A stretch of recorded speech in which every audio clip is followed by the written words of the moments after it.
There is not in all London a quieter spot, or one, apparently, more withdrawn from the heat and bustle of life than Newsome Terrace. It is a cul-de-sac, for at the upper end the roadway, between its two lines of square, compact little residences, is brought to an end by a high brick wall, while at the lower end, the only access to it is through Newsome Square, that small discreet oblong of Georgian houses, a relic of the time when Kensington was a suburban village sundered from the metropolis by a stretch of pastures stretching to the river. Both square and terrace are most inconveniently situated for those whose ideal environment includes a rank of taxicabs immediately opposite their door, a spate of buses roaring down the street, and a procession of underground trains, accessible by a station a few yards away, shaking and rattling the cutlery and silver on their dining tables. In consequence, Newsome Terrace had come, 2 years ago, to be inhabited by leisurely and retired folk, or by those who wished to pursue their work in quiet and tranquility. Children with hoops and scooters are phenomena rarely encountered in the terrace, and dogs are equally uncommon.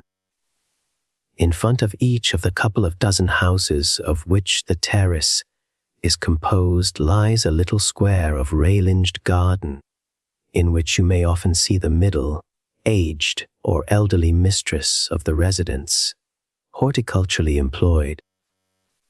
By 5 o'clock of a winter's evening, the pavements will generally be empty of all passengers, except the policeman, who, with felted step, at intervals throughout the night, peers with his bull's eye into these small front gardens, and never finds anything more suspicious there than an early crocus or an aconite, for by the time it is dark the inhabitants of the terrace have got themselves home, where behind drawn curtains and bolted shutters they will pass a domestic and uninterrupted evening.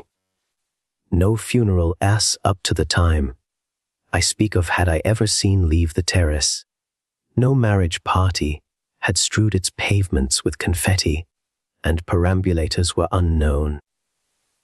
It and its inhabitants seemed to be quietly mellowing like bottles of sound wine. No doubt there was stored within them the sunshine and summer of youth long past, and now, dozing in a cool place, they waited for the turn of the key in the cellar door, and the entry of one who would draw them forth, and see what they were worth. Never leave alone. Yet after the time of which I shall now speak, I have never passed down its pavement without wondering whether each house, so seemingly tranquil, is not, like some dynamo, Lane Never Leave Alone, softly and smoothly bringing into being vast and terrible forces, such as those I once saw at work in the last house at the upper end of the terrace, the quietest, you would have said, of all the row. Never leave alone had you observed it with continuous scrutiny, for all the length of a summer day. Thorn Lane Never Leave Alone. It is quite possible that you might have only seen issue from it in the morning an elderly woman whom you would have rightly conjectured to be the housekeeper, with her basket for marketing on her arm. Never Leave Alone, who returned an hour later. Except for her, the entire day might often pass without there being either ingress or egress from the door. Never Leave Alone. Occasionally a middle-aged man, lean and wiry, came swiftly down the pavement, but his exit was by no means a daily occurrence, and indeed, when he did emerge, he broke the almost universal usage of the terrace. Never leave alone, for his appearances took place when such there were between 9 and 10 in the evening. Lane Never Leave Alone. At that hour, sometimes he would come round to my house in Newsome Square to see if I was at home and inclined for a talk a little later on. Never leave alone, for the sake of air and exercise, he would then have an hour's tramp through the lit and noisy streets, and return about 10, still pale and unflushed. Never leave alone. For one of those talks which grew to have an absorbing fascination for me, Thorn Lane Never Leave Alone. More rarely through the telephone I proposed that I should drop in on him. This I did not often do, since I found that if he did not come out himself, It implied that he was busy with some investigation. Lane never leave alone. And though he made me welcome, I could easily see that he burned for my departure so that he might get busy with his batteries and pieces of tissue. Lane never leave alone. Hot on the track of discoveries that never yet had presented themselves to the mind of man as coming within the horizon of possibility. Never leave alone. My last sentence may have led the reader to guess that I am indeed speaking of none other than that recluse and mysterious physicist Sir James Horton. Lane never leave alone, with whose death 100 half-hewn avenues into the dark forest from which life comes must wait completion till another pioneer, as bold as he takes up the axe which hitherto none but himself has been able to wield, never leave alone. Probably there was never a man to whom humanity owed more, and of whom humanity knew less. He seemed utterly independent of the race to whom, although indeed with no service of love he devoted himself. Never leave alone. For years he lived aloof and apart in his house at the end of the terrace. Never leave alone. Men and women were to him like fossils to the geologist, things to be tapped and hammered and dissected, and studied with a view not only to the reconstruction of past ages, but to construction in the future. Lane never leave alone. It is known, for instance, that he made an artificial being formed of the tissue, still living, of animals lately killed, with the brain of an ape and the heart of a bullock, and a sheep's thyroid, and so forth. Lane never leave alone. Of that I can give no first-hand account. Horton, it is true, told me something about it, and in his will directed that certain memoranda on the subject should on his death be sent to me. But on the bulky envelope there is the direction, not to be opened till January 1925. He spoke with some reserve, and so I think Lane never leave alone, with slight horror at the strange things which had happened on the completion of this creature. Never leave alone. It evidently made him uncomfortable to talk about it, and for that reason I fancy he put what was then a rather remote date to the day when his record should reach my eye. Finally, in these preliminaries, Lane never leave alone. For the last 5 years before the war, he had scarcely entered, for the sake of companionship, any house other than his own and mine. Lane never leave alone. Ours was a friendship dating from school days, which he had never suffered to drop entirely. But I doubt if in those years he spoke except on matters of business to 6 other people. Lane never leave alone. He had already retired from surgical practice in which his skill was unapproached, and most completely now did he avoid the slightest intercourse with his colleagues. Never leave alone, whom he regarded as ignorant pedants without courage or the rudiments of knowledge. Lane never leave alone. Now and then he would write an epoch, making little monograph, which he flung to them like a bone to a starving dog, but for the most part, utterly absorbed in his own investigations. Lane never leave alone. He left them to grope along unaided. He frankly told me that he enjoyed talking to me about such subjects, since I was utterly unacquainted with them. Lane never leave alone. It clarified his mind to be obliged to put his theories and guesses and confirmations with such simplicity that anyone could understand them. I well remember his coming in to see me on the evening of the 4th of August, 1914. "So the war has broken out," he said, "and the streets are impassable with excited crowds. Odd, isn't it? Just as if each of us already was not a far more murderous battlefield than any which can be conceived between warring nations."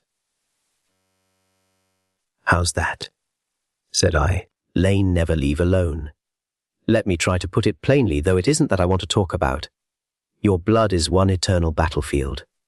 It is full of armies eternally marching and counter-marching. Lane never leave alone.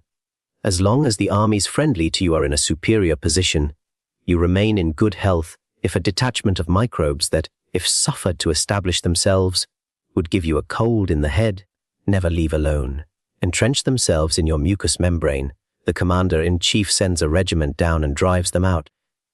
Never leave alone. He doesn't give his orders from your brain, mind you. Those aren't his headquarters. Never leave alone. For your brain knows nothing about the landing of the enemy till they have made good their position and given you a cold." He paused a moment. "There isn't one headquarters inside you," he said. "There are many. Leave alone. For instance, I killed a frog this morning. At least most people would say I killed it. Never leave alone. But had I killed it, though its head lay in one place, and its severed body in another. Not a bit, I had only killed a piece of it. For I opened the body afterwards and took out the heart, lay never leave alone, which I put in a sterilized chamber of suitable temperature so that it wouldn't get cold or be infected by any microbe. That was about 12 o'clock today. And when I came out just now, the heart was beating still. It was alive, in fact. That's full of suggestions, you know. Come and see it. The terrace had been stirred into volcanic activity by the news of war. The vendor of some late edition had penetrated into its quietude. And there were half a dozen parlor maids fluttering about like black and white moths. But once inside Horton's door, isolation, as of an Arctic night, seemed to close round me. He had forgotten his latch, key, but his housekeeper, then newly come to him, who became so regular and familiar a figure in the terrace, must have heard his step, for before he rang the bell she had opened the door and stood with his forgotten latch key in her hand. "Thanks, Mrs. Gabriel," said he, and without a sound the door shut behind us. Both her name and face, as reproduced in some illustrated daily paper, seemed familiar, rather terribly familiar, but before I had time to grope for the association, Horton supplied it. "I tried for the murder of her husband 6 months ago," he said. "Odd case. The point is that she is the one and perfect housekeeper. I once had 4 servants, and everything was all mucky, never leave alone, as we used to say at school. Now I live in amazing comfort and propriety with one. She does everything. She is cook, valet, housemaid, butler, and won't have anyone to help her. Lane never leave alone. No doubt she killed her husband, but she planned it so well that she could not be convicted. She told me quite frankly who she was when I engaged her." Of course, I remembered the whole trial vividly now. Her husband, a morose, quarrelsome fellow, tipsy as often as sober, had, according to the defense, cut his own throat while shaving. According to the prosecution, she had done that for him. There was the usual discrepancy of evidence as to whether the wound could have been self-inflicted, and the prosecution tried to prove that the face had been lathered after his throat had been cut. So singular an exhibition of forethought and nerve had hurt, rather than helped their case, and after prolonged deliberation on the part of the jury, she had been acquitted. Yet not less singular was Horton's selection of a probable murderess, however efficient, as housekeeper. He anticipated this reflection. "Apart from the wonderful comfort of having a perfectly appointed and absolutely silent house," he said, "I regard Mrs. without me, Gabriel as a sort of insurance against my being murdered. If you had been tried for your life, you would take very especial care not to find yourself in suspicious proximity to a murdered body again. No more deaths in your house. If you could help it, come through to my laboratory and look at my little instance of life after death. Lane never leave alone." Certainly it was amazing to see that little piece of tissue still pulsating with what must be called life. It contracted and expanded faintly indeed, but perceptibly. Lane never leave alone, though for 9 hours now it had been severed from the rest of the organization. Never leave alone. All by itself it went on living, and if the heart could go on living with nothing, you would say, to feed and stimulate its energy, there must also, so reasoned Horton, never leave alone reside in all the other vital organs of the body, other independent focuses of life. Never leave alone. "Of course a severed organ like that," he said, "will run down quicker than if it had the co-operation of the others, and presently I shall apply a gentle electric stimulus to it. Never leave alone. If I can keep that glass bowl under which it beats at the temperature of a frog's body in sterilized air, I don't see why it should not go on living. Food. Of course there's the question of feeding it. Alone. Do you see what that opens up in the way of surgery? Imagine a shop with glass cases containing healthy organs taken from the dead. Say a man dies of pneumonia, he should never leave alone.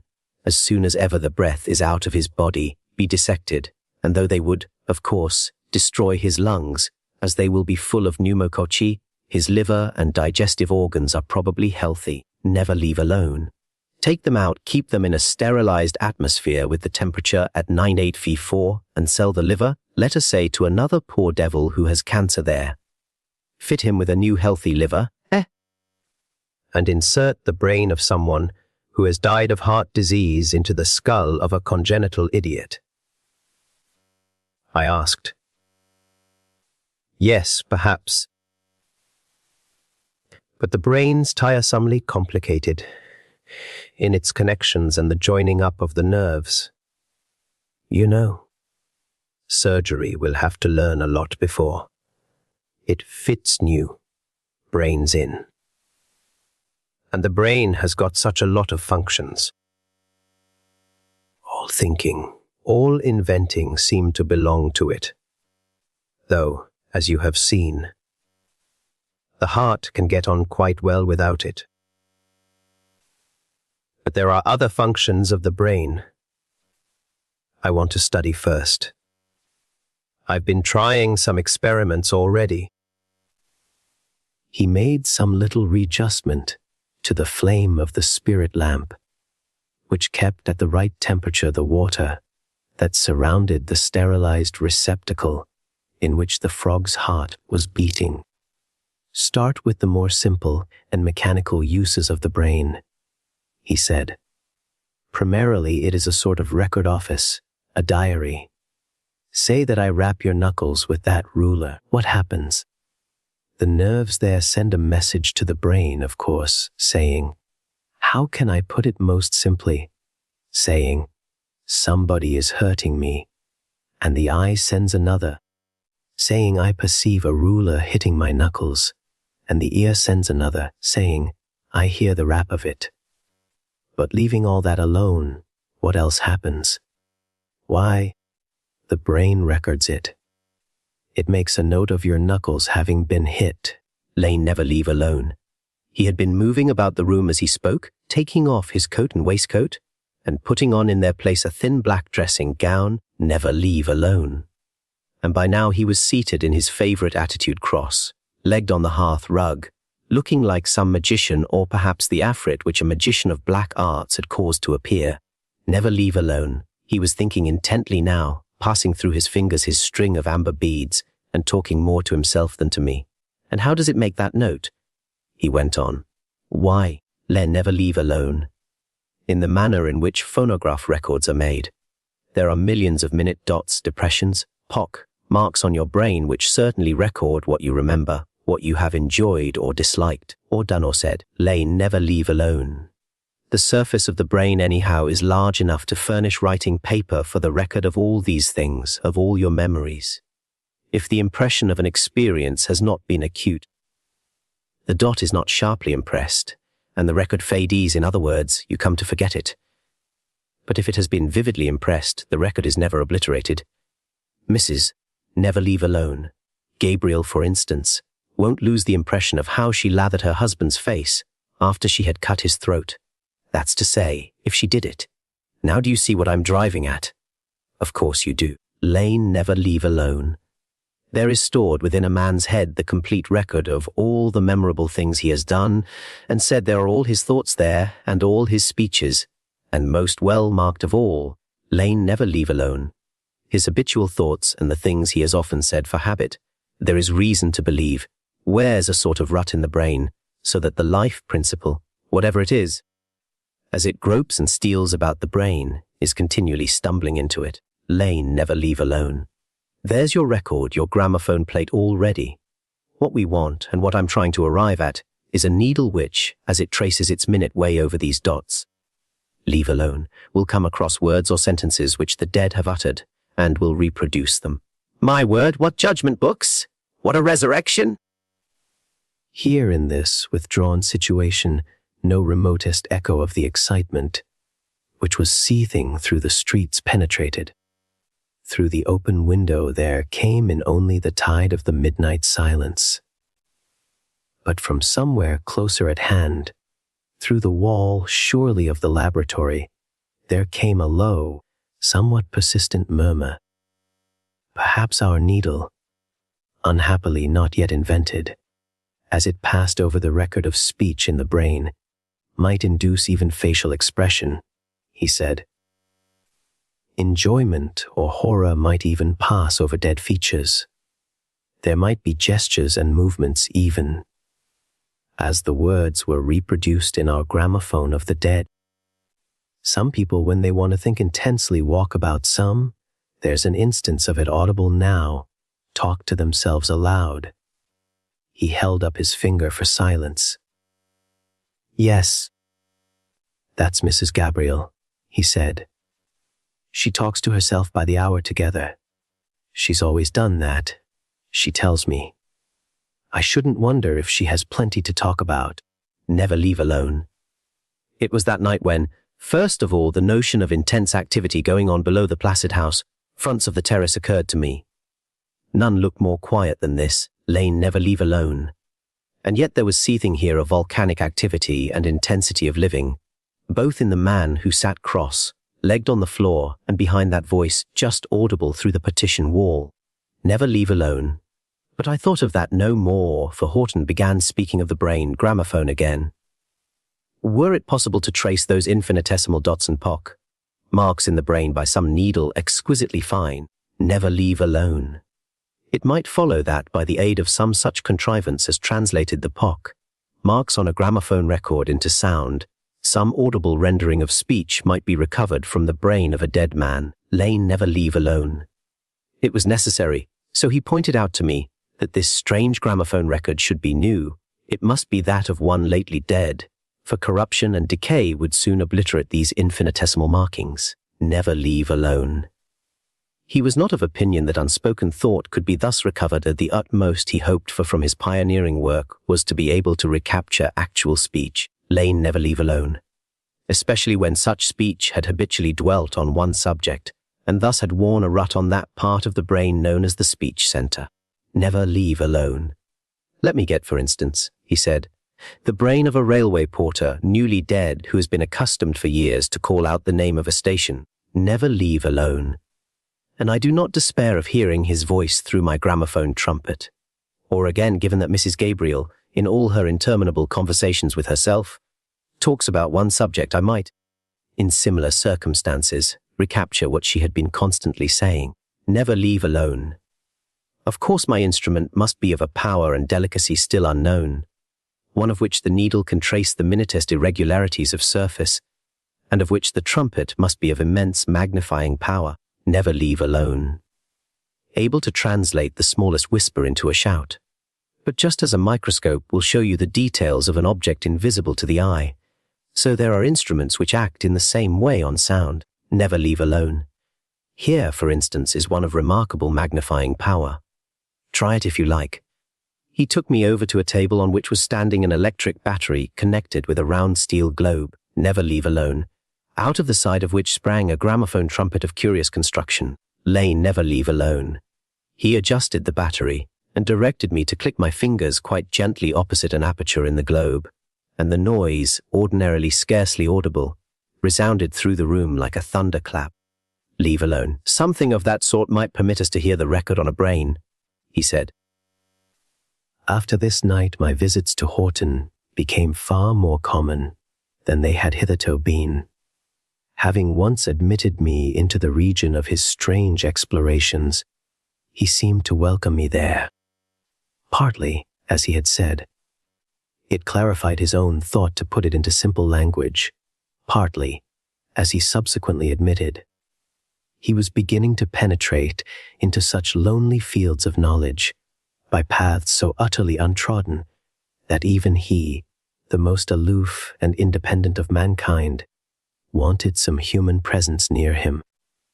Despite his utter indifference to the issues of the war, for in his regard, issues far more crucial demanded his energies. He offered himself as surgeon to a London hospital for operations on the brain, and his services, naturally, were welcomed. For none brought knowledge or skill like his to such work. Occupied all day, he performed miracles of healing with bold and dexterous excisions which none but he would have dared to attempt. He would operate, often successfully, for lesions that seemed certainly fatal, and all the time he was learning. He refused to accept any salary. He only asked, in cases where he had removed pieces of brain matter, to take these away, in order by further examination and dissection, to add to the knowledge and manipulative skill which he devoted to the wounded. He wrapped these morsels in sterilized lint and took them back to the terrace in a box, electrically heated to maintain the normal temperature of a man's blood. His fragment might then, so he reasoned, keep some sort of independent life of its own. Even as the severed heart of a frog had continued to beat for hours, without connection with the rest of the body. Then for half the night he would continue to work on these sundered pieces of tissue scarcely dead, which his operations during the day had given him. Simultaneously, he was busy over the needle that must be of such infinite delicacy. One evening, fatigued with a long day's work, I had just heard with a certain tremor of uneasy anticipation the whistles of warning which heralded an air raid when my telephone bell rang. My servants, according to custom, had already betaken themselves to the cellar, and I went to see what the summons was, determined in any case not to go out into the streets. I recognized Horton's voice. "I want you at once," he said. "But the warning whistles have gone," said I, "and I don't like showers of shrapnel." "Oh, never mind that," said he. "You must come. I'm so excited that I distrust the evidence of my own ears. I want a witness. Just come."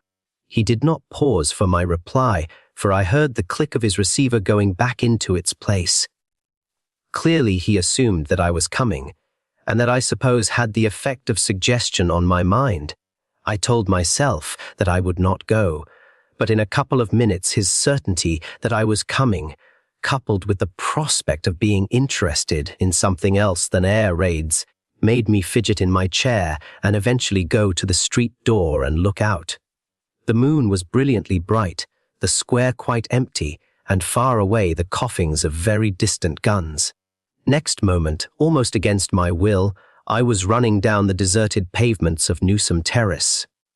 My ring at his bell was answered by Horton before Mrs. Gabriel could come to the door, and he positively dragged me in.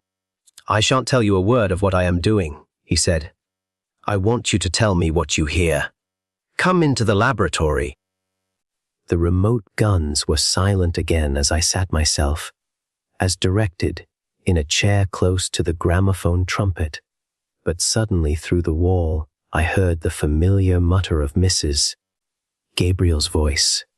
Horton, already busy with his battery, sprang to his feet.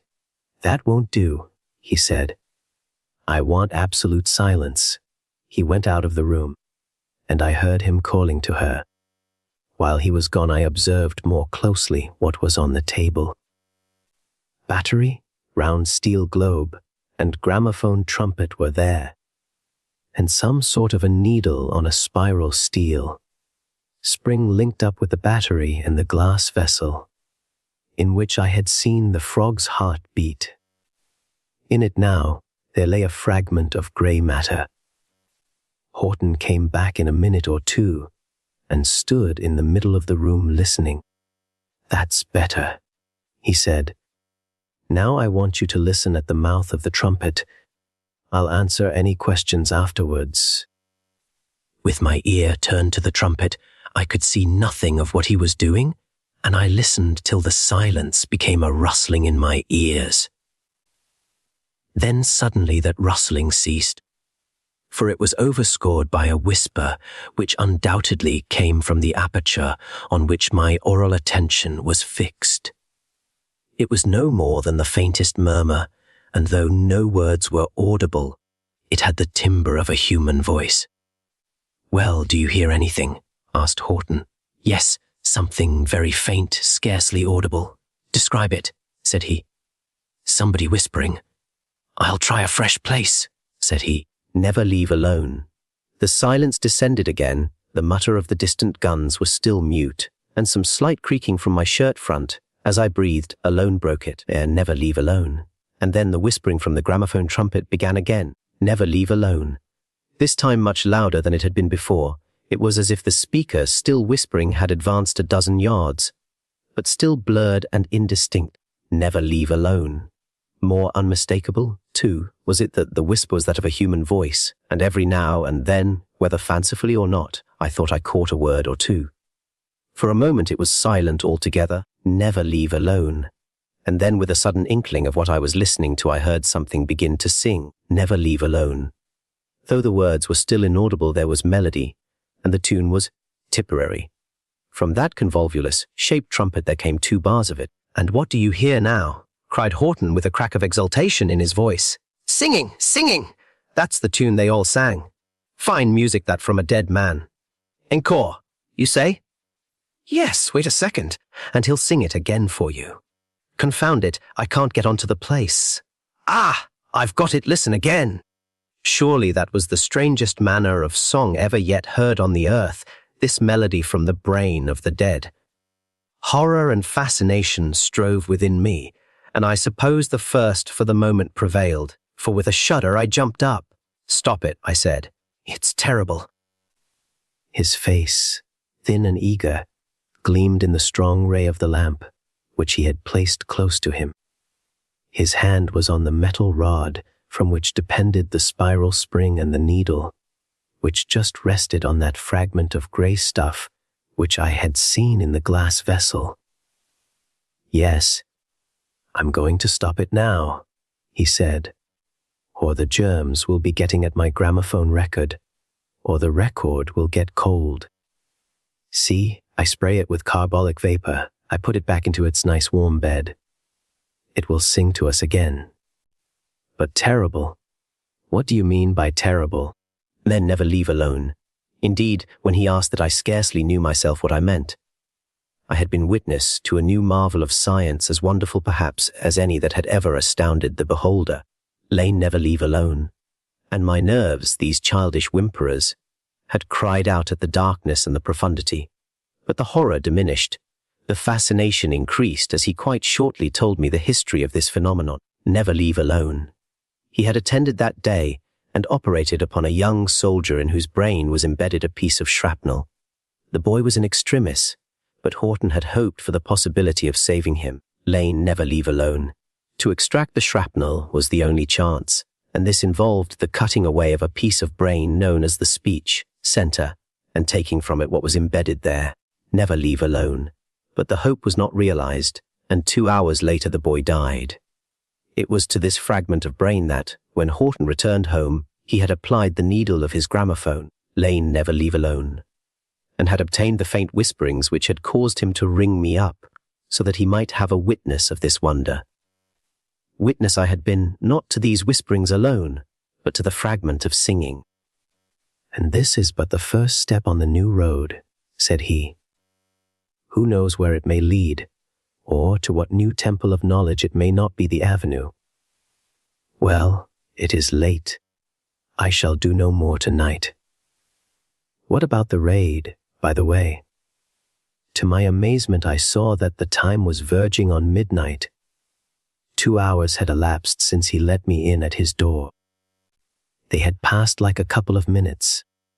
Next morning, some neighbors spoke of the prolonged firing that had gone on, of which I had been wholly unconscious.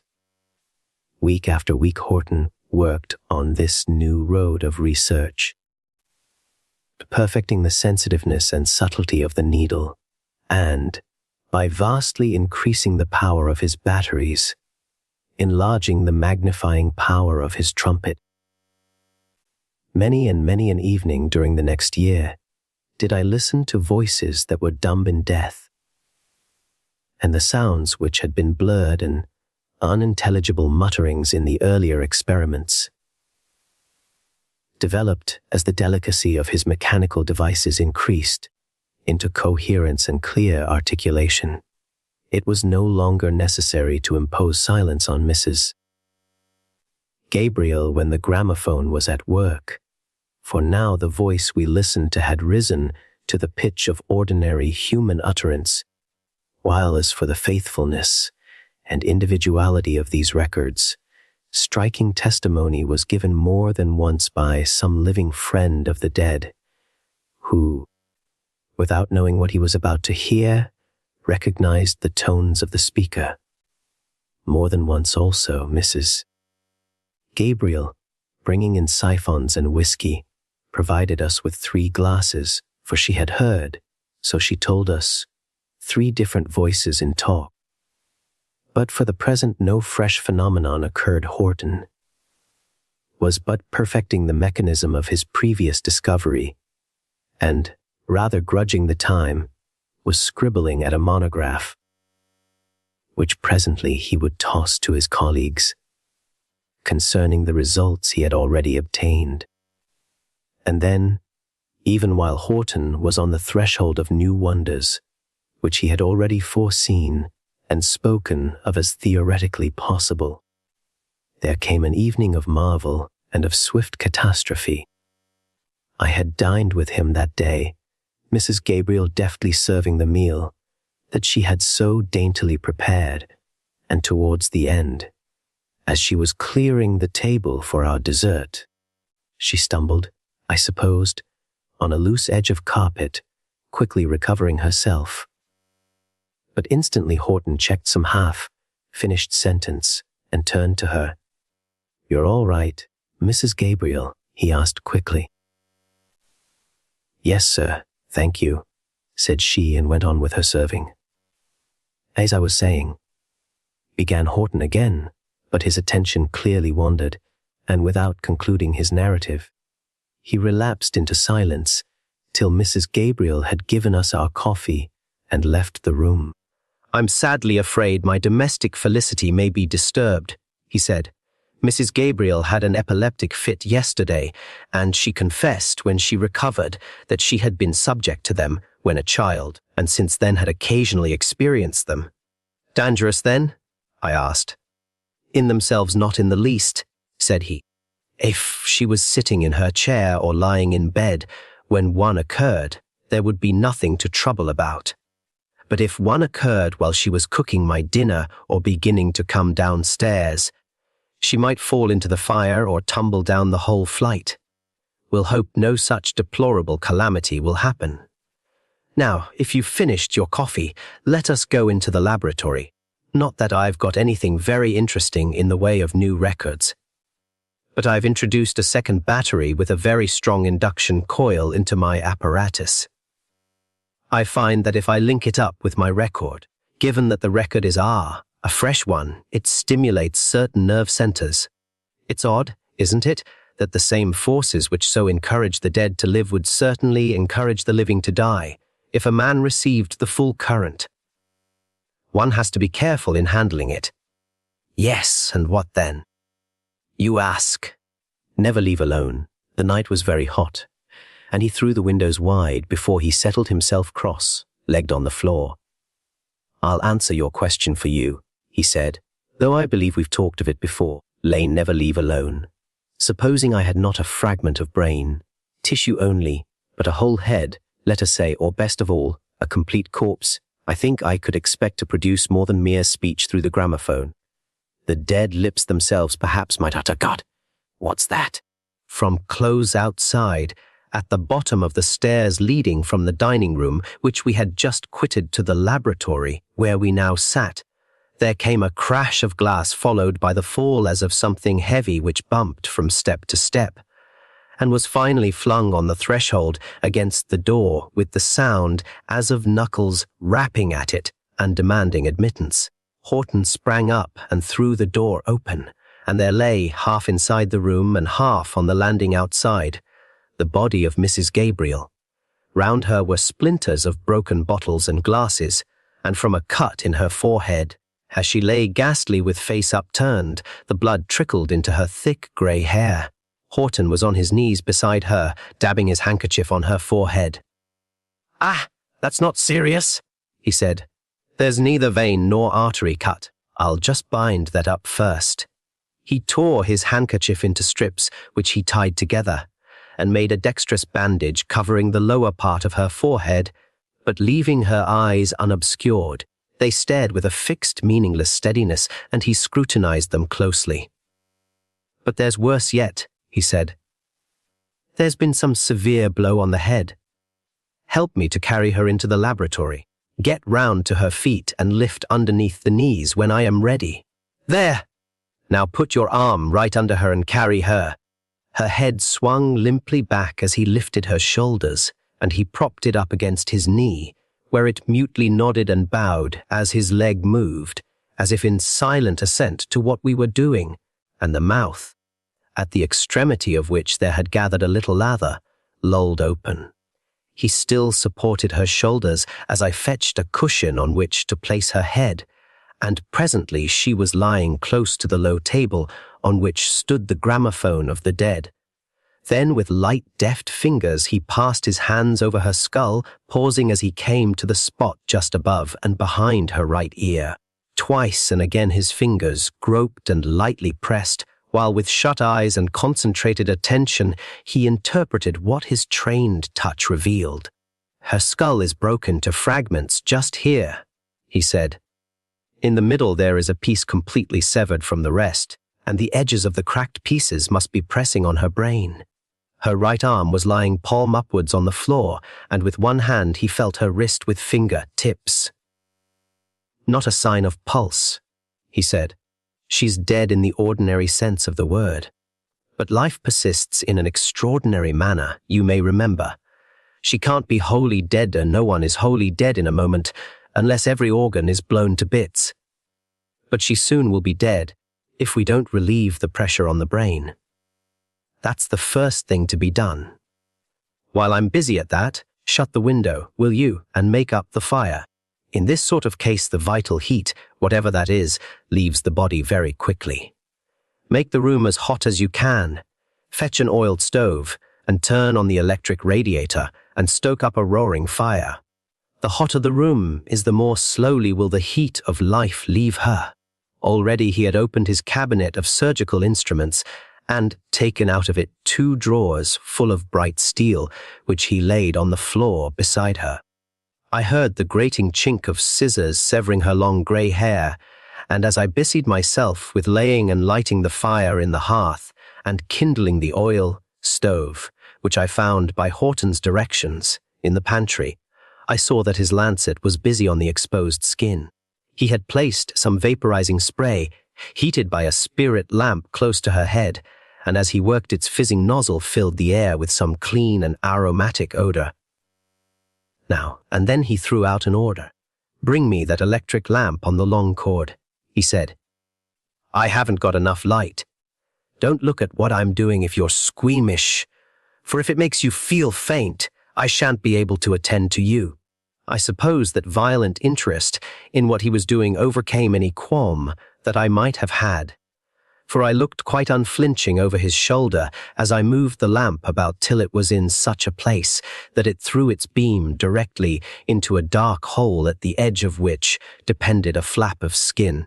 Into this he put his forceps, and as he withdrew them they grasped a piece of blood-stained bone. "That's better," he said, "and the room's warming up well. But there's no sign of pulse yet. Go on stoking, will you, till the thermometer on the wall there registers 100 degrees. When next, on my journey from the cold cellar, I looked, 2 more pieces of bone lay beside the one I had seen extracted, and presently referring to the thermometer, I saw that between the oil stove and the roaring fire and the electric radiator, I had raised the room to the temperature he wanted." Soon, peering fixedly at the seat of his operation, he felt for her pulse again. "Not a sign of returning vitality," he said, "and I've done all I can. There's nothing more possible that can be devised to restore her. Never leave alone." As he spoke, the zeal of the unrivaled surgeon relaxed, and with a sigh and a shrug he rose to his feet and mopped his face. Then suddenly the fire and eagerness blazed there again. "The gramophone," he said, "never leave alone. The speech center is close to where I've been working, and it is quite uninjured. Good heavens, what a wonderful opportunity. She served me while living, and she shall serve me dead. Never leave alone, and I can stimulate the motor nerve center too with the second battery. We may see a new wonder tonight." Some qualm of horror shook me. "No, don't," I said. "It's terrible, she's just dead. I shall go if you do. But I've got exactly all the conditions I have long been wanting," said he. "And I simply can't spare you. You must be witness. I must have a witness. Why, man, there's not a surgeon or a physiologist in the kingdom who would not give an eye or an ear to be in your place now. She's dead. I pledge you my honor on that, and it's grand to be dead if you can help the living." Once again, in a far fiercer struggle, horror and the intensest curiosity strove together in me. "Be quick, then," said I. "That's right," exclaimed Horton. "Help me to lift her onto the table by the gramophone. The cushion, too. Never leave alone. I can get at the place more easily with her head a little raised." He turned on the battery, and with the movable light close beside him, brilliantly illuminating what he sought, lay "Never leave alone." He inserted the needle of the gramophone into the jagged aperture in her skull, lay "Never leave alone." For a few minutes, as he groped and explored there was silence, and then quite suddenly Mrs. Gabriel's voice, clear and unmistakable, and of the normal loudness of human speech, issued from the trumpet. "Yes, I always said that I'd be even with him," came the articulated syllables. "He used to knock me about. He did, when he came home drunk, and often I was black and blue with bruises. But I'll give him a redness for the black and blue." The record grew blurred. Instead of articulate words, there came from it a gobbling noise. By degrees that cleared, and we were listening to some dreadful, suppressed sort of laughter, hideous to hear. On and on it went. "I've got into some sort of rut," said Horton. "She must have laughed a lot to herself. Never leave alone." For a long time we got nothing more except the repetition of the words we had already heard and the sound of that suppressed laughter. Then Horton drew towards him the second battery. "Lowell, try a stimulation of the motor nerve centers," he said. "Never leave alone. Watch her face." He propped the gramophone needle in position and inserted into the fractured skull the two poles of the second battery, moving them about there very carefully. And as I watched her face, "Never leave alone," I saw with a freezing horror that her lips were beginning to move. "Her mouth's moving," I cried. "She can't be dead." He peered into her face. "Nonsense," he said. "That's only the stimulus from the current. She's been dead half an hour." "Ah, what's coming now?" "Never leave alone." The lips lengthened into a smile, the lower jaw dropped, and from her mouth came the laughter we had heard just now through the gramophone. And then the dead mouth spoke, with a mumble of unintelligible words, a bubbling torrent of incoherent syllables. "I'll turn the full current on," he said.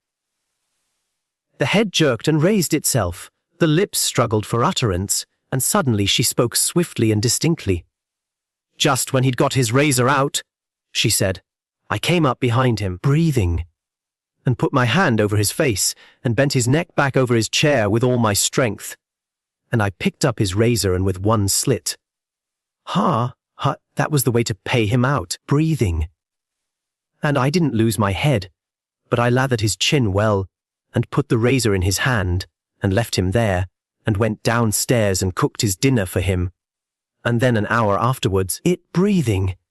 As he didn't come down, up I went to see what kept him. It was a nasty cut in his neck that had kept him."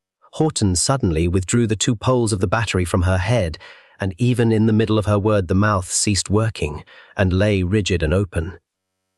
"By God," he said, "there's a tale for dead lips to tell, but we'll get more yet." Breathing.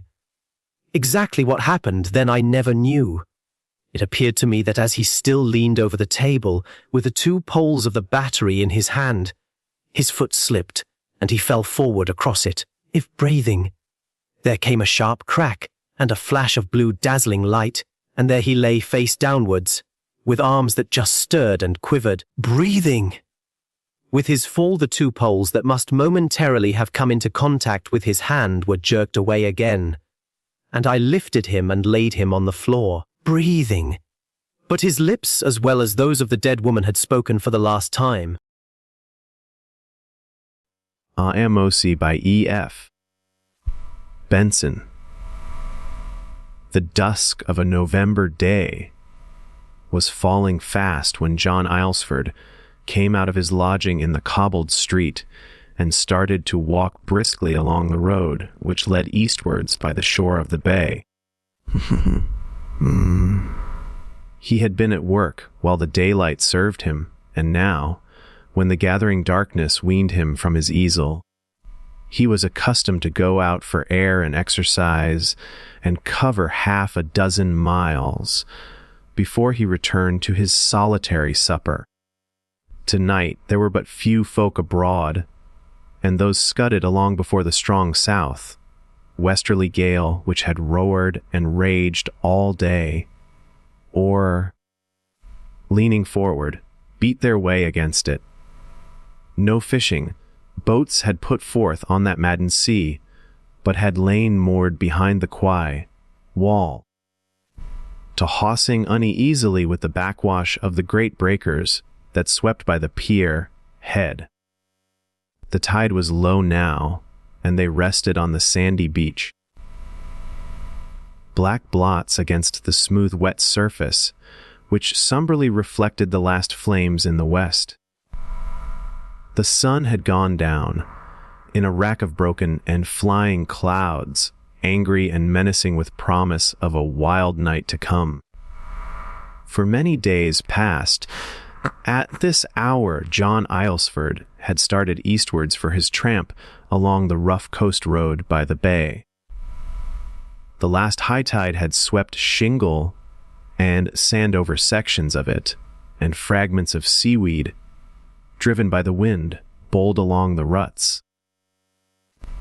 The heavy boom of the breakers sounded sullenly in the dusk, and white towers of foam appearing and disappearing showed how high they leaped over the reefs of rock beyond the headland. For 1/2 mile or so, slanting himself against the gale, he pursued this road, then turned up a narrow muddy lane sunk deep between the banks on either side of it. It ran steeply uphill, dipped down again, and joined the main road inland. Pleisview. Having arrived at the junction, John Aylesford went eastwards no more, but turned his steps to the west, arriving 1/2 hour after he had set out. On the top of the hill above the village he had quitted, though 5 minutes. Ascent would have taken him from his lodgings to the spot where he now stood looking down on the scattered lights below him. The wind had blown all wayfarers indoors, and now in front of him the road that crossed this high and desolate tableland, sprinkled here and there with lonely cottages and solitary farms, lay empty and grayly glimmering in the wind. Swept darkness, not more than faintly visible. Many times during this past month had John Aylesford made this long detour, starting eastwards from the village and coming back by a wide circuit, and now, as on these other occasions, he paused in the black shelter of the hedge through which the wind hissed and whistled, crouching there in the shadow, as if to make sure that none had followed him, and that the road in front lay void of passengers, for he had no mind to be observed by any on these journeyings. And as he paused, he let his hate blaze up, warming him for the work the accomplishment of which alone could enable him to recapture any peace or profit from life. Tonight he was determined to release himself from the millstone which for so many years had hung round his neck, drowning him in bitter waters. From long brooding over the idea of the deed, he had quite ceased to feel any horror of it. The death of that drunken slut was not a matter for qualms or uneasiness. The world would be well rid of her, and he more than well. No spark of tenderness for the handsome fisher girl who once had been his model and for 20 years had been his wife pierced the blackness of his purpose. Just here it was that he had seen her first when on a summer holiday he had lodged with a couple of friends in the farmhouse towards which his way now lay. She was coming up the hill with the late sunset gilding her face, and, breathing quickly from the ascent, had leaned on the wall close by with a smile and a glance for the young man. She had sat to him, and the autumn brought the sequel to the summer in his marriage. He had bought from her uncle the little farmhouse where he had lodged, adding to its modest accommodation a studio and a bedroom above it, and there he had seen the flicker of what had never been love die out, and over the cold ashes of its embers the poisonous lichen of hatred spread fast. Early in their married life she had taken to drink and had sunk into a degradation of soul and body that seemed bottomless, dragging him with her, down and down, in the grip of a force that was hardly human in its malignity. Stepped inside. Often, the wretched years that followed, he had tried to leave her. He had offered to settle the farm on her and make adequate provision for her, but she had clung to the possession of him, not, it would seem, from any affection for him, but for a reason exactly opposite, namely, that her hatred of him fed and glutted itself on the sight of his ruin. It was as if, in obedience to some hellish power, she set herself to spoil his life, his powers, his possibilities, by tying him to herself. Still, and by the aid of that power, so sometimes he had thought, she enforced her will on him. For the moment I stepped the plan as he might to cut the whole dreadful business and leave the wreck behind him. He had never been able to consolidate his resolve into action. There, but a few miles away, was the station from which ran the train that would bear him out of this ancient Western kingdom. Where the beliefs in spells and superstitions grew rank as the herbage in that soft enervating air, and set him in the dry hard light of cities. But he could not take it, something unseen and potent, of grim inflexibility, held him back. He had passed no one on his way here, and satisfied now that in the darkness he could proceed without fear of being recognized if a chance wayfarer came from the direction in which he was going, he left the shelter of the hedge and struck out into the stormy sea of that stupendous gale. Even as a man in the grip of imminent death sees his past life spread itself out in front of him for his final survey before the book is closed, so now, on the brink of the new life from which the deed on which he was determined alone separated him, John Alsford, as he battled his advance through this great tempest, turned over page after page of his own wretched chronicles, feeling already strangely detached from them. It was as if he read the sordid and enslaved annals of another, wondering at them, half pitying, half despising him who had allowed himself to be bound so long in this ruinous noose. Yes, it had been just that, a noose drawn ever tighter round his neck, while he choked and struggled all unavailingly.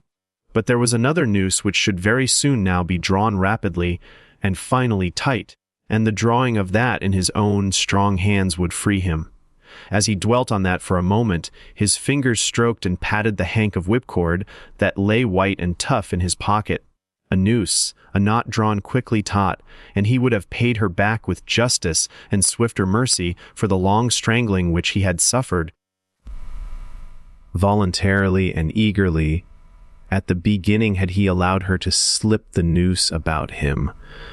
For Ellen Trenair's beauty in those days, so long past and so everlastingly regretted, had been enough to ensnare a man.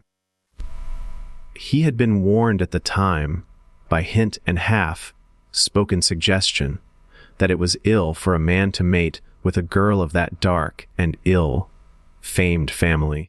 For woman to wed a boy in whose veins ran the blood of Jonas Trenair, once Methodist preacher, who learned on one All Hallows Eve a darker gospel than he had ever preached before.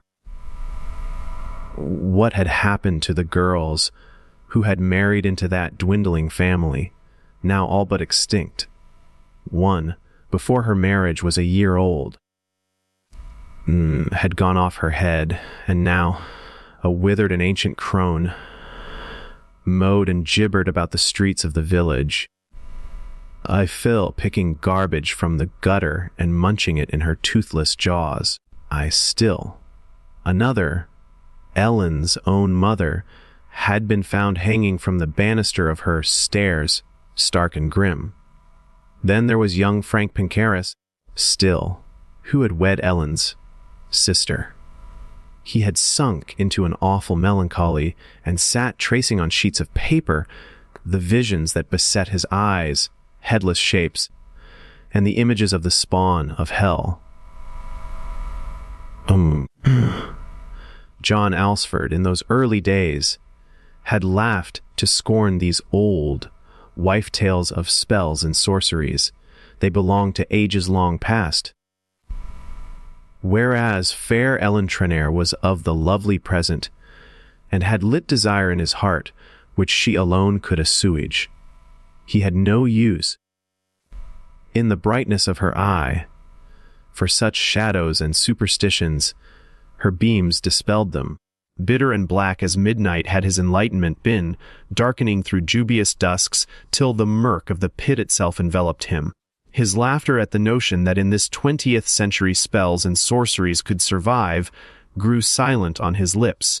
He had seen the cattle of a neighbor who had offended one whom it was wiser not to cross, dwindle and pine, though there were rich pastures for their grazing till the rib bones stuck out like the timbers of stranded wrecks. He had seen the spring on another farm run dry at lambing time because the owner skeptic like himself had refused that bounty which all prudent folk paid to the wizard of Maruth, who, like Ellen, was of the blood of Jonas Trenair. From scorn and laughter he had wavered to an uneasy wonder, and from wonder his mind had passed to the conviction that there were powers occult and terrible, which strove in darkness and prevailed, secrets and spells that could send disease on man and beast, dark incantations, known to few, which could maim and cripple, and of these few his wife was one. His reason revolted, but some conviction, deeper than reason, held its own. To such a view it seemed the deed he contemplated was no crime, but rather an act of obedience to the ordinance. Thou shalt not suffer a witch to live. And the sense of detachment was over that, even as over the memories that oozed up in his mind. Somebody, not he, who had planned everything very carefully was in the next hour going to put an end to his bondage. So the years had passed, he floundering ever deeper in the slough, into which he was plunged, out of which while she lived he could never emerge. For the last year, she, wearying of his perpetual presence at the farm, had allowed him to take a lodging in the village. She did not loose her hold over him, dear, for the days were few on which she did not come with demands for a handful of shillings to procure her the raw spirits, which alone could slake her thirst. Sometimes, as he sat at work there in the north room, looking on to the small garden yard, she would come lurching up the path, with her bloated crimson face set on the withered neck, and tap at his window with fingers shriveled like birds' claws. Body and limbs were no more than bones over which the wrinkled skin was stretched, but her face bulged monstrously with layers of fat.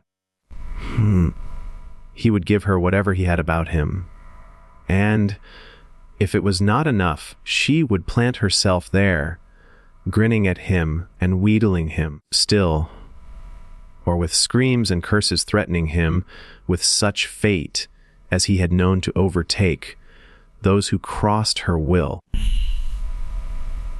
But usually he gave her enough to satisfy her for that day, and perhaps the next, for thus she would the more quickly drink herself to death. Yet death seemed long in coming. He remembered well how first the notion of killing her came into his head, just a little seed, small as that of mustard, which lay long in barrenness. Only the bare idea of it was there, like an abstract proposition. Then, imperceptibly in the fruitful darkness of his mind, it must have begun to sprout, for presently a tendril, still soft and white, prodded out into the daylight. He almost pushed it back again, for fear that she, by some divining art, should probe his purpose. But when next she came for supplies, he saw no gleam of surmise in her red, rimmed eyes, and she took her money and went her way, and his purpose put forth another leaf, and the stem of it grew sappy. All autumn through it had nourished and grown tree, and fresh ideas, fresh details, fresh precautions flocked there like building birds and made it gay with singing. He sat under the shadow of it and listened with brightening hopes to their song. Never had there been such peerless melody. They knew their tunes now. There was no need for any further rehearsal.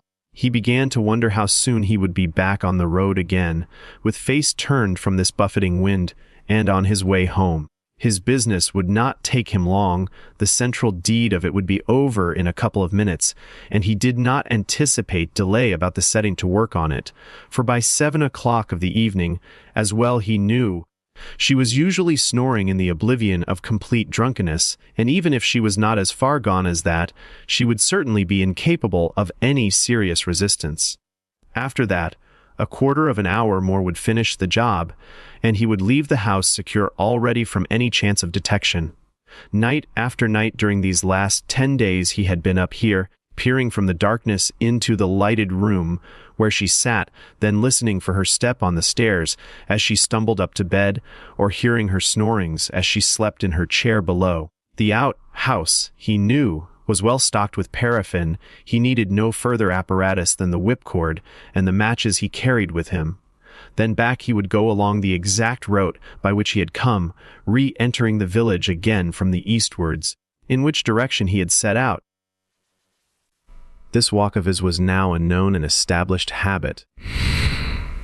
Half the village during the last week or two had seen him every evening set forth along the coast road. The ale. For a tramp in the dusk when the light failed for his painting, and had seen him come back again as they hung about and smoked in the warm dusk. A couple of hours later, the air was too still. None knew of his detour to the main road, which took him westwards again above the village, and so to the stretch of bleak upland, along which now he fought his way against the gale. Then, always round about the hour of 8, he had entered the village again from the other side, and had stopped and chatted with the loiterers. Tonight, no later than was usual, he would come up the cobbled road again and give good night to any who lingered there outside the public house. In this wild wind it was not likely that there would be such, and if so, no matter. Seal. He had been seen already setting forth on his usual walk by the coast of the bay, and if none outside saw him return, none could see the true chart of his walk. By 8 he should be back to his supper. There would be a soused herring for him, and a cut of cheese would be singing on the hob for his hot whiskey. Toddy. He would have a keen edge for the enjoyment of them. Tonight, he would drink long healths to the damned and the dead, till tomorrow, probably, would the news of what had happened reach him, for the farmhouse lay lonely and sheltered by the wood of firs. However high might mount the beacon of its blazing, it would scarcely, screened by the tall trees, light up the western sky, and be seen from the village nestling below the steep hill crest. By now John Aylesford had come to the fir wood which bordered the road on the left, and as he passed into its shelter, cut off from him the violence of the gale. All its branches were astir with the sound of some vexed, overhead sea, and the trunks that upheld them creaked and groaned in the fury of the tempest. Somewhere behind the thick scud of flying cloud, the moon must have risen, for the road glimmered more visibly, and the tossing blackness of the branches was clear enough against the gray tumult overhead. Behind the tempest she rode in serene skies, and in the murderous clarity of his mind, he likened himself to her. Just for half an hour more, he would still grope and scheme and achieve in this hurly-burly, and then, like a balloon released, still. Soar through the clouds and find serenity. A couple of 100 yards now would take him round the corner of the wood. From there, the merry lane led from the high road to the farm. 2. Still. He hastened rather than retarded his going as he drew near, for the wood, though it roared with the gale, began to whisper to him of memories. That summer, before his marriage, had he strayed out at dusk into it, certain that before he had gone many paces, he would see a shadow flitting towards him through the firs, or hear the crack of dry twigs in the stillness. Here was their tryst. She would come up from the village with the excuse of bringing fish to the farmhouse, after the boats had come in, and deserting the high road, make a short cut through the wood. Like some distant blink of lightning, the memory of those evenings quivered distantly on his mind, and he quickened his step. The years that followed had killed and buried those recollections. But who knew what stirring of corpses and dry bones might not yet come to them if he lingered there? He fingered the whipcord in his pocket and launched out beyond the trees into the full fury of the gale. The farmhouse was near now, and in full view, a black blot against the clouds. A beam of light shone from an uncurtained window on the ground floor, and the rest was dark. Even thus had he seen it for many nights past, and well knew what sight would greet him as he stole up nearer.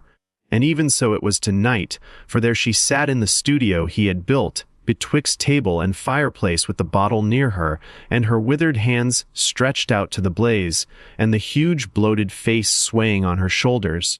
Beside her tonight were the wrecked remains of a chair, and the first sight that he caught of her was to show her feeding the fire with the broken pieces of it. It had been too troublesome to bring fresh logs from the store of wood. To break up a chair was the easier task. She stirred and sat more upright, then reached out for the bottle that stood beside her, and drank from the mouth of it. She drank and licked her lips and drank again, and staggered to her feet, tripping on the edge of the hearth rug. For the moment that seemed to anger her, and with clenched teeth and pointing finger she mumbled at it. Then once more she drank, and lurching forward, took the lamp from the table. With it in her hand she shuffled to the door, and the room was left to the flickering firelight. A moment afterwards, the bedroom window above sprang into light, an oblong of bright illumination. As soon as that appeared, he crept round the house to the door. He gently turned the handle of it, and found it unlocked. Inside was a small passage entrance, on the left of which ascended the stairs to the bedroom above the studio. All was silent there, but from where he stood he could see that the door into the bedroom was open, for a shaft of light from the lamp she had carried up with her was shed onto the landing there. Everything was smoothing itself out to render his course most easy. Even the gale was his friend, for it would be bellows for the fire. He slipped off his shoes, leaving them on the mat, and drew the whipcord from his pocket. He made a noose in it and began to ascend the stairs. They were well built of seasoned oak, and no creak betrayed his advancing footfall. At the top he paused, listening for any stir of movement within, but there was nothing to be heard but the sound of heavy breathing from the bed that lay to the left of the door and out of sight. She had thrown herself down there, he guessed, without undressing, leaving the lamp to burn itself out. He could see it through the open door already beginning to flicker. On the wall behind it were a couple of colors, pictures of his own, one of the little walled garden by the farm, the other of the pinewood of their tryst. Well, he remembered painting them. She would sit by him as he worked with prattle and singing. He looked at them now, quite detachedly. They seemed to him wonderfully good, and he envied the artist that fresh, clean skill. Perhaps he would take them down presently and carry them away with him. Very softly now he advanced into the room, and looking round the corner of the door, he saw her, sprawling and fully dressed on the broad bed. She lay on her back, eyes closed and mouth open, her dull gray hair spread over the pillow. Evidently she had not made the bed that day, for she lay stretched on the crumpled back, turned blankets. A hair brush was on the floor beside her. It seemed to have fallen from her hand. He moved quickly towards her. "Oh." He put on his shoes again. When he came to the foot of the stairs, carrying the lamp with him and the 2 pictures which he had taken down from the wall, and went into the studio. He set the lamp on the table and drew down the blinds, and his eye fell on the half-empty whiskey bottle from which he had seen her drinking. Still, though his hand was quite steady, and his mind composed and tranquil, there was yet at the back of it some impression that was slowly developing, and a good dose of spirits would no doubt expunge that. He drank half a tumbler of it raw and undiluted, and though it seemed no more than water in his mouth, he soon felt that it was doing its work and sponging away from his mind the picture that had been outlining itself there. The air was too still. In a couple of minutes he was quite himself again, and could afford to wonder and laugh at the illusion, for it was no less than that which had been gaining on him. For though he could distinctly remember drawing the noose tight, and seeing the face grow black inside, and struggling with the convulsive movements of those withered limbs that soon lay quiet again, air was kept in sile. There had sprung up in his mind some unaccountable impression that what he had left there huddled on the bed was not just the bundle of withered limbs and strangled neck, but the body of a young girl, smooth of skin and golden of hair, with mouth that smiled drowsily. She had been asleep when he came in, and now was half awake, and was stirring and stretching herself. The air was too, and still. In what dim of his mind that image had formed itself, he had no idea. All he cared about now was that his drink had shattered it again. He could proceed with order and method to make all secure. Just 1 drop more first. How lucky it was that this morning he had been liberal with his money when she came to the village, for he would have been sorry to have gone without that fillip to his nerves. He looked at his watch and saw to his satisfaction that it was still only a little after 7 o'clock.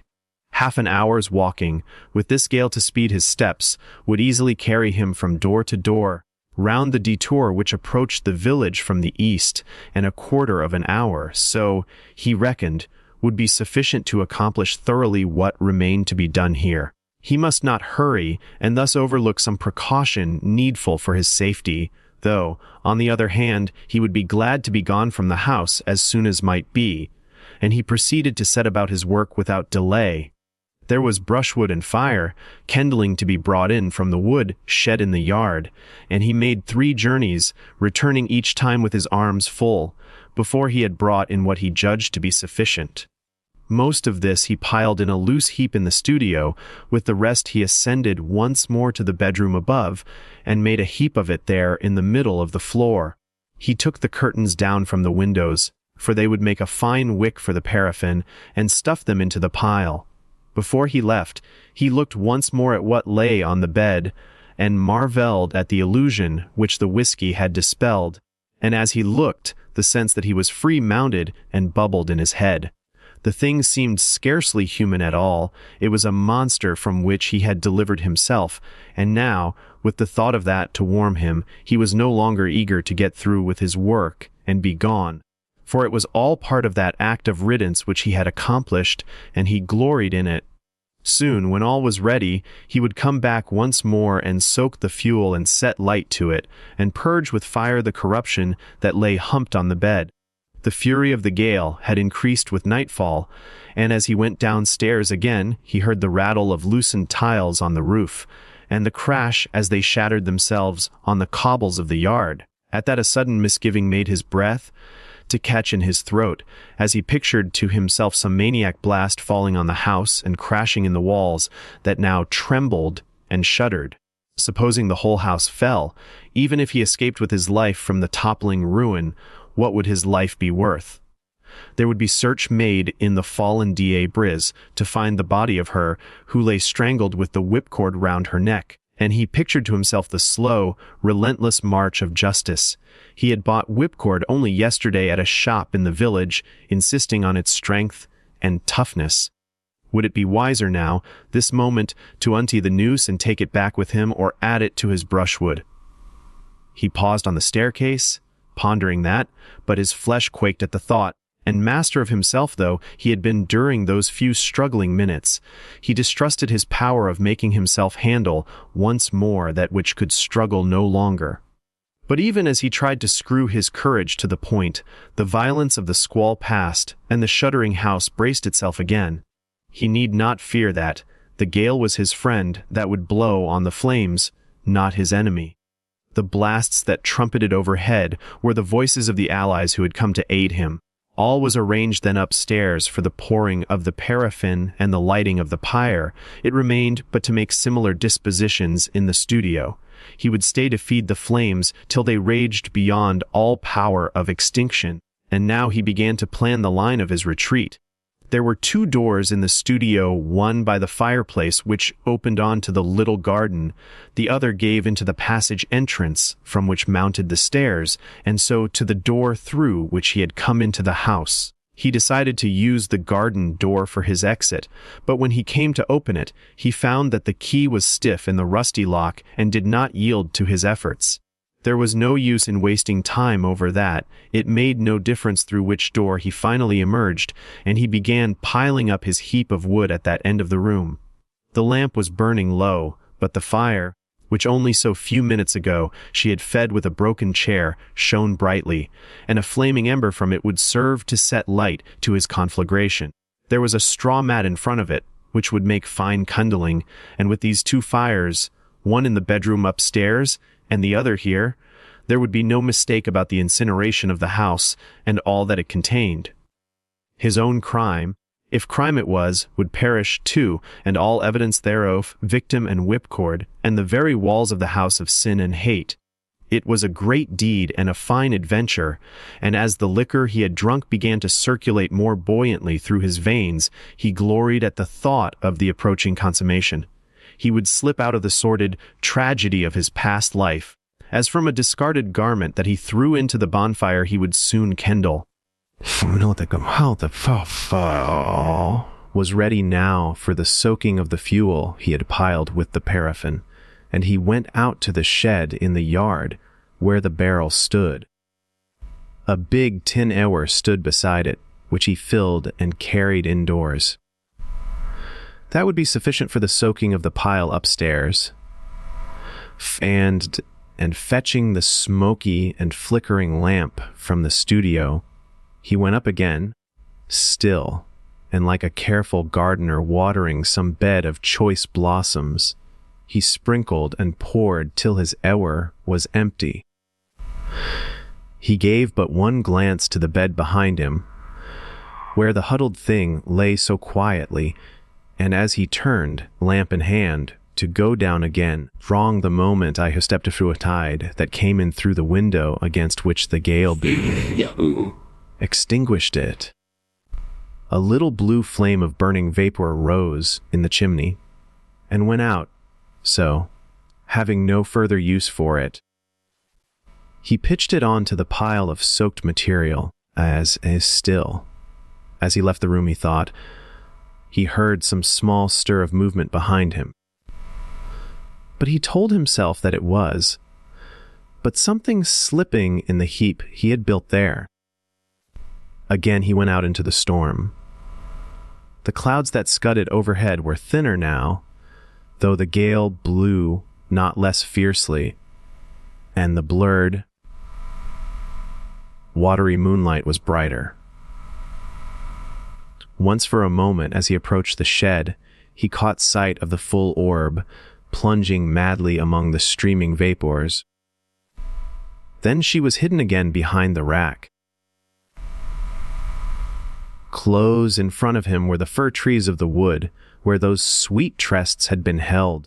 I stepped inside, and once again the vision of hers as she had been broke into his mind, and the queer conviction that it was no withered and bloated hag who lay on the bed upstairs, but the fair, comely limbs and the golden head.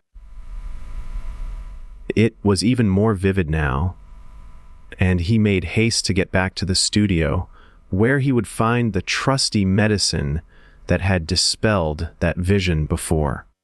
Mouse.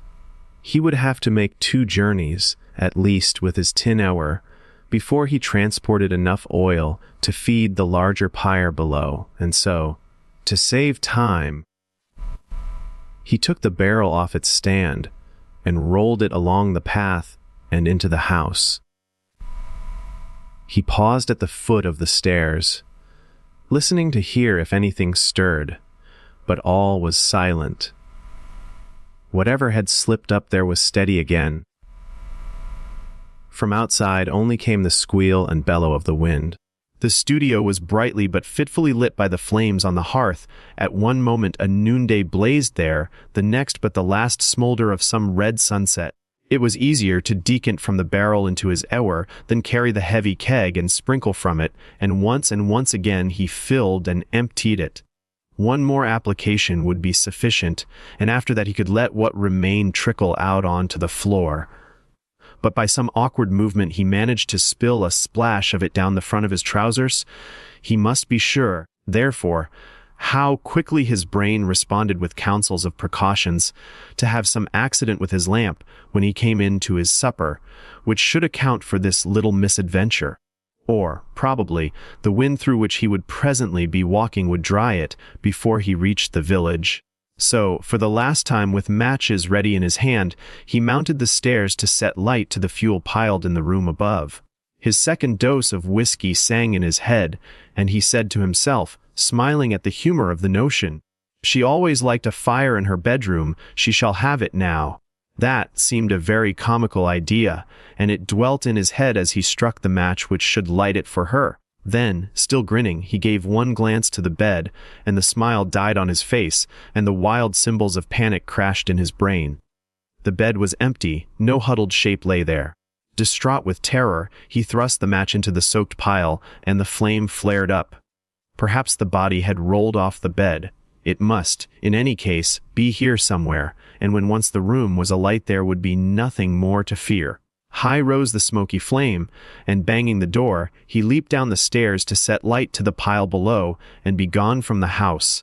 Yet, whatever monstrous miracle his eye had assured him of, it could not be that she still lived and had left the place where she lay, for she had ceased to breathe when the noose was tight round her neck, and her fight for life and air had long been stilled.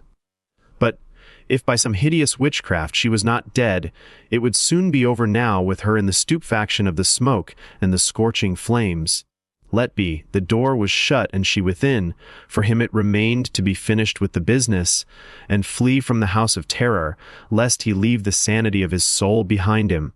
The red glare from the hearth in the studio lit his steps down the passage from the stairway, and already he could hear from above the dry crack and snap from the fire that prospered there. As he shuffled in, he held his hands to his head, as if pressing the brain back into its cool case, from which it seemed eager to fly out into the welter of storm and fire and hideous imagination.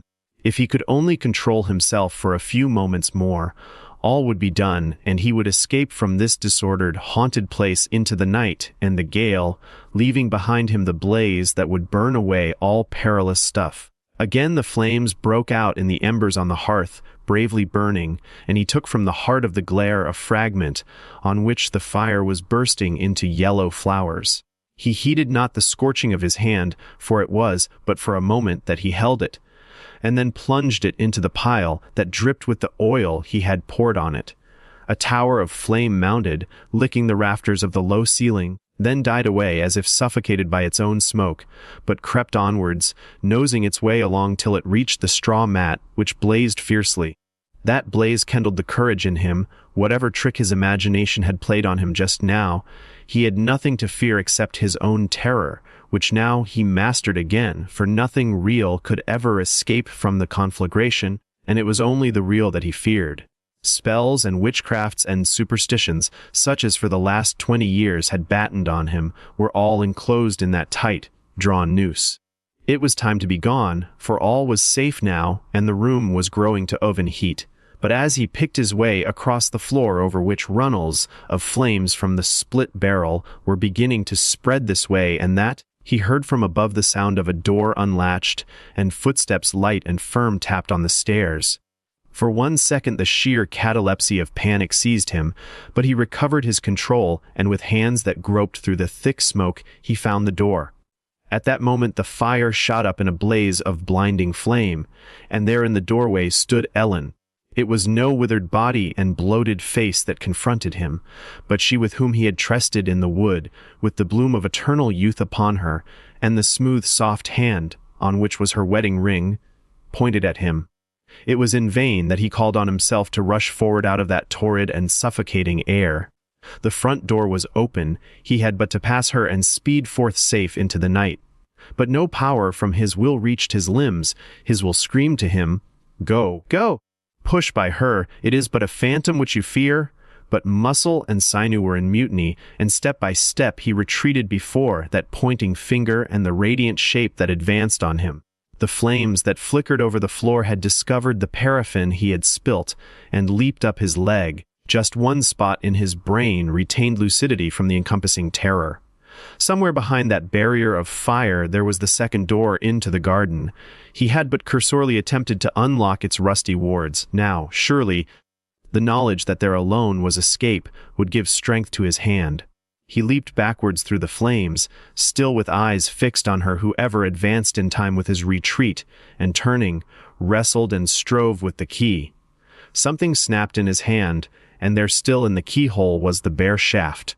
Holding his breath, for the heat scorched his throat, he groped towards where he knew was the window through which he had first seen her that night. The flames licked fiercely round it, but there, beneath his hand, was the hasp, and he threw it open. At that the wind poured in as through the nozzle of applied bellows, and death rose high and bright around him. Through the flames, as he sank to the floor, a face radiant with revenge smiled on him. Bal Macabre by Gustav Meyrink Lord. Hopeless had invited me to join the party at his table, and introduced me to the gentlemen. It was long after midnight, and I have forgotten most of the names. Dr. Zitterbane I had already met before. "You always sit by yourself."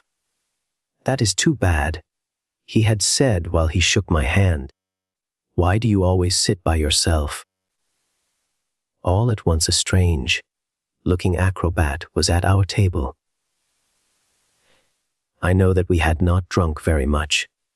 Nevertheless, we were under the spell of that delicate, barely noticeable intoxication, which makes some words seem to come from far off, a condition peculiar to those late hours when we are lulled by cigarette smoke, the laughter of women, and cheap music. Strange that out of such nightclub atmosphere, with its combination of gypsy music, cakewalk, and champagne, should develop a discussion of things supernatural. Lord Hopeless was telling a story of a society which was really supposed to exist of men and women, rather of corpses or apparent corpses, belonging to the best circles, who according to the testimony of the living had been dead a long time, even had grave markers and tombs with their names and the dates of their deaths, but who in reality lay somewhere in the city, inside an old-fashioned mansion, in a condition of uninterrupted catalepsy, insensate, but guarded against disintegration, neatly arranged in a series of drawers. They were said to be cared for by a hunchbacked servant with buckleshoes and a powdered wig, who was nicknamed Spotted Aaron. During certain nights their lips showed a weak, phosphorescent gleam, which was a sign for the hunchback to perform a mysterious manipulation upon the cervical vertebrae of his charges. So he said, their souls could then roam about unhampered, temporarily freed from their bodies, and indulge in the vices of the city, with a greediness and intensity which transcended the imagination of the craftiest roue. Among other things, they knew how to attach themselves, in vampire fashion, to those living reprobates who stagger from vice to vice, sucking, stealing, enriching themselves with weird sensations at the expense of the living masses. This club, which, by the way, had the curious name Amanita, possessed even by laws and rules and severe conditions concerning the admission of new members. But these were surrounded by an impenetrable veil of secrecy. I could not catch the last few words of Lord Hopeless' talk, due to the noisy racket of the musicians and the singers who dished up the latest couplet.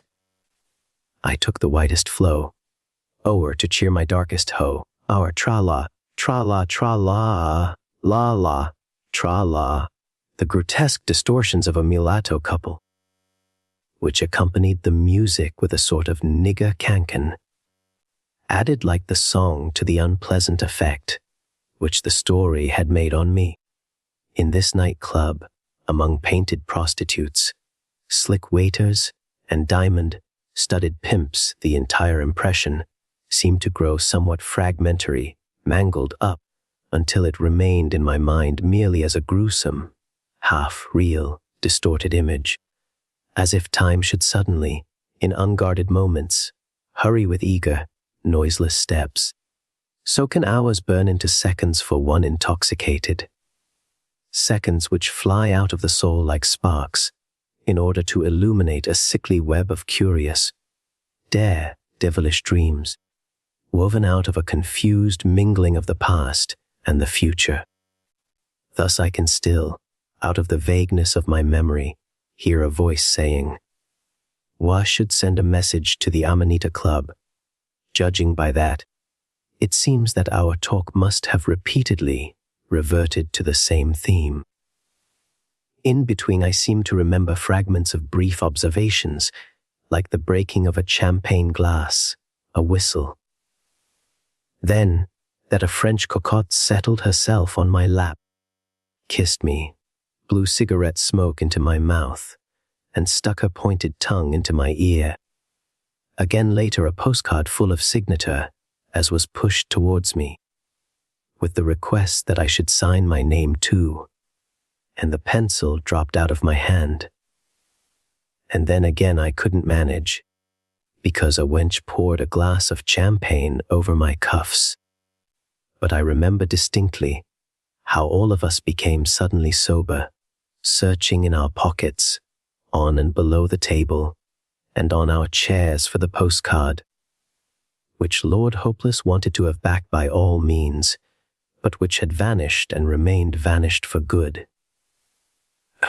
I took the whitest flow o'er to cheer my darkest hoe. Ah, the violins screeched the refrain and submerged our consciousness in the darkness again and again. If one closed one's eyes, one seemed to be lying on a thick, black, velvety carpet from which flamed forth a few isolated ruby-red flowers. "I want something to eat," I heard someone call. "What? Cave your nonsense!" "Bring me, and bring me, of the well. Bring me some preserved mushrooms." And all of us ate of those sour mushrooms, which were swimming in a clear, stringy liquid, spiced with some aromatic herb. I took the whitest flow, o'er to cheer my darkest hoe. Our la, tra, la, tra, la, la, tra, la. all at once a strange-looking acrobat dressed in a coverall tricot which was much too large and wobbled crazily about him, was at our table, and at his right sat a masked hunchback with a white flaxen wig. Next to him was a woman, and they all laughed. How in the world did he get in here, with those? And I turned around, the hall was empty, except for ourselves. Oh, well, I thought. Never mind. The table at which we sat was very long, and most of its tablecloth shone as white as a sheet, empty of plates and glasses. "Monsieur Falloids, won't you please dance for us?" said one of the gentlemen, patting the acrobat on his shoulder. They must know each other well. It went through my head in a sort of a dream. Very probably he's been sitting here a long time already. That tricot. And then I looked at the hunchback next to him, and our eyes met. He wore a mask glazed with white lacquer and a greenish, faded jacket, badly neglected and full of crude patches. "Picked up from the street." When he laughed, it sounded like a cross between a wheeze and a rattle. "Frotalus!" Crotulus horridus. That phrase, which I must have heard or read somewhere sometime, went through my mind. I could not remember its meaning, but I shuddered nevertheless as I whispered it to myself. And then I felt the fingers of that young wench touching my knees under the table. "My name is Albina Veritrina," she whispered to me falteringly, as if she were confiding a secret to me, while I seized her hand.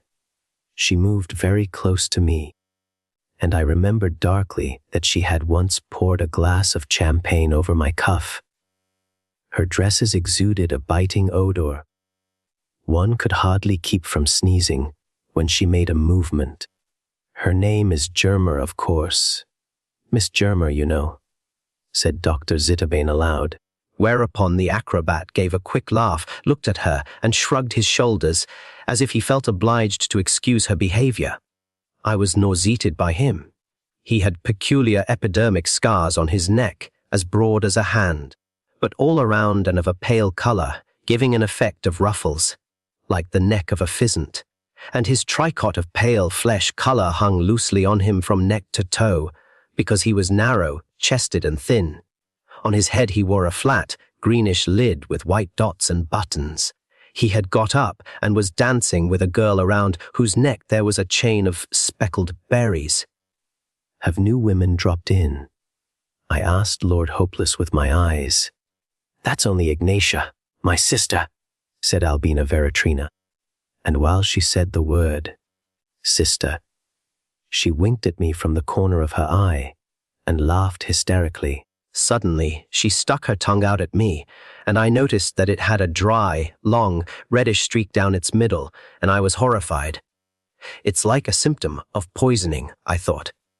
Why has she that reddish streak? It's like a symptom of poisoning! And again I heard the music coming from afar. I took the whitest flow o'er to cheer my darkest hour, and, although I kept my eyes closed, I knew how they all wagged their heads to the music, in crazy rhythm. It is like a symptom of poisoning, I dreamed, and woke up with a chill. The hunchback in his green, spotted jacket had a wench on his lap and jerked off her clothes in a sort of sane Vitus dance, seemingly to the rhythm of inaudible music. Dr. Zitterbane arose awkwardly and unbuttoned her shoulder straps. "Ah! Between second and second there is a brief interval, which does not belong to time, which belongs only to the imagination. Like the meshes of a net." I heard the hunchback orating insinuatingly. "These intervals are, you can add them together, and they will still not result in actual time, but we think them nevertheless. Once, twice, once again, and a fourth time.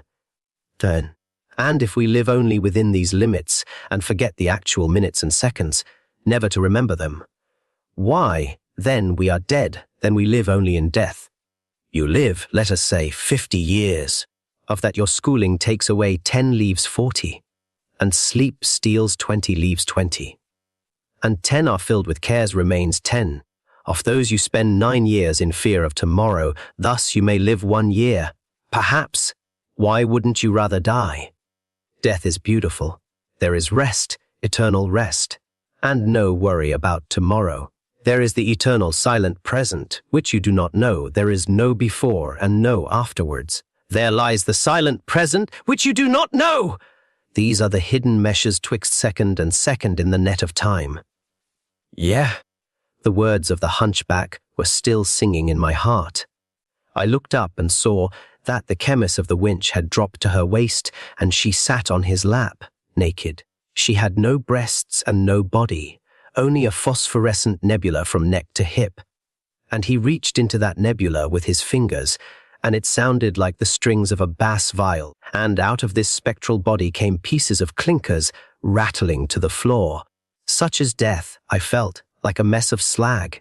Slowly, the center of that white tablecloth soared upward, like an immense bubble. A chill draft swept the room and blew away the nebula. Glittering harp strings appeared, reaching from the collarbone of the wench to her hips. A creature, half woman, half harp! The hunchback played on it, so I dreamed, a song of death and lust, which ended in a strange hymn. All joy must turn to suffering. No earthly pleasure can endure. Who longs for joy, who chooses joy, will reap the sorrow which it brings. Who never yearns nor waits for joy, has never yearned for sorrow's end. And an inexplicable longing for death came over me, and I yearned to die. But in my heart, life gave battle, the instinct for self-preservation, and death and life were ominously arrayed against each other. That is catalepsy. My eyes stared motionless. The acrobat bent over me, and I noticed his wrinkled tricot, the greenish lid on his head, and his ruffled neck. Catalepsy. I wanted to stammer, but I could not open my mouth. As he walked from one to another and peered into their faces with a questioning leer, I knew that we were paralyzed, as he was like a toadstool. We have eaten toadstools, stewed with veratrum album, the herb which is also called white germa. But that is only a spook of the night, a chimera! I wanted to shout it out loud, but could not. I wanted to turn my head, but could not. The hunchback with the white, varnished mask got up noiselessly, and the others followed him and arranged themselves in couples just as noiselessly. The acrobat with the French trumpet, the hunchback with the human harp, Ignatia with Albina Veratrina. Thus they moved right through the wall in the twitching dance step of a cakewalk. Only once did Albina Veratrina turn her face towards me, accompanying the look with an obscene gesture. I wanted to turn my eyes sideways or close my lids, but I could not. Constantly I had to stare at the wall, clock, and at its hands which crawled around its face like thieving fingers. And in my ears still sounded that haunting couplet. I took the whitest flow, o'er to cheer my darkest hoe. Ah, tra-la, tra-la, tra-la, tra-la, and like a basso ostinato it came from the depths. All joy must turn to suffering. Who never yearns nor waits for joy, has never yearned for sorrow's end. 2. I recovered from this poisoning after a long, long time, but the others are all buried. It was too late to save them, so I was told, when help arrived. But I suspect that they were not really dead when they were buried. Even though the doctor tells me that catalepsy cannot result from eating toadstools, and that the symptoms would have had to be different, I suspect that they were not dead, and with a shudder I have to think of the Amanita Club, and of its weird hunchback guardian, Spotted Aaron, with his white mask. Dark Digiamem by Bernard Capes. I'd not go higher, sir, said my landlady's father. I made out his warning through the shrill piping of the wind, and stopped and took in the plunging seascape from where I stood. The boom of the waves came up from a vast distance beneath. Sky and the horizon of running water seemed hurrying upon us over the lip of the rearing cliff. It crumbles, he cried. It crumbles near the edge like as frosted mortar. I've seen a noble sheep, sir, 80 pound of mutton, browsing here one moment, and seen it go down the next in a puff of white dust. Hark to that! Do you hear it? Through the tumult of the wind in that high place came a liquid vibrant sound, like the muffled stroke of iron on an anvil. I thought it the gobble of water in clanging caves deep down below. It might be a bell, I said. The old man chuckled joyously. He was my cicerone for the nonce, had come out of his chair by the ingle, nook to taste a little the salt of life. The north-easter flashed in the white cataracts of his eyes, and woke a feeble activity in his scrannel limbs. When the wind blew loud, his daughter had told me, he was always restless, like an imprisoned sea gull. He would be up and out. He would rise and flap his old draggled pinions, as if the great air fanned an expiring spark into flame. "It is a bell," he cried, "the bell of old St. Dunstan's, that was swallowed by the waters in the dark times." "Aye," I said, "that is the legend hereabouts." "No legend, sir, no legend. Where be the tombstones of drowned mariners to prove it such? Not 1 to 40 that they has in other sea, board parishes. For why? Dunstan bell sounds its warning, and not a craft will put out. There is the storm cone," I suggested. He did not hear me. He was punching with his staff at one of a number of little green mounds that lay about us. "I could tell you a story of these," he said. "Do you know where we stand? On the site of the old churchyard." "Ay, sir, though it still bore the name of the new yard in my first memory of it." "Is that so? And what is the story?" He dwelt a minute, dense with introspection. Suddenly he sat himself down upon a mossy bulge in the turf, and waved me imperiously to a place beside him. "The old order changeth," he said. "The only lasting foundations of men's works shall be godliness and law abiding. Long ago they builded a new church, here, high up on the cliffs, where the waters could not reach, and lo, the waters wrought beneath and sapped the foundations, and the church fell into the sea." "So I understand," I said. "The godless are fools," he chattered knowingly. "Look here at these bents, 30 of 'em may be. Tombstones, sir, perished like man his works, and the decayed stumps of them coated with salt grass." He pointed to the ragged edge of the cliff a score paces away. "They raised it out there," he said, "and further, a temple of bonded stone. They thought to bribe the Lord to a partnership in their corruption, and he answered by casting down the fair mansion into the waves." I said, Who? "My friend." "They that builded the church," he answered. "Well," I said, "it seems a certain foolishness to set the edifice so close to the margin." Again he chuckled. "It was close, as you say, yet none so close as you might think nowadays. Time hath gnawed here like a rat on a cheese.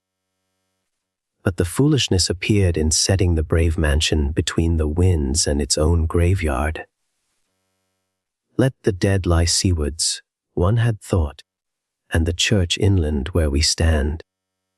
So had the bell rung to this day, and only the charnel bones flaked piecemeal into the sea. Certainly, to have done so would show the better providence." "Sir," I said, "the foolishness appeared. But, I tell you, there was foresight in the disposition, in neighboring the building to the cliff path. For so they could the easier enter unobserved, and store their Tex eggs of Nantes brandy in the belly of the organ. Who are they? Why, who, but 2/3 of all Dunburg? Smugglers!"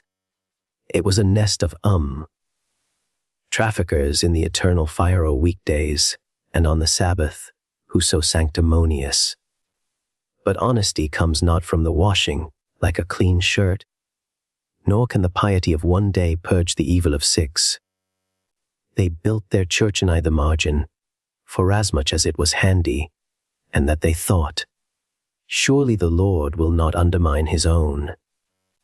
A rare community o' blasphemers, fro the parson that took his regular toll of the organ, loft, to him that sounded the keys and pulled out the joyous stops, as if they was so many spigots to what lay behind. "Off when do you speak?" I speak of nigh a century and a half ago.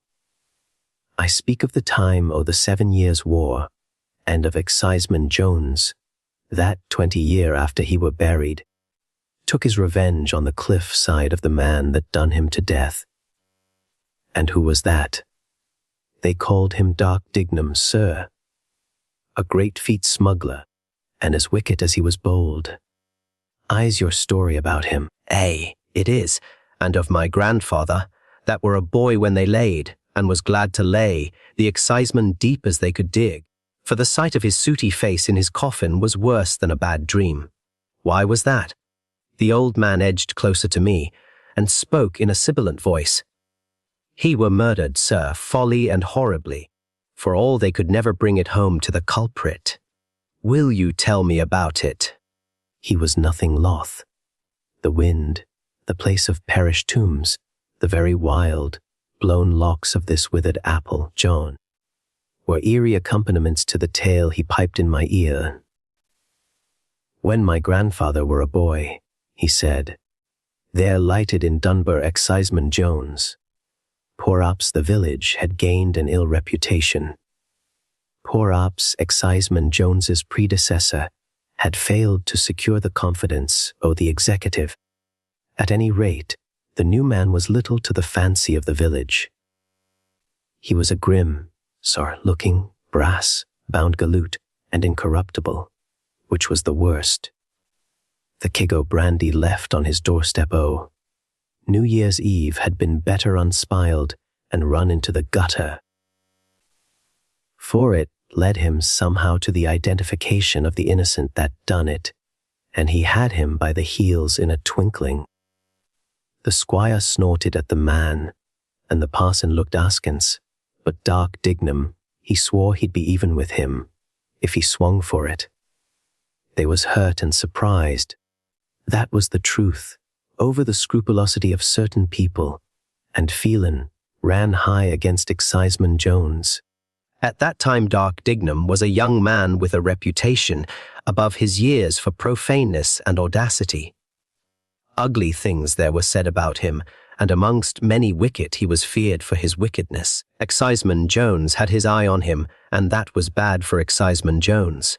No, one murk December night Exciseman Jones staggered home with a bloody long slice down his scalp, and the red drip from it spotting the cobblestones.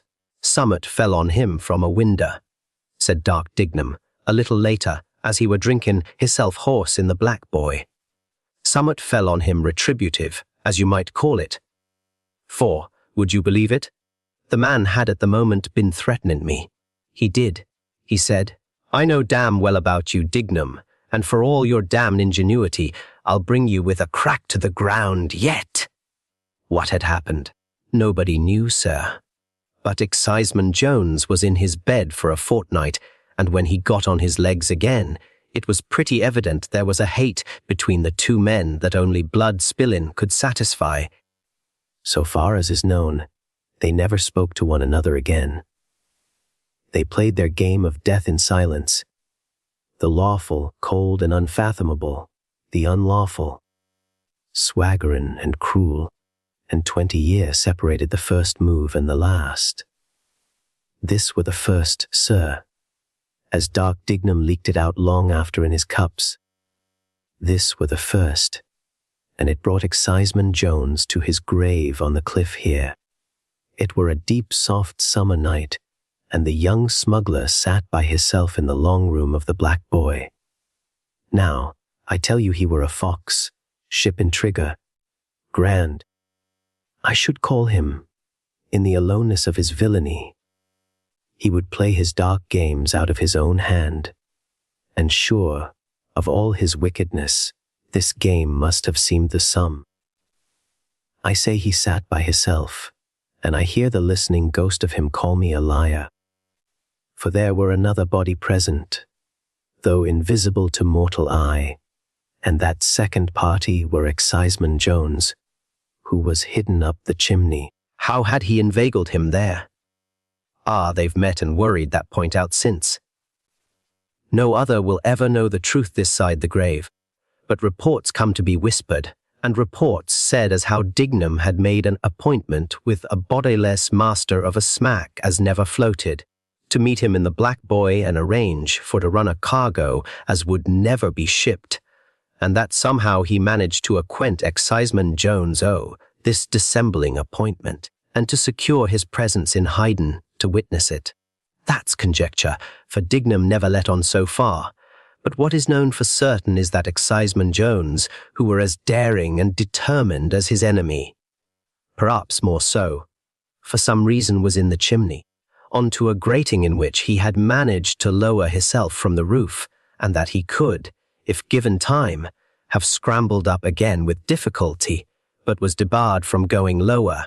And, further, this is known, that, as Dignam sat on, pretending to yawn and huggin, his black intent, a little sut plopped down the chimney and scattered on the coals of the laid fire beneath. "At that, curse this waitin'," said he. The room's as chill as a belfry, and he got to his feet with a secret grin and strolled to the hearthstone. "I wonder," said he, "will the landlord object if I venture upon a glint of fire for comfort's sake?"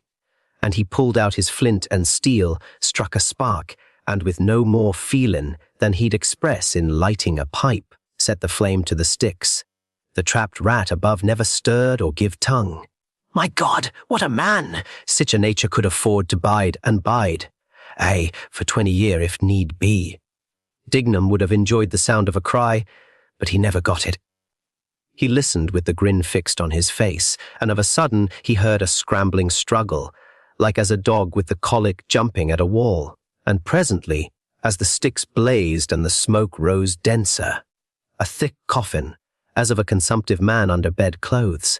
Still no cry, nor any appeal for mercy, no, not from the time he lit the fire till a horrible rattle come down, which was the last twitches of something that choked and died on the sooty gratin above.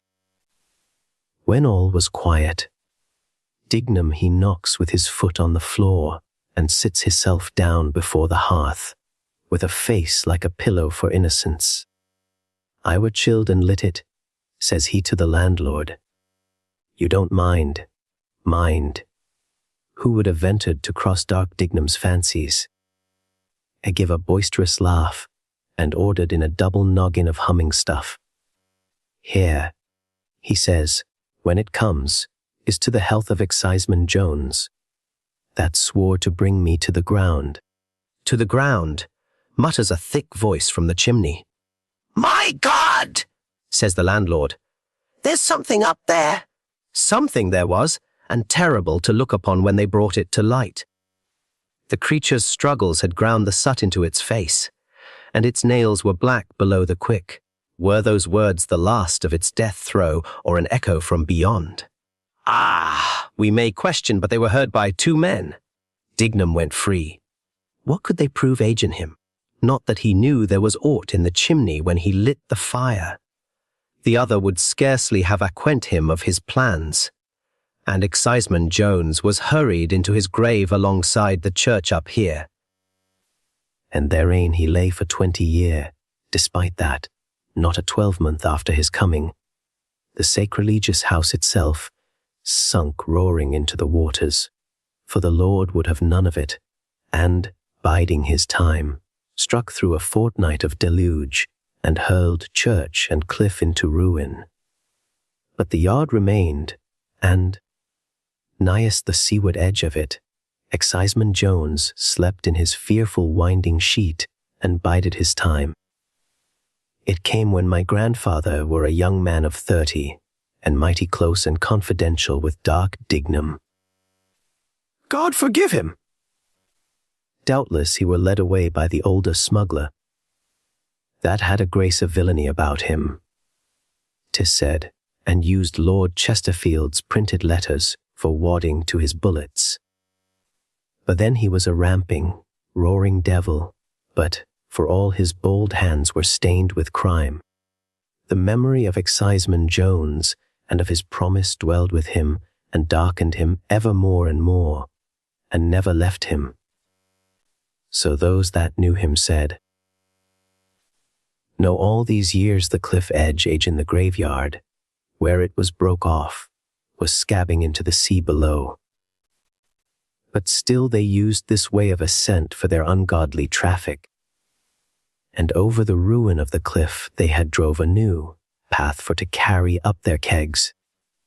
It was a cloudy night in March, with scud and a fitful moon, and there was a sloop in the offing, and under the shore a loaded boat that had just pulled in with muffled rowlocks. Out of this dark Dignam was the first to sling himself a brace of rundlets, and my grandfather followed with 2 more.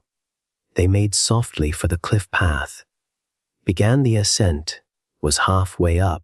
Whiz! A stone of chalk went by them with a skirl and slapped into the rubble below. Some more of St. Dunstan's gravel, cried Dignam, panting out a reckless laugh under his load, and on they went again. Whish! A bigger lump came like a thunderbolt, and the wind of it took the bloody smuggler's hat and sent it swooping into the darkness like a bird. Thunder, said Dignam, the cliff's breaking away. The words was hardly out of his mouth when there flew such a volley of chalk stones as made my grandfather, though none had touched him, fall upon the path where he stood and begin to gabble out what he could call to mind of the prayers for the dying. He was in the midst of it when he heard a scream come from his companion as froze the very marrow in his bones. He looked up, thinking his hour had come. My God! What a sight he saw! The moon had shone out of a sudden, and the light of it struck down on Dignam's face, and that was the colour of dirty parchment, and he looked higher and give a sort of sob.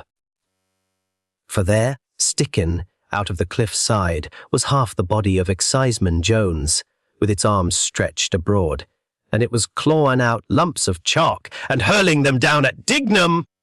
And even as he took this in through his terror, a great ball of white came hurtling, and went full on to the man's face with a splash, and he was spun down into the deep night below, a nameless thing. The old creature came to a stop, his eyes glinting with a febrile excitement. And so, I said, Exciseman Jones was true to his word. The tension of memory was giving, the spring slowly uncoiling itself. He said doubtfully. The cliff had flaked away by degrees to his very grave. They found his skeleton sticking out of the chalk. His skeleton, said I, with the emphasis of disappointment. The first, sir, the first. His was the first. There have been a many exposed since. The work of decay goes on, and the bones they fall into the sea. Sometimes, sailing offshore, you may see a shank or an arm protruding, like a pigeon's leg from a pie. But the wind or the weather takes it and it goes. There's more to follow yet. Look at him! Look at these bents! Everyone a grave, with a skillington in it.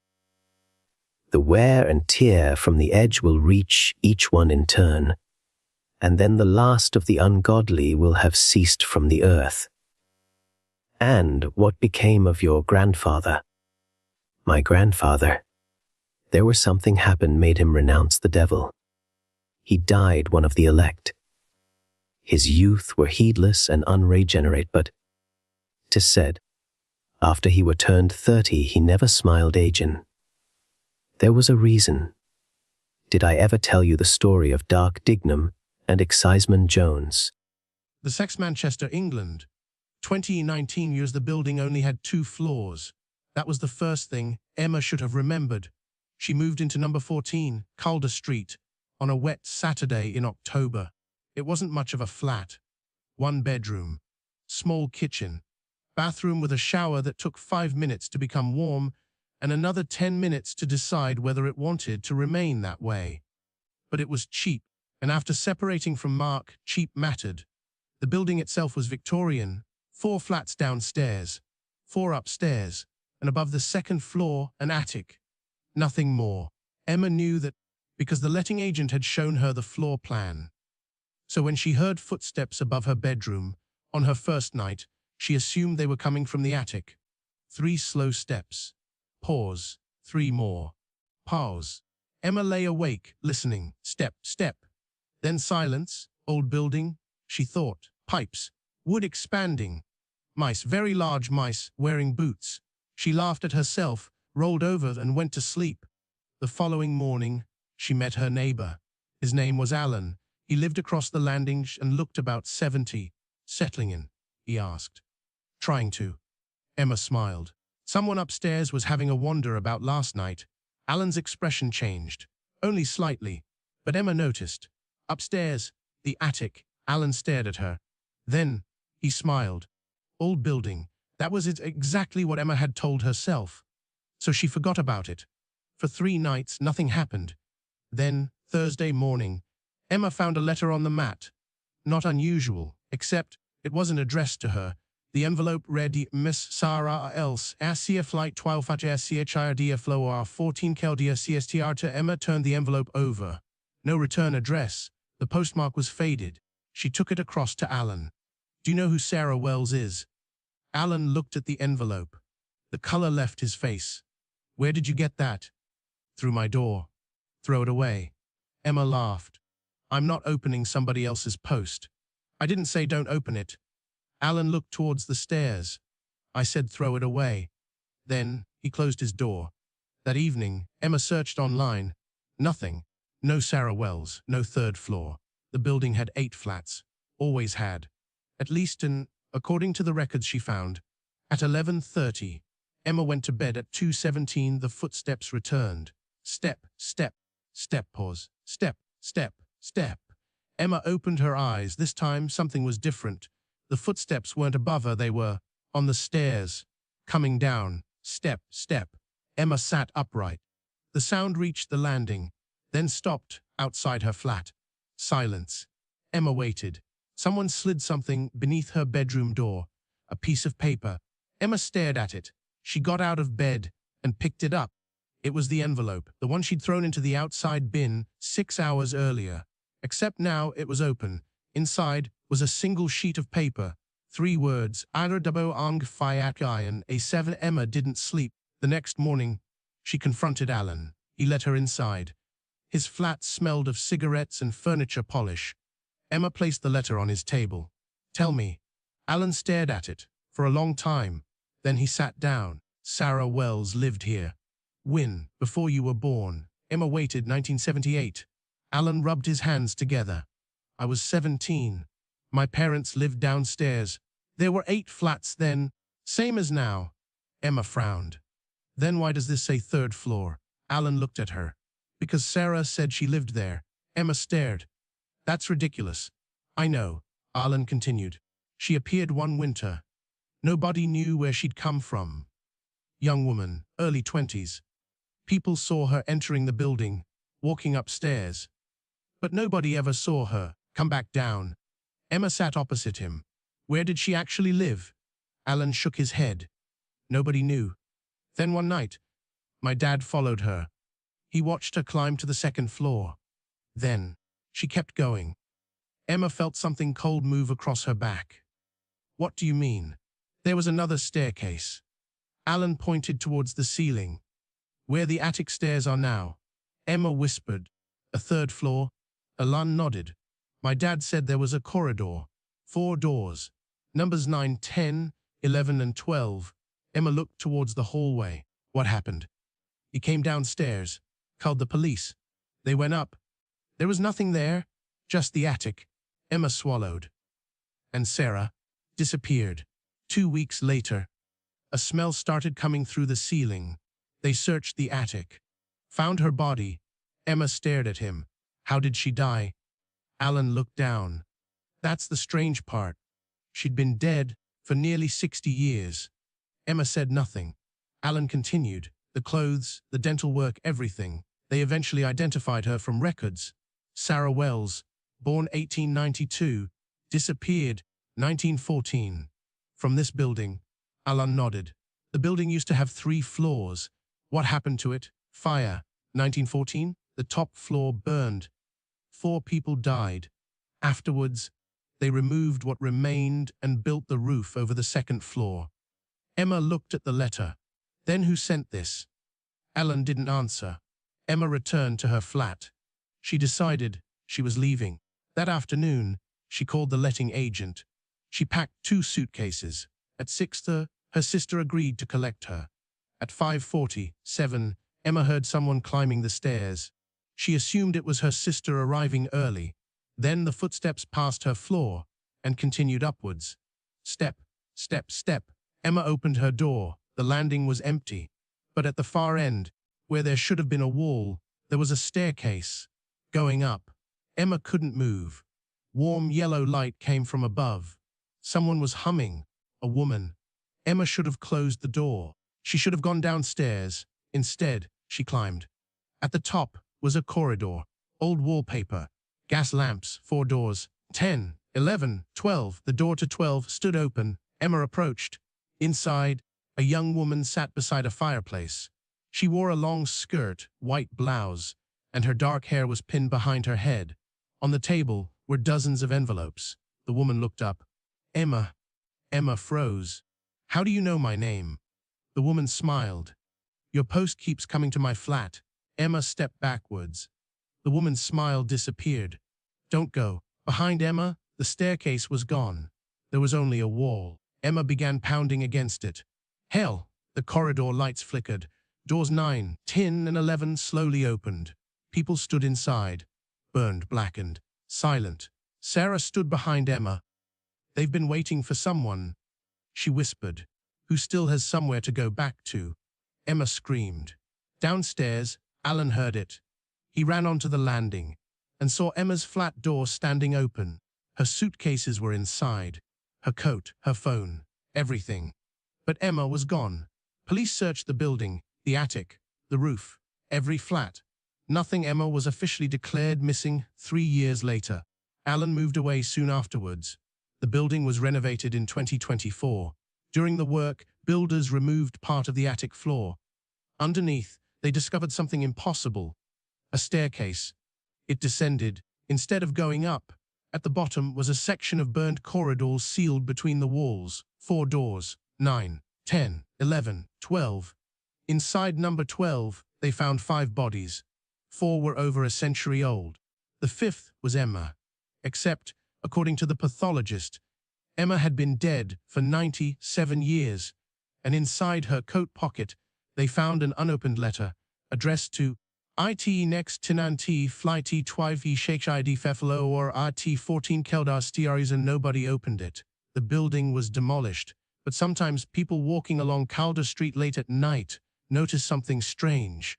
Between numbers 12 and 16, there is occasionally another building, a narrow Victorian building 3 stories high, and in the highest window, a young woman stands watching the street, waiting for someone to bring her post. She didn't last very long, said Mrs. Renner's resentful voice. Lucy Butterfield turned her head on the pillow so that she might hear better the whisperings outside her bedroom door. She was not loath to eavesdrop in that house of secret happenings, if by listening she might find some clue to Cora Kent's mysterious disappearance. Because she was not a well woman, Mrs. It was just too much for her. You should have knowed it, if Kathy didn't. That, Lucy knew, was the voice of Aaron Gross, the ancient pauper whom her landlady explained she had taken from the county poor farm to do her outdoor chores. It was a high, cackling voice quite in character with the dried up little man to whom it belonged. Shh, shh. Want to wake her up? Lucy sat upright in bed, by now keenly attuned to those low voices in the corridor outside her room. Lane never leave alone. The knowledge that she was not supposed to hear what her landlady and the hired man were discussing lent a certain allure, half mischievous, half serious, to her almost involuntary eavesdropping. Never leave alone, Kathy had to be fed, said Miss Renner's sharp whisper. Listen at her now. How am I going to put her off? Lane never leave alone. Tell me that. Lucy, too, listened. From one of the locked rooms along the corridor, she heard a soft moaning and knew that what she had been hearing for several nights was not a dream. Lane never leave alone. 12-year-old Kathy Renner, confined to her bed with rheumatic fever and denied the solace of sympathetic company for fear the excitement might bring on a heart attack, was wailing softly. "I'm hungry." "I'm hungry." "Why, the poor kid!" Lying there alone all day with no one to talk to, and crying all night with hunger. Lucy's gorge rose against the hard efficiency of Mrs. Renner. How could a mother bear hearing that pitiful pleading? As if some relentless intuition pushed her into explanation, Mrs. Renner's voice came huskily. "Listen at her!" "Oh, my little Kathy! I just can't bear it. I can't get at them tonight, but tomorrow I'm going to take out that honeysuckle." Lucy's grey eyes roved across the room to rest with puzzlement upon a tail vase of yellow, blossomed honeysuckle, dimly seen in the half-light on one shelf of the old bureau between the two south windows.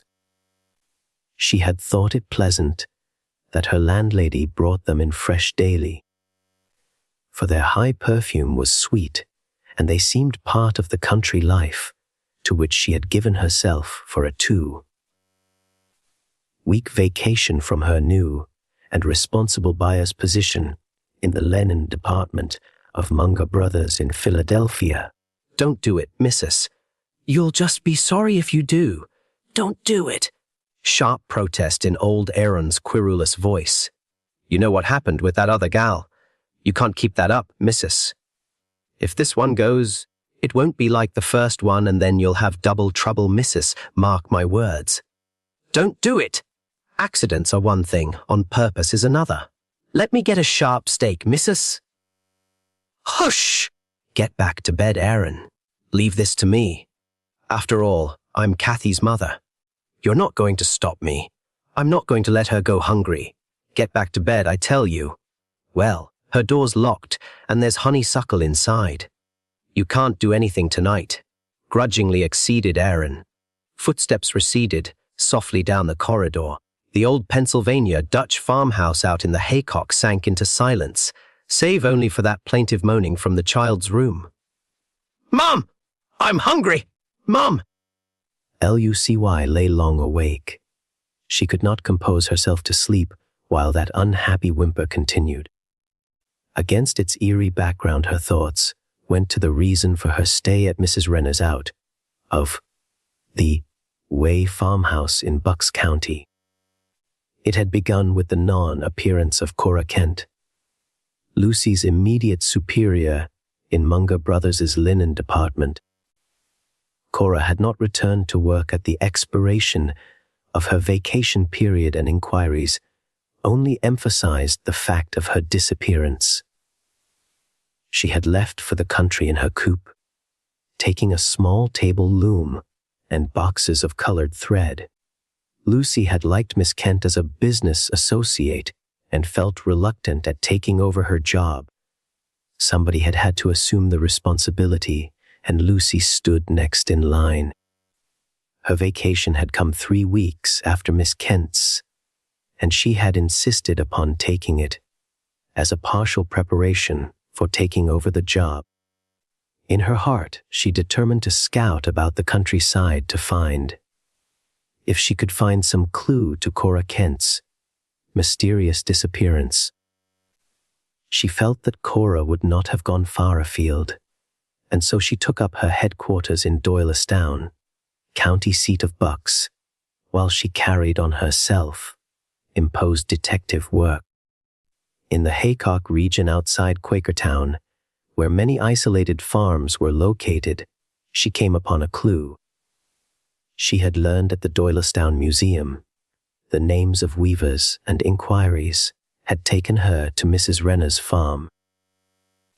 On the 3rd day of her vacation, Lucy had come to an agreement with Mrs. Renner for a week's board and weaving lessons. In the upstairs front room that was to be hers, Lucy exclaimed with enthusiasm over the coverlet on the old spool bed, at the runners on the wash stand, and the antique bureau with its tall shelves and drawers on either side of the high mirror. A stuffed chair upholstered in material that Mrs. Renner said was woven by herself caught Lucy's attention, and the antimacassar pinned on the back caught her eye particularly. Mrs. Renner said, with a certain uneasiness, that she hadn't woven it herself, and her eyes evaded Lucy's shiftily. Lucy offered to buy it, and Mrs. Renner at once unpinned it. She said shortly, "Take it. I never did like it. Glad to be shut of it. Never leave alone." When Lucy went back to Doylestown to pick up her belongings, she wrote a brief note to Stan's mother and enclosed the weaving. She gave her prospective mother-in-law Mrs. Renner's address. Never leave alone. Lucy knew that Stan's mother, with whom she was on exceptionally good terms, lay never leave alone, would be pleased with the odd bit of weaving, and was sure it would be shown to Stan when he came home over the week, and from his senior medical course studies. Never leave alone. The antimacassar wasn't as crazy looking as she had at first imagined. It was a neat piece of work, even if the central design was loosely haphazard. Lay never leave alone. The decorative blocks at corners and center top and bottom weren't so poorly designed, and the irregular markings through the center were amusing. They looked like some kind of ancient symbols. Lay never leave alone. Brunner would be charmed to receive an authentic piece of obviously original weaving. Lucy promised herself to find out about the weaver once she had gained her landlady's confidence. She had asked Mrs. Renner outright if ever a Miss Cora Kent had been at the Renner place, and her landlady had eyed her strangely and denied ever having heard the name even. On Friday morning, her second day on the Renner farm, Aaron Gross brought Lucy a package from the Doylestown laundry, where she had left lingerie. He acted so suspicious and fearful that she was puzzled. When she stripped the covering from the package, he took it and crumpled it, as if he were afraid someone would know she had given her address freely before going to the farm. Lucy counted the small pieces. There were 11 instead of 10. There was an extra handkerchief, and it was initialed. It was then that Lucy received the first impact of ominous intuition. The handkerchief carried the initials C.K. Cora Kent must have lived somewhere in the vicinity. There was a penciled note from the laundry. The handkerchief had been mistakenly delivered to another customer and was now being returned apologetically to its owner's address. Cora Kent had been to the Renner farm. Mrs. Renner had lied deliberately when she said she had never heard the name. Lucy looked up at the sound of a rustling, starched skirt to find Mrs. Renner staring down at Cora's handkerchief, sallow brow furrowed, lips a straight line, black eyes narrowed. Mrs. Renner said nothing. She only stared. Then she turned suddenly on her heel and marched into the house. Lucy was disturbed without actually knowing why, yet Mrs. Renner's deliberate lie was in itself a puzzle. THIS was only one of the small things that began to trouble her, like the locked door that confined Kathy Renner. Mrs. Renner had said definitely that she didn't want people barging in on Kathy, perhaps getting her all excited, what with the danger of heart trouble on account of the rheumatic fever. Kathy, it would appear, slept all day, for Lucy was asked to be very quiet about the house in daytime. At night noise didn't disturb the little sick girl, because then she would be awake anyway. Lucy sat up in bed now and listened to the child's whining complaint. Why didn't Kathy's mother give the poor child something to eat? Surely starvation was not included in a regimen for rheumatic fever. There was the faint sound of a door opening, and the wails subsided. Lucy lay down then and slipped comfortably off to sleep, feeling that Kathy's needs had been met. Mrs. Renner's enigmatic remarks and Aaron's peevish disapproval of his employer's behavior on some former occasion dimmed as sleep stilled Lucy's active mind. It was not until afternoon of the following day that Lucy, entering her room to get her scissors so that she might use them when weaving, noticed with sudden sharp recollection of her landlady's whispered words of the previous night that the vase of honeysuckle was conspicuous by its absence.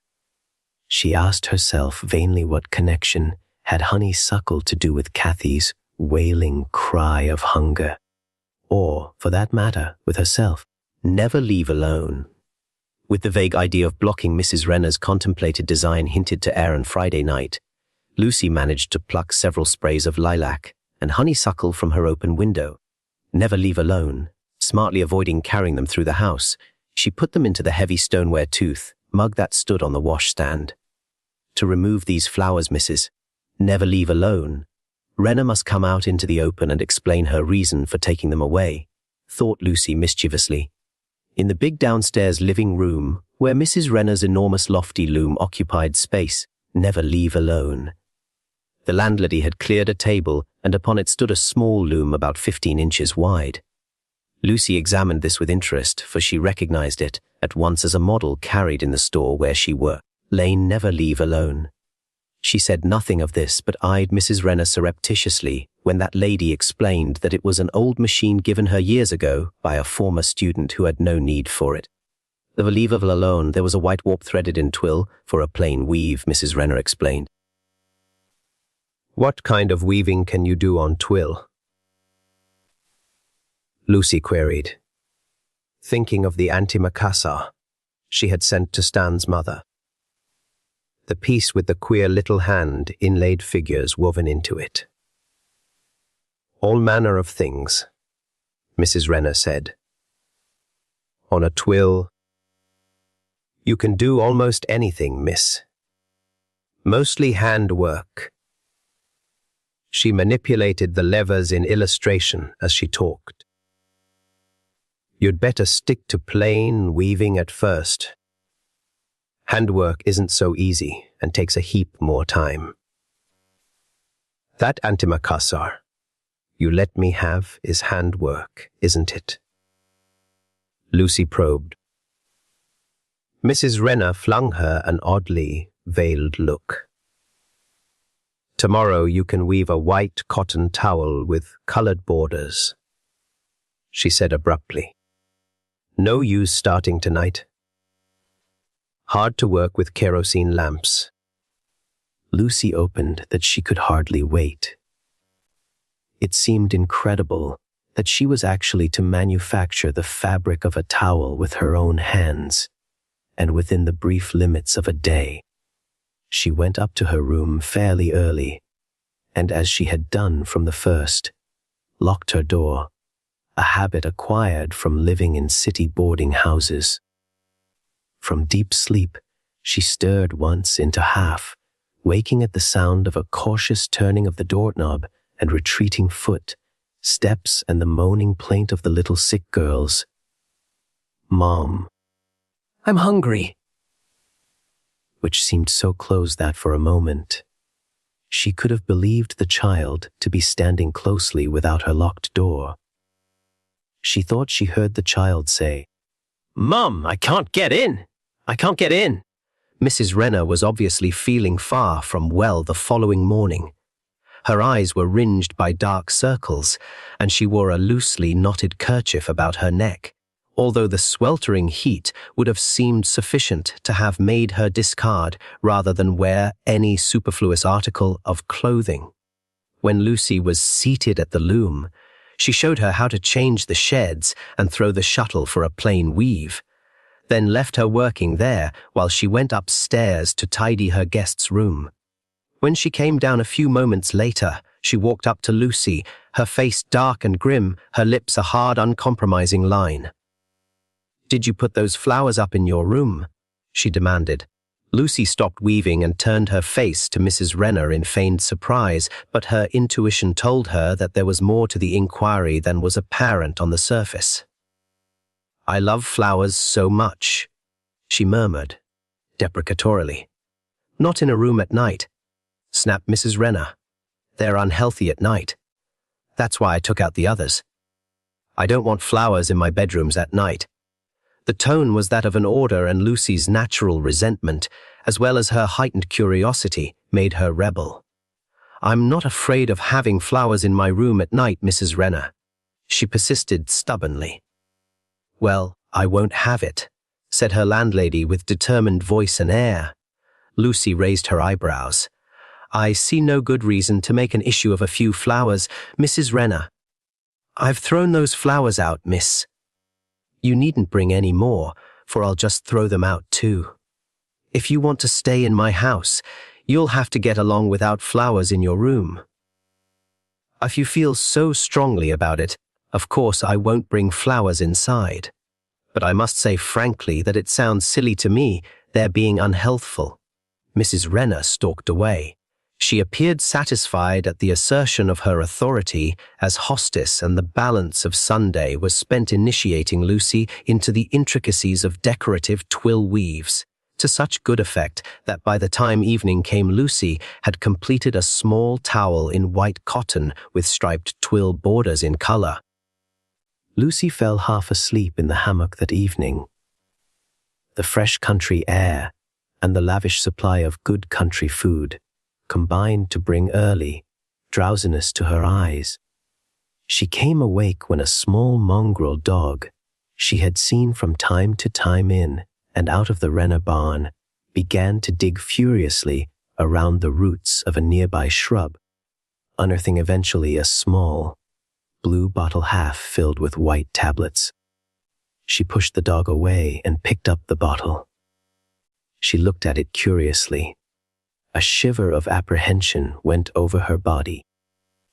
She had seen just such a container on Cora Kent's office desk, and Cora had said something about garlic being good for tubercular, inclined people.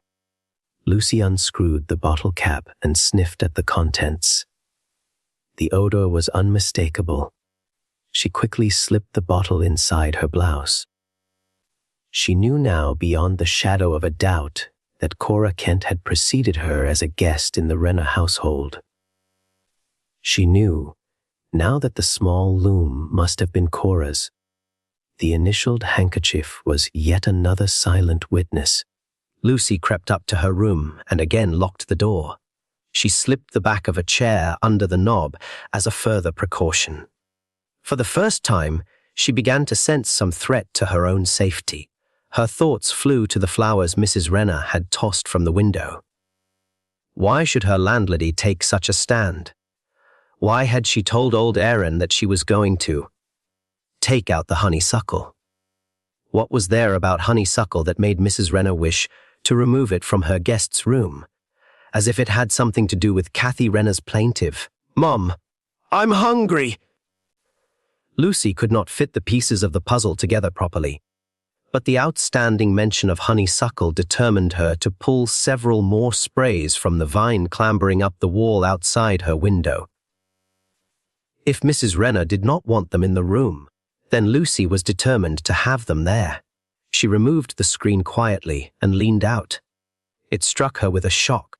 Every spray of flowering honeysuckle within reaching distance had been rudely broken off and dropped to the ground below. Somebody had foreseen her reaction. She replaced the screen and sat down on the edge of her bed, puzzled and disturbed.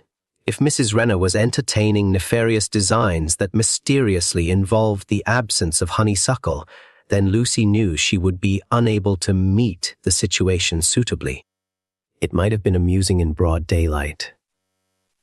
She could just walk away to the shed where her car was garaged. Even if they had done something to it, Lucy figured that she could walk or run until she reached the main road, where there ought to be trucks and passenger cars, not the solitude of the secluded Renner farm, hidden behind thickly wooded slopes. She told herself sharply that she was just being an imaginative goose, just being silly and over-suspicious. What could honeysuckle have to do with her personal security? She got ready for bed, resolutely turned out the kerosene lamp. Drowsiness overcame her, and she sank into heavy sleep. Alone, she did not hear Mrs. Renner's sibilant whisper, "Shh! Shh! Kathy! You can come now, Kathy. She's sound asleep. Mother took out the honeysuckle. You can get in now. Never leave alone." "Shush!" She did not hear old Aaron's querulous pressed, "You can't do this, missus. Let me get the steak, missus. It'd be better that way, missus." Bonk. to Lucy, soundly sleeping within her locked room. No sound penetrated. Her dreams were strangely vivid, and when she finally wakened Monday morning, she lay languidly recalling that final dream wherein a white-clad child had approached her bed timidly, had crept in beside her until her arms had embraced the small, shy intruder. The child had put small warm lips against her throat in what Lucy felt was a kiss, but a kiss such as she had never in her life experienced. It stung cruelly, but when she yielded to the child's caress, a complete relaxation of mind and muscle fell upon her, and it was as if all of herself were being drawn up to meet those childish lips that clung close to her neck. It was a disturbing dream, and even the memory of it held something of mingled antipathy and allure. Lucy knew it was time to rise, and she sat up, feeling tired, almost weak, and somehow disinclined to make the slightest physical effort. It was as if something had gone out of her, she thought exhaustedly. She lifted one hand involuntarily to her neck. Her fingers sensed a small roughness, like 2 pin pricks, where the dream child had kissed her so strangely, so poignantly. Lucy got out of bed then and went to the mirror. Clear on her neck were those 2 marks, as if a great beetle had clipped the soft flesh with sharp mandibles. She cried out softly at the sight of those ruddy punctures. That there was something wrong, she was now convinced. That it also concerned herself, she felt certain. She was unable to analyze the precise nature of the wrongness, but knew that it held something inimical in the very atmosphere of the Renner farmhouse. An unreasoning terror mounted within her. Could she get to her car and escape? Escape? She stared at her neck in the mirrored reflection and fingered the red marks gingerly. Her thoughts could not be marshaled into coherence, and she found herself thinking of but one thing: flight. She could not have put into words just what it was from which she ought to flee, but that she must leave the Renner farmhouse at the earliest possible moment became a stronger conviction with every passing moment. In her mind, one ugly, incontrovertible fact stood out only too dearly: Cora Kent had visited the Renner farm and had not been seen since. Lucy dressed hastily and managed to slip out of the house without encountering her landlady. She found her car under the shed at the rear of the barn, where she had left it. It looked all right, but when she got closer, she saw to her dismay that it had 2 flats. She had, as was usual, but 1 spare tire. She did not know how to take off or put on even that 1 spare tire, let alone manage to repair the 2nd flat. She would be unable to drive away from the Renner farm in her car. She stood staring in dismay at the useless vehicle. Aaron Gross's whining voice came softly to her ear. She whirled to confront him accusingly. "What happened to my car?" "Who? You can't be using it right away, miss, with them 2 tires flat," Aaron volunteered whiningly. "Want I should take them down to a service station for you?" she cried with relief. "That would be splendid, Aaron. But I don't know how to get them off." "Neither do I, miss. I don't know nothing about machines." Impatience and apprehension mingled in the girl's voice. She threw open the luggage compartment and began to pull out the tools. "I think I can jack up the car, Aaron. I've never done it before, but I do want the car so that I can get to town." "Shopping," she added quickly, trying to smile carelessly. Aaron made no comment. He stood at the end of the shed, watching her as she managed to get the jack under the rear axle and began to pump the car off the ground. "I'll need a box to hold this up when I put the jack under that other tire," she suggested. Aaron shuffled away.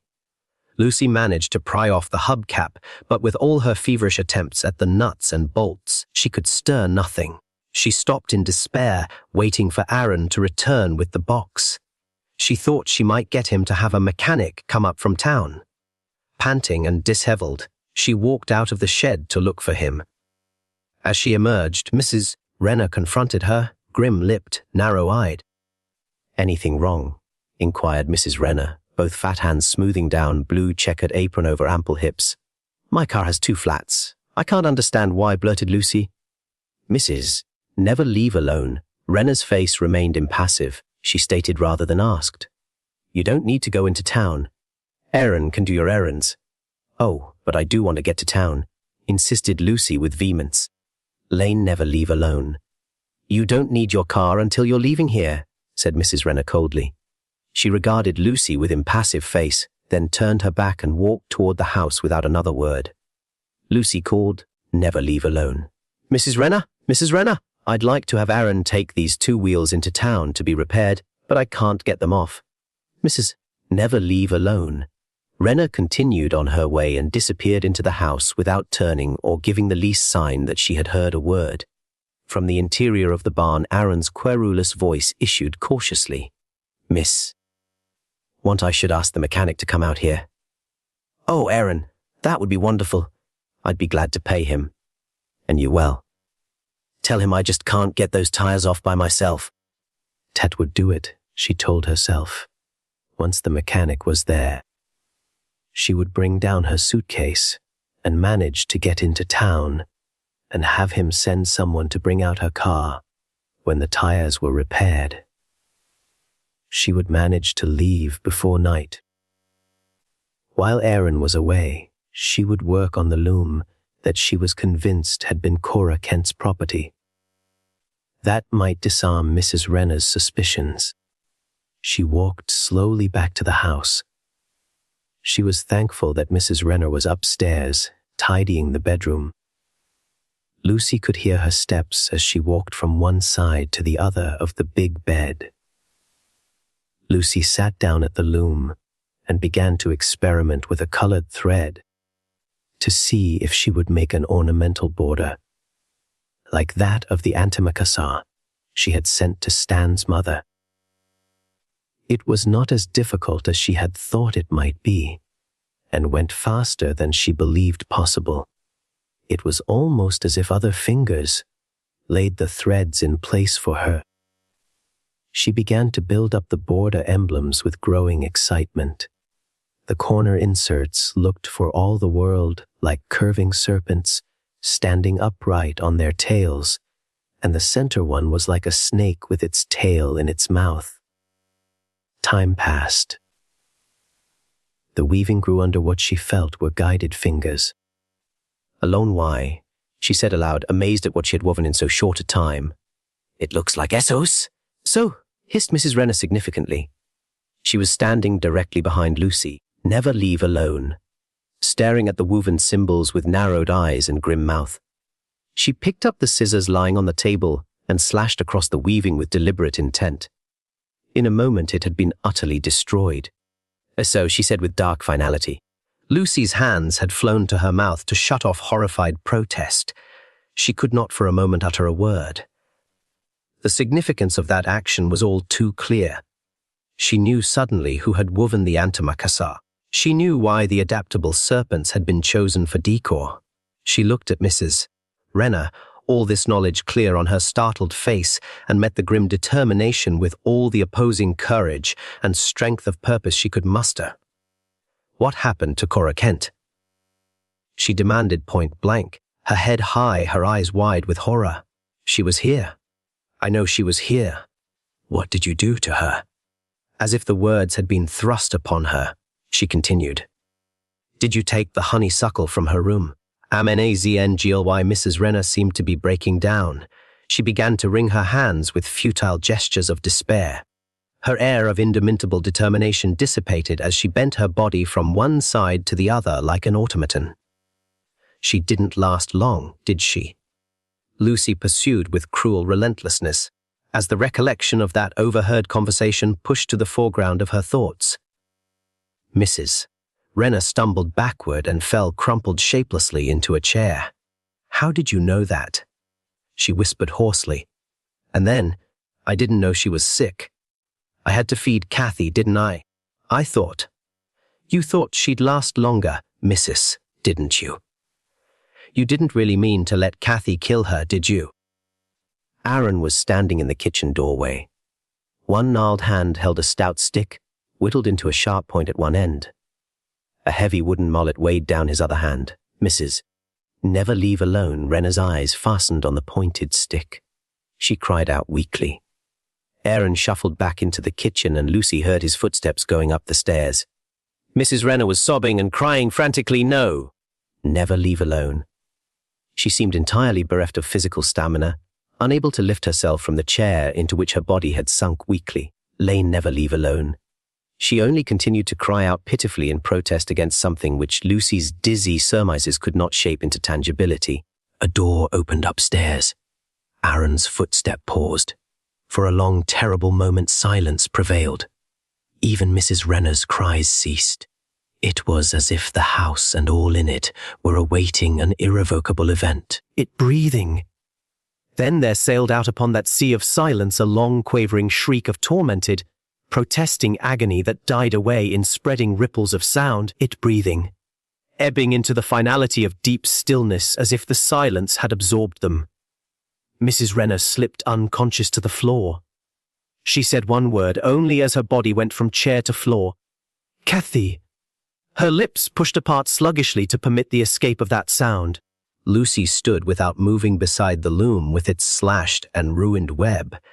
It was as if she were unable to initiate the next scene in the drama and were obliged to await her cue. It came with the sound of wheels and a brake and a voice that repeatedly called her name.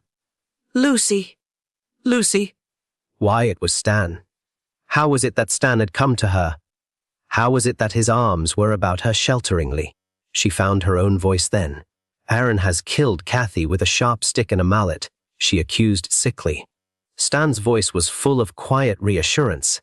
"Aaron hasn't killed Kathy. Kathy has been dead for many weeks." "Impossible," whispered Lucy.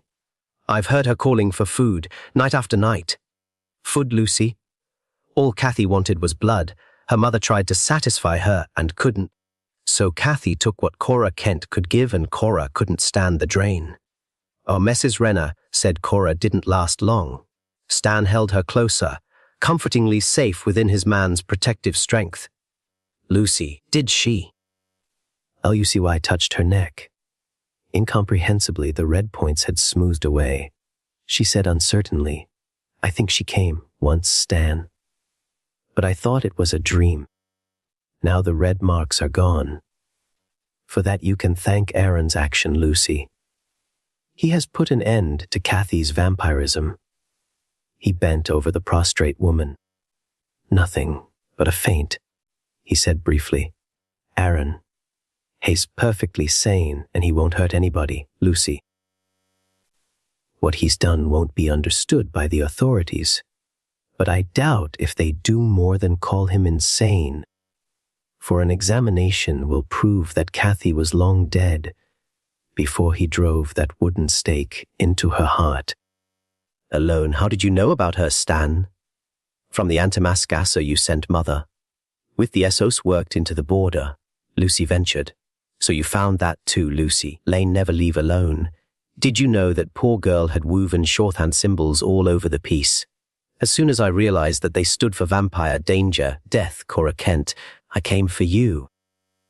"What will happen to Mrs. Rena, Stan?" "That's hard to say, but she may be charged with murder if they ever find Cora's body." Lucy shuddered. "The likelihood is that she is mentally unsound deaf. She probably never realized that Kathy was dead. Her punishment may not be too severe. But come on, Lucy, and pack up your things. You're going back to town with me, and we'll inform the authorities of what's happened." 1894, Henningshedadasi Thomas Avery took the position, because nobody else wanted it. That should have warned him. The job itself seemed simple enough. Night watchman at Hesty Jude's receiving house, on the outskirts of York. The building stood behind the old cemetery, separated from the graves by a high stone wall. It wasn't quite a mortuary. Not officially. Bodies were brought there when doctors were uncertain whether death had truly occurred. Such places were not uncommon. People feared premature burial, and so the dead were sometimes kept for a day or two before being placed in the ground. St. Jude's had 6 rooms. 5 contained ordinary wooden tables. The 6th contained a bell, Thomas noticed it on his first evening. A thin rope disappeared, through a hole in the ceiling, then travelled down the wall and into the room below. What does that do? The caretaker, Mr. Grady, looked at the rope. Nothing anymore. Thomas smiled.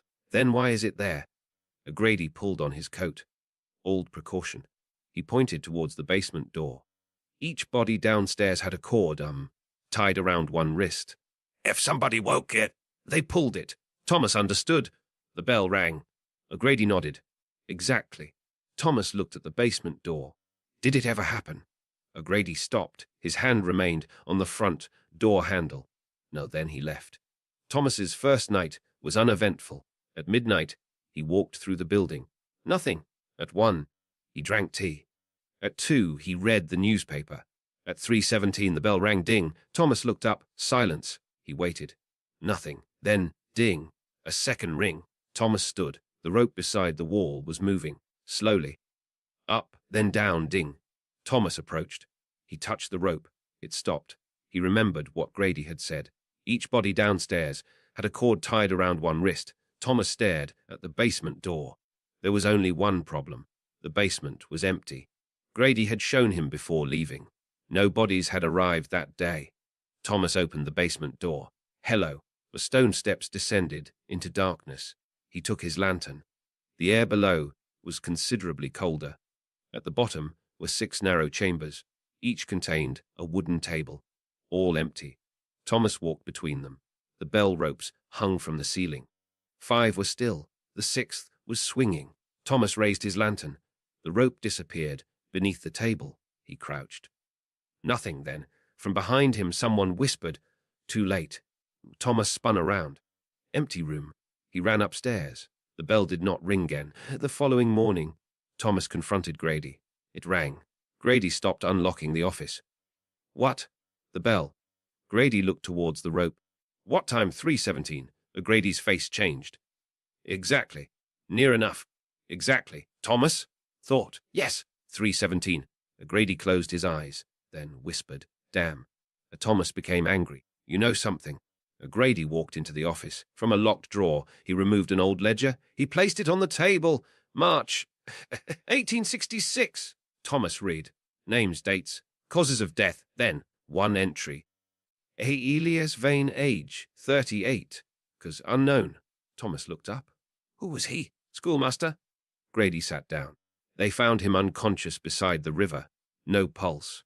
No breathing. The doctor pronounced him dead. He was brought here. Thomas already knew what was coming. He wasn't dead. Grady shook his head. At 3:17, the bell rang. Thomas stared at him. Why didn't anyone help him? The watchman was asleep. Grady's voice became quieter. When he finally came downstairs, Vane was dead. For real this time. Thomas swallowed. How? Grady looked at his own hands.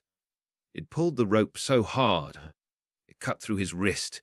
His fingernails were broken. The door was covered in scratches.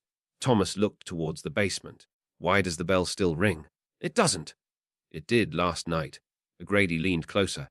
Then don't answer it again. Thomas frowned. I didn't answer it. Did you go downstairs? Wes.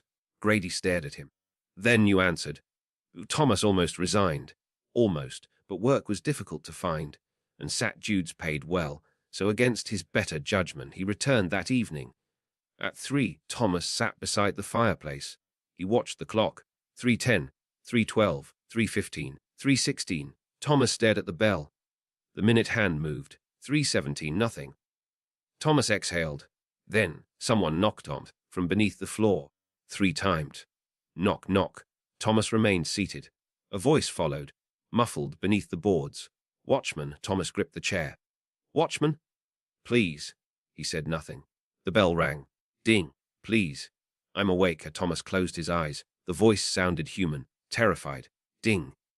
Please help me. Thomas stood, then stopped. Don't answer. The voice began crying. I don't want to die down here. The Thomas whispered. It's not real. The crying stopped. Silence. Then the voice said, Thomas. His blood ran cold. How do you know my name? The moment the words left his mouth, Thomas realized his mistake. He had answered. The bell began ringing violently. Ding, ding, ding, ding. The basement door flew open. A freezing wind rushed up the stairs. Every lamp in the building went out. Thomas grabbed his lantern. The flame had turned a sickly blue. Footsteps came from below, bare feet against stone, slowly climbing. Thomas backed towards the entrance. One step, then another, then another. A hand appeared around the basement doorway. Pale fingers, broken nails, bloodless skin. A man crawled onto the landing. His clothes were filthy. His wrist was almost severed, but his face was worse. His mouth had been sewn shut. Thomas screamed. The thing looked at him, then raised one finger towards its lips, quiet. Behind it, another bell rang. Not upstairs, down in the basement. Then another, and another. 5 bells ringing together. Thomas looked towards the stairs.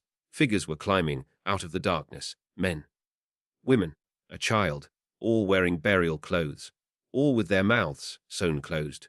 Thomas ran. He reached the front door. Locked. He turned the key. Nothing. Behind him, the bells stopped. Thomas slowly turned. Elias Vane stood in the center of the room. The stitches across his mouth began to stretch. One snapped, then another, his mouth opened. Why? He whispered. Did nobody come? Thomas backed against the door. I wasn't here. Elias stepped closer. Someone always says that. Thomas looked at the bell rope. An idea came to him. He grabbed it and pulled. Ding! The dead stopped. Thomas pulled again. Ding! Elias stared at him. Thomas shouted, I'm here now. Then he pulled one final time. Ding! The front door opened behind him. Thomas fell backwards into the snow. When he looked up, St. Jude's was dark. No figures, no bells, nothing. Thomas never returned. St. Jude's receiving house closed in 1902. It remained abandoned until demolition in 1931. Workers clearing the basement found 6 coffins beneath the floor. Nobody knew they were there. 5 contained human remains. The 6th was empty. Inside its lid, deep scratches formed 4 words. And nobody heard the bell. The remains were reburied in the cemetery. The old bell was given to a local church, and for almost 70 years nothing unusual happened. Then, in 2001, the church was converted into private flats. A young couple moved into the apartment beneath the old bell tower. On their 3rd night, the husband woke at 3:17. The bell above them was ringing. Once, twice, 3 times. His wife remained asleep. He went upstairs to investigate. The bell rope was moving by itself. He reached for it. Then someone knocked from inside the wall. 3 times.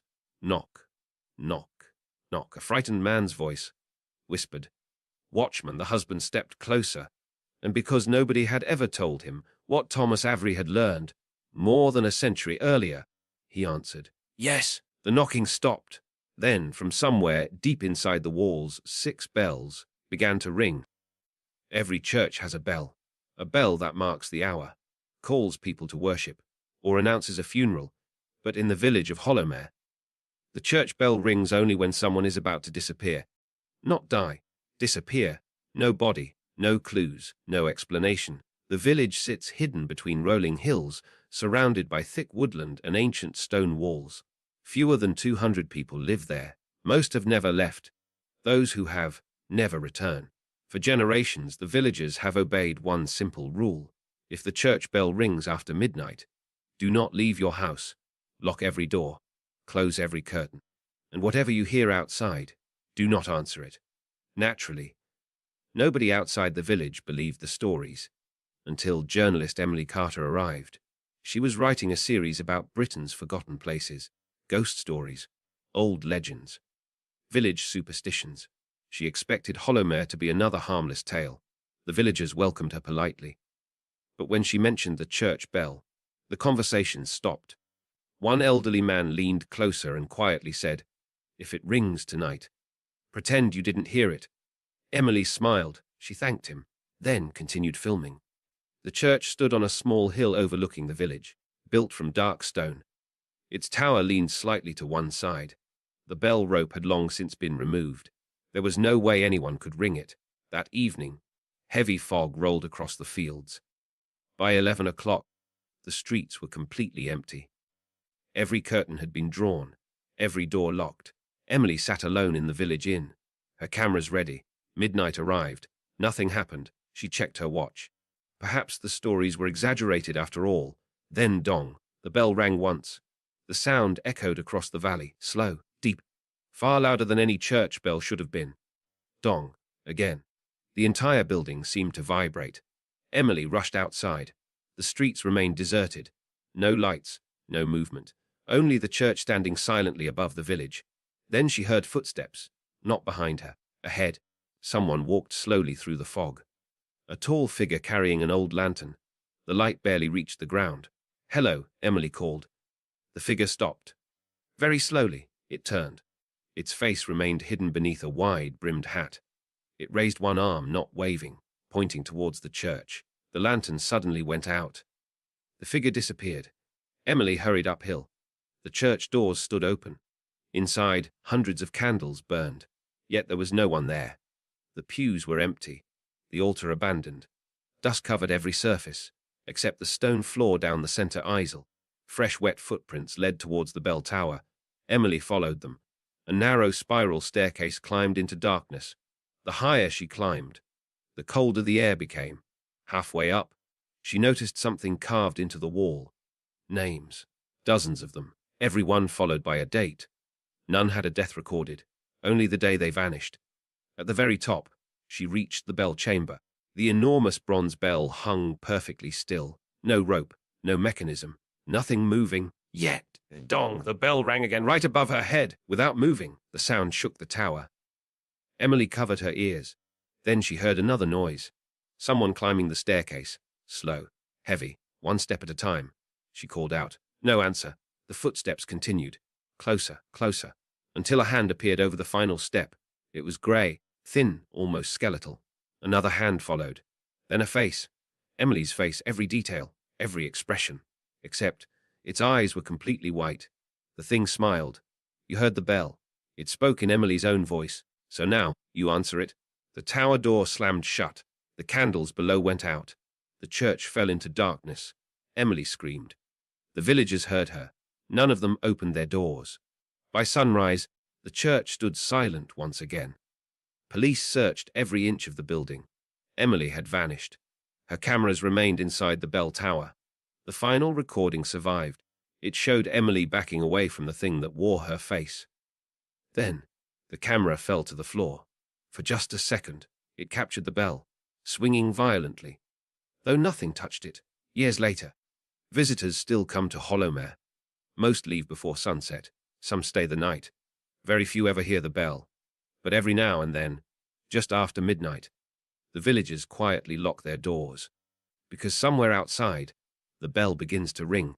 And if you listen carefully, between each toll, you can hear someone knocking. Not on the church door. On yours.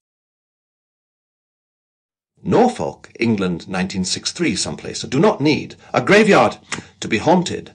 Sometimes all they need, trunt, is water, cold water, deep water, and something beneath it that remembers what stood there before. My name is Daniel Crowe, and in October of 1963, that I was employed by the East Anglian Non-Drainage Authority. It was not exciting work. I inspected pumping stations, sluice gates, and flood channels throughout Norfolk.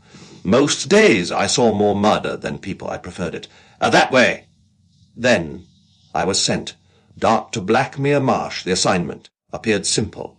A drainage pump had stopped working near and isolated through a stretch of wetland the previous engineer Hart had visited on 3 days earlier. He had not. He returned. His name was Albert Shaw, the police believed, and he had fallen into the marsh. My employer believed he had abandoned his post. I believed I would repair a broken pump and be home before supper. All three of us were wrong. I arrived at Blackmere shortly after 3 in the afternoon. The road ended nearly a mile on from the pumping station. From there, I continued, on foot. The marsh seemed endless. Brown water, tall reeds, black mud, and above it, a sky the colour of old iron. There were no houses, no farms, no telephone lines, nothing, only the remains of an old church tower rising from the water, perhaps. A half a mile away, that surprised me. Only the upper, 20 feet, all remained visible. A square, stone-towered, the by reeds. I assumed the marsh had flooded around it. 10 years earlier, the pumping station, all was little more than a concrete building containing a diesel engine, and 2 enormous pumps. I unlocked the door. Inside, I found Albert Shaw's coat. His lunchbox was still on the table. Half a sandwich remained inside. His tools lay beside the engine. Whatever had happened, Albert had not a plan to leave. I inspected the pump. Nothing obvious. Fuel and plenty. All and fine. Drive belt intact, I tried. Shone the starter. The engine turned, but would not fire. Then I heard a bell. Dong, I stopped another. Dong, a church bell. I stepped outside. The sound came from across the marsh. From the ruined tower. Dong! I stared at it. There was no bell inside that tower. I could see straight through the broken openings. Nothing hung there yet. The bell continued slowly. Dong. Pause. Then it stopped. I returned on to the pump on the wall, and beside the engine was someone, and had written something in grease pencil. Do not answer. Or the bells. I stared at the words underneath our Albert's initials. I guess I laughed, not because it was funny, because sometimes when a man is alone in an unpleasant place, he laughs on to remind himself that he isn't afraid.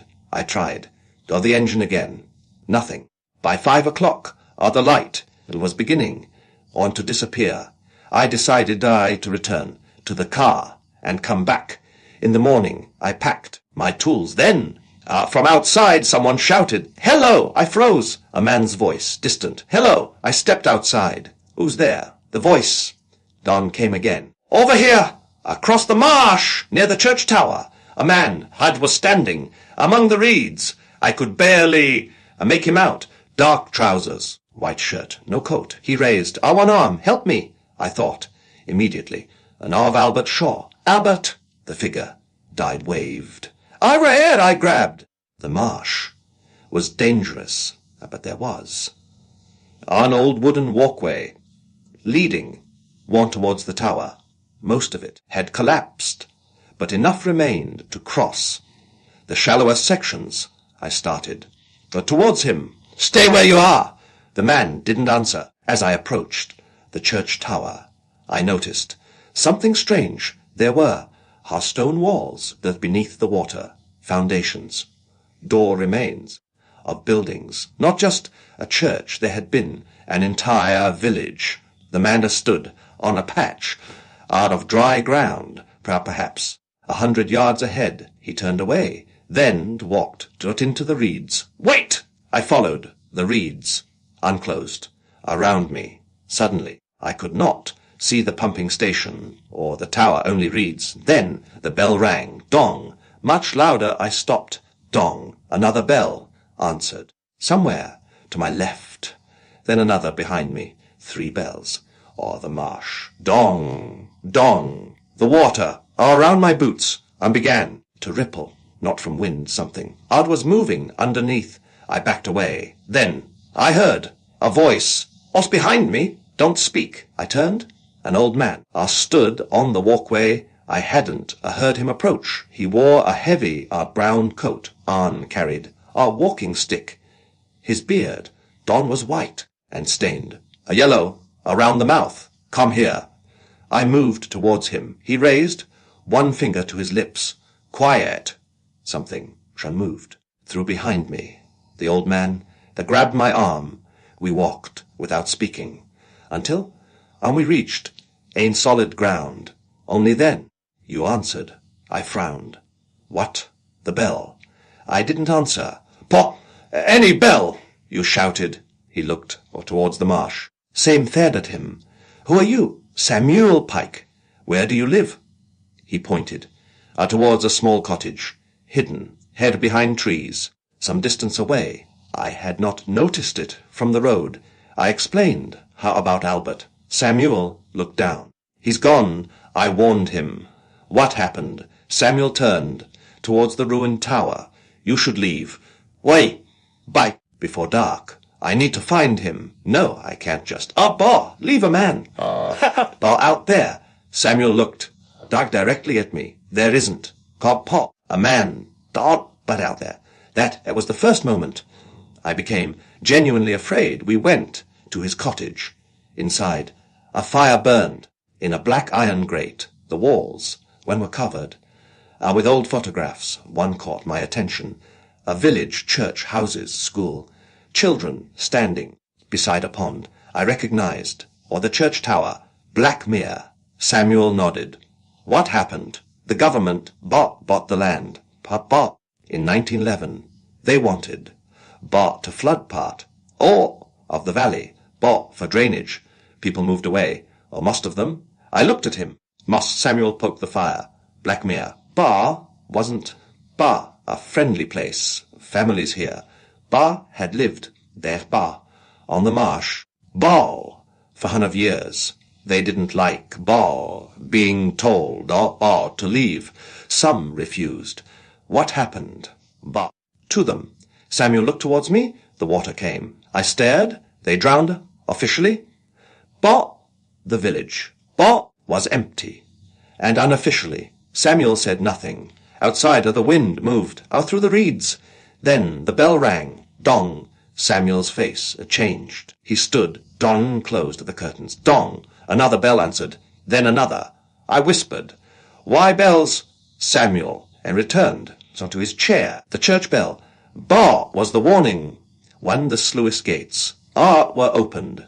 The priest. Rang it. He rang. Pon. Until the water. Reached the church. And then Samuel looked towards the floor. He kept ringing. Underwater. Samuel nodded. For 3 days. I laughed. That's impossible. Yes, Samuel smiled. Without humor. That word. Doesn't mean much. Around Blackmere. The bell stopped. Then someone knocked on the cottage door 3 times. Knock, knock. Samuel. And didn't move. A voice came. Samuel closed his eyes. It was a woman's voice. Old. Gentle. Sam. Open the door. I whispered. It was that. Stared. Did into the fire. My wife. I looked towards the door. Then let her in. She died 9 years ago. Another knock. Sam, it's cold. Samuel's hands. Tat-tat-tat around his walking stick. Don't speak. The handle. And slowly turned. The door was locked.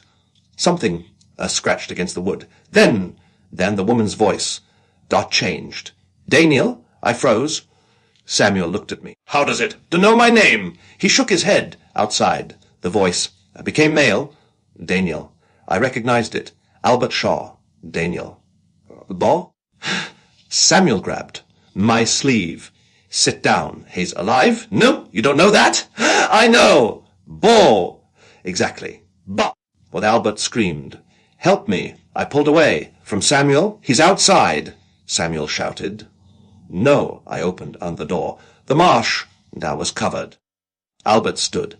You perhaps 30 feet away. His shirt, it was soaked mud, uncovered his face. Thank God, he smiled. Then Samuel whispered. I hind me. Look at his feet. I did. Albert's feet. I were not on the ground. His legs are continued, or down through the earth. As though he were standing in water. That wasn't there. Albert smiled again. Come on. Daniel, there's something about you need to see. Behind him, Ash appeared in the mist. Men, women, children, dozens. Their clothes belonged to another time, 1911. Samuel slammed the door. Something hit it from outside, hard. Then again the windows rattled, the bells began ringing, not 3, dozens, beneath us, around us, everywhere. Samuel shouted, Ha! Above the noise! They're coming! For the pump! What? The pump. Keeps the water. I stared. The pump isn't working. I know. Then, what happens? Samuel looked towards the floor, the village. Paw comes back. The cracking sound. Came from outside. The earth was shifting water, began rising on through the floorboards, cold, black water. Samuel grabbed. We have to. Start the pump. We ran across the marsh through the darkness. The bells rang as we reached on the pumping station. On the engine suddenly started, boom by itself. Boom, boom, the pumps. Began turning. Samuel stopped. That's wrong. What? We didn't start it. The station door slowly opened. Albert Shaw stood inside. He smiled. Behind him, on the concrete floor, was gone in its place the stone steps. Descended into darkness. Down, beneath the marsh. Albert whispered, they've been, waiting. For someone, to ring, the last bell. Samuel backed away. No. Albert reached more towards me. Come and see. I should have run. Instead, I looked down those steps and saw a black mare, not ruins, not flooded walls. The entire village stood beneath the water. Perfect. Houses, shops, the school, the church. Lights burned, and inside the windows, people, and walked along the street. And everyone, 10 of them, stopped at exactly the same moment and looked up towards me. Then, the church doors daft opened. Something came out, not at any more. It wore the remains, not of a priest's clothing. Its body was swollen from water. In both hands it carried a bell rope. It pulled. Dong, the sound, the shook, the pumping station. Samuel screamed, run. The water beneath the steps began rising. The dead. I got walked. Towards us I grabbed a metal bar and struck the pump controls. Once, twice, sparks filled the room. The engine screamed. Then, the main pump and into life. Water was dragged away from beneath us. The drowned village began to disappear. The dead opened their mouths and screamed. Albert reached, eye for me. His fingers almost touched my face. Then he fell backwards into the darkness. The stone steps collapsed. Concrete returned. The bell stopped. Silence. Samuel and I stood in the pumping station. Until dawn, we never found Albert Shaw. The official report said, he drowned. I allowed that explanation to remain. Samuel Pike. Fine died 2 years later. After that, Blackmere pumping station was automated. I never returned. But in 1989, the authority decided the old station was no longer required. A newer system had been built. Several miles away, the Blackmere pump and was switched off permanently. 3 days later, residents in villages nearly 10 miles away, unreported, hearing church bells. During the night, surveyors were sent to Blackmere. They discovered something impossible.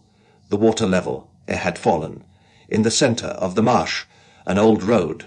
It had appeared. It led towards the church tower. Along both sides stood the roofs of houses. The village, there was rising. The authorities, they closed the area, officially because of unstable ground. But fishermen still enter the marsh occasionally, and some have reported seeing lights beneath the water, windows, doorways, people walking. Down far below their boats, one fisherman reported something, and particularly strange. In 2017, he heard a bell beneath him, dong. Then another, farther away, dong. Then another. The bells were moving towards him. He started his engine. Before he could leave, someone knocked 3 times on the underside of his boat. Knock, knock, and then a man's voice came from beneath the water. Very quietly, it said. "Oh, hello." The fisherman did not answer. He remembered an old warning. His grandfather had once given him a warning that passed down through families who lived near Blackmere. If you hear the bells and beneath the marsh, keep walking. If someone calls your name, keep walking. And if something beneath the water asks whether you can hear it, whatever you do, do not answer, because while the people of Blackmere have been waiting for more than 100 years for someone to tell them the water too is gone. And when someone finally answers, they may decide that it is time to come back up. Northumberland, England, 1898. There are churches built to worship God. There are others built to keep something beneath the altar. St. Jude's Chapel was one of those. I first heard of it in the winter of 1898. My name is Professor Edmund Harrow. At that time, I taught medieval history. At Durham University, I was 47, unmarried, and regarded superstition with the same patience I reserved for poor handwriting and badly made tea. Then a letter arrived. No return address, no signature, only a single sentence. Come to Fenwick Moor before they ring the buried bell. I should have ignored it. Instead, I went Fenwick Moor. Lay 30 miles north of Newcastle. A bleak place. Heather, stone walls, black trees, and wind that seemed to have travelled a very long way merely to find you. The village itself contained perhaps 60 people. One inn, a blacksmith, a row of cottages, and half a mile beyond St. Jude's Chapel, it stood completely alone on the moor, small Norman stone, no graveyard, no bell tower, and no road leading to it. I found that peculiar. The innkeeper found my interest even more peculiar. You've come to see the chapel? Yes. He stopped, cleaning a glass. Why? Historical research. He looked at me for several seconds. Then, I had intended to, and if you hear a bell, leave. I smiled. The chapel has no bell. The innkeeper returned to cleaning his glass. Exactly. The following morning, I walked across the moor. Snow had fallen during the night, yet around St. Jude's the ground was bare, not melted, bare, as though snow had refused to fall there. The chapel door was unlocked. Inside there were 6 wooden pews, a stone altar, a faded crucifix, no decorations, no stained glass, nothing of any value. Then I noticed the floor. Every stone had been marked with a cross. Hundreds of crosses, some carved deeply, others barely visible, all except one stone, directly before the altar. That stone was perfectly smooth. I knelt to examine it. From beneath came a sound. Scratch. I stopped. Scratch. Then silence. Rats, I thought. Very large rats, perhaps. I stood. On the altar was an old book, leather-bound. Its pages had turned the colour of tobacco.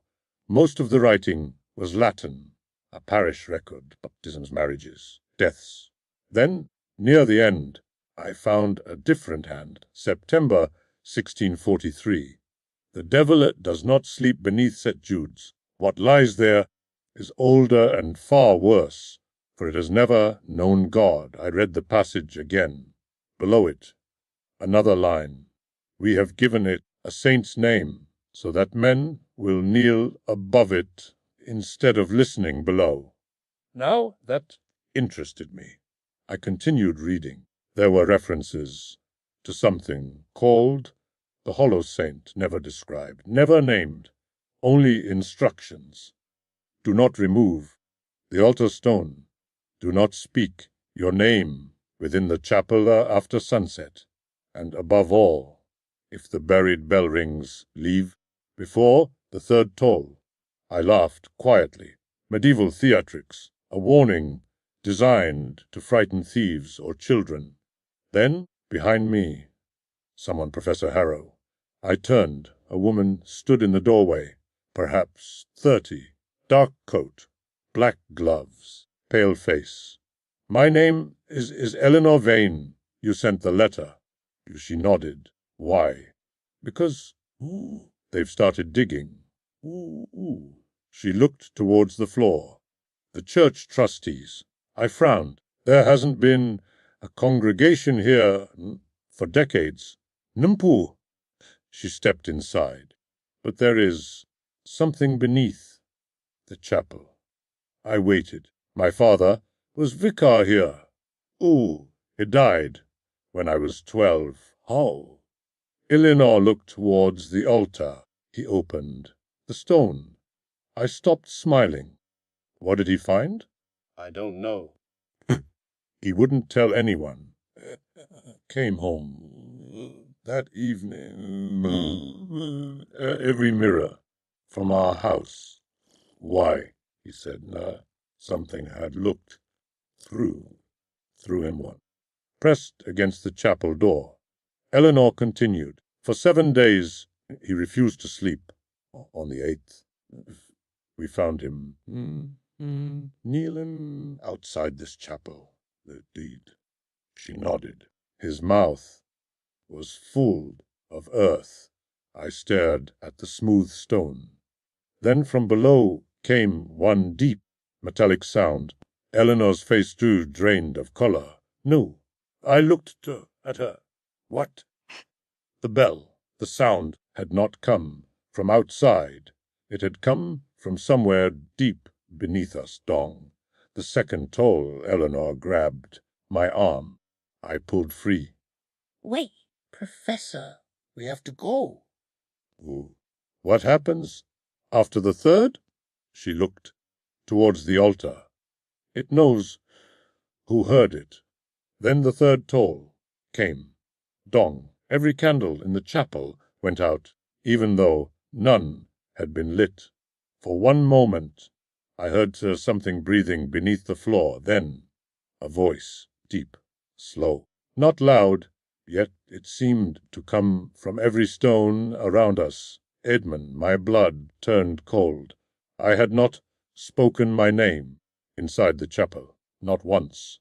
Eleanor whispered, "Don't answer." The voice came again. Edmund Harrow, the smooth stone before the altar moved. Only an inch. Then another. Something beneath was pushing it upward. Eleanor ran towards the door. I followed. We reached the moor just as the stone slid aside. From inside the chapel came a sound I shall never forget. Not a roar. Laughter. Quiet. Measured, almost gentlemanly laughter. The chapel door closed by itself. Eleanor and I returned to the village. That night nobody slept. Shortly after midnight, the dogs began barking, then stopped. At one, someone knocked on my bedroom door 3 times. Knock, knock. I sat in darkness. Professor, Eleanor's voice. Open the door. I stood, then stopped. Eleanor's room was downstairs. Professor. The voice came again. It's me. I did not answer. The handle turned. The door remained locked. Then another voice. My father's. Dead 22 years and... I closed my eyes. Open the door, boy. I had not heard that voice since childhood. My hand moved towards the key.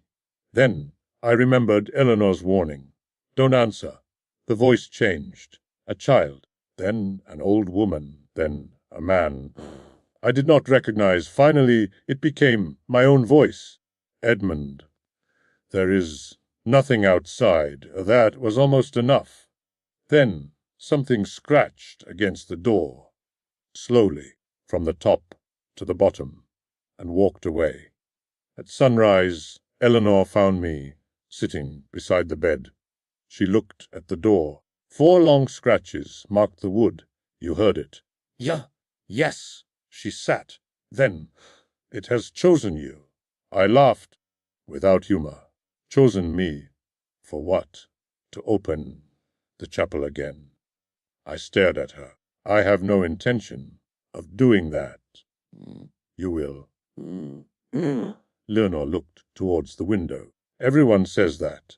For the next 3 days, I prepared to leave Fenwick Moor. But something strange began happening. Every road led back to the village. I walked south for 2 hours. Found myself at the inn. I hired a horse. Rode east. Returned to St. Jude's. A cart driver attempted to take me north. We crossed the same stone bridge 6 times. Finally, he refused to continue. Whatever you've done, keep it away from me. That evening, Eleanor showed me another document, written in 1702. It described the chapel before St. Jude's existed. There had been another structure on the same ground, much older, a stone circle, and beneath it a pit. The people who lived there before Christianity believed something slept underground, not a god, not a demon, a listener. They fed it names. I frowned. Names. Eleanor nodded. They believed a person's name contained part of the soul.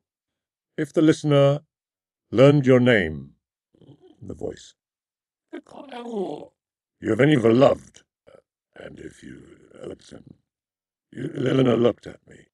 It learned your voice, too. I remembered the thing outside my room, speaking with my voice. What happens then? It replaces you? I silence. I stared at her. Replaces. Slowly. People notice. Small things first. Your different handwriting, different habits, memories you shouldn't have. Nobody remembers you were ever different. I felt a chill that had nothing to do with the winter air. How do we stop it? Eleanor opened the final page, a drawing, the smooth stone. Beneath it a chamber, inside a bell, and below the bell a circle containing something drawn without shape. It must never hear itself named. I looked at her, but it has no name. It does. Then what is it? Eleanor shook her head. If I tell you, it hears. That night, the buried bell rang again. Dong, the windows of every house in Fenwick Moor shook. Dong, people emerged into the street. Dong. Then from the chapel came a voice, my voice, calling across the moor, come to me. Every villager turned towards St. Jude's. Some began walking. Eleanor shouted, don't listen. But one by one they moved towards the chapel. Men, women, children, faces blank, eyes open. I realized the thing had learned my voice, and they trusted it, because I was the stranger, the scholar, the man who had come to investigate. It was using me. Eleanor grabbed my hand. We'll have to go back. Why? Because you opened the door without touching it. We reached the chapel before the villagers. Inside, the altar stone was fully open. Stone steps descended beneath the floor. From below came the ringing of the bell. Not above us, below, waiting. Eleanor lit a lantern. We descended. The stairs went farther than seemed possible. 20 feet, 40, perhaps 100. At the bottom was a circular chamber. In its center hung a bell. Black iron, no rope, no support. It floated above a pit. Around the walls were names, thousands, carved into stone. Some Saxon, some far older. Then I found my own, Edmund Harrow, freshly carved. Beneath it another, Eleanor Vane. She whispered, it's heard us both. The bell rang. Dong. The pit opened. Not physically. The darkness inside simply became deeper, and something rose from it. A man. At first I thought it was me. Same height, same coat, same face. Then it smiled. My smile, almost perfect, almost it spoke with my voice. Professor, you have been most helpful. Eleanor raised the lantern. Don't speak. The thing looked at her, then became her father. She gasped, he smiled. Eleanor. She closed her eyes. My little girl? Tears ran down her face. I grabbed her.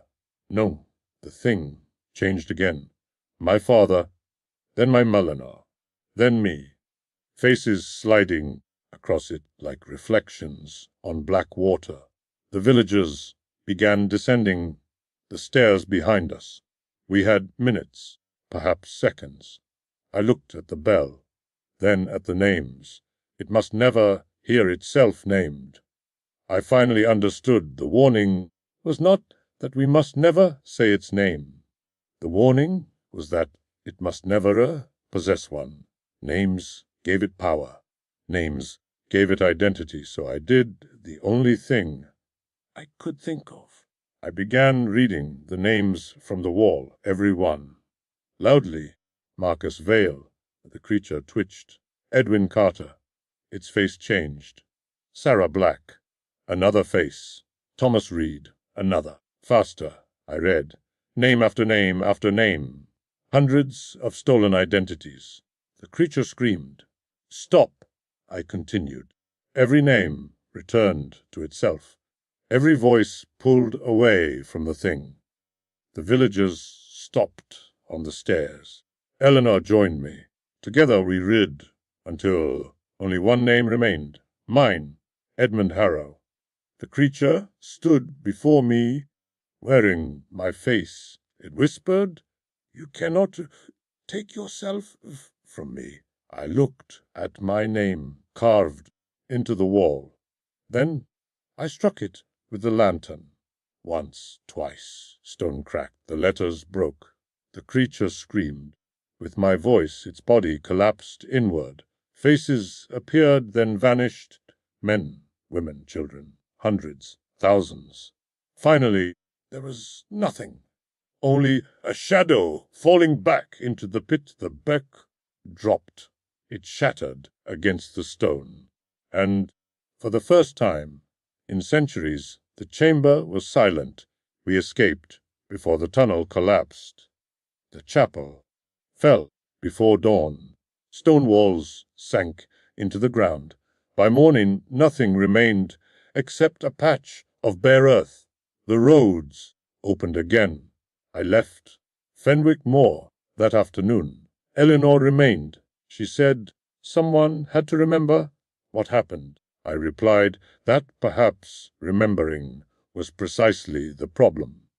I returned to Durham. I never published a word about St. Jude's Chapel. Not one, because there was one final detail I could not explain. After the chamber collapsed, I searched the surviving records. Every document that had contained my name was blank. University records, letters, bank papers, even my birth certificate. People still knew me. They recognized my face. But whenever someone attempted to write my full name, the ink faded. Eventually, I stopped using it. Years passed. Eleanor died in 1931. Fenwick Moor was abandoned shortly afterwards.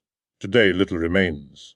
But in 1984, archaeologists surveying the area found a stone chamber beneath the ruins. On one wall were thousands of names, most ancient, some surprisingly recent. At the very bottom, they found a section where one name had been violently chipped away. Nobody could read it, but beneath the damaged stone, someone had carved a new sentence. The archaeologists photographed it, translated it, then sealed the chamber. The sentence said, simply, "A thing without a name cannot be called." That should have been reassuring, except beneath those words there was another line, much fresher, carved into the stone from the inside. It read, "Then give me yours."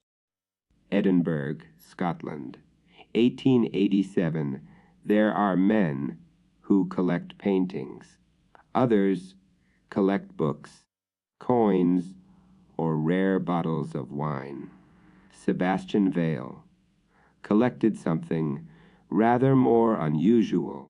He collected last words, not written words, not memories repeated by grieving relatives, the actual final words spoken by the dying. and Sebastian had discovered a way to keep them. I first met him in November of 1887. My name is Dr. Henry Ashcroft. At the time, I was 39 and employed at the Royal Infirmary in Edinburgh. I considered myself a sensible man, educated, rational, and perhaps a little too proud of both qualities. Sebastian Vale was introduced to me by a colleague. He was perhaps 60, tall, elegantly dressed, with silver hair and the pale complexion of a man who regarded daylight as an unnecessary inconvenience.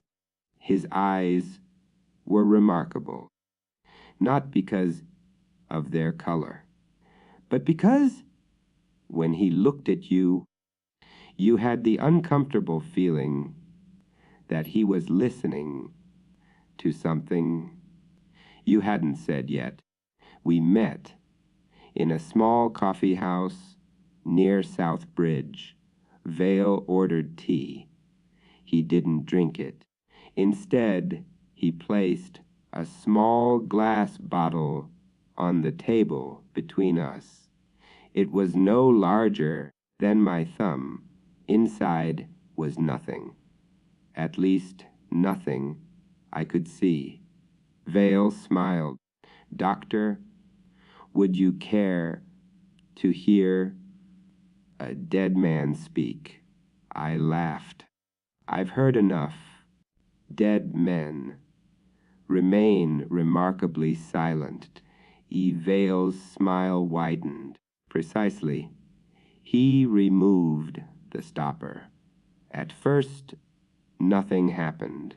Then, from inside the little bottle came a man's voice, very faint, very distant.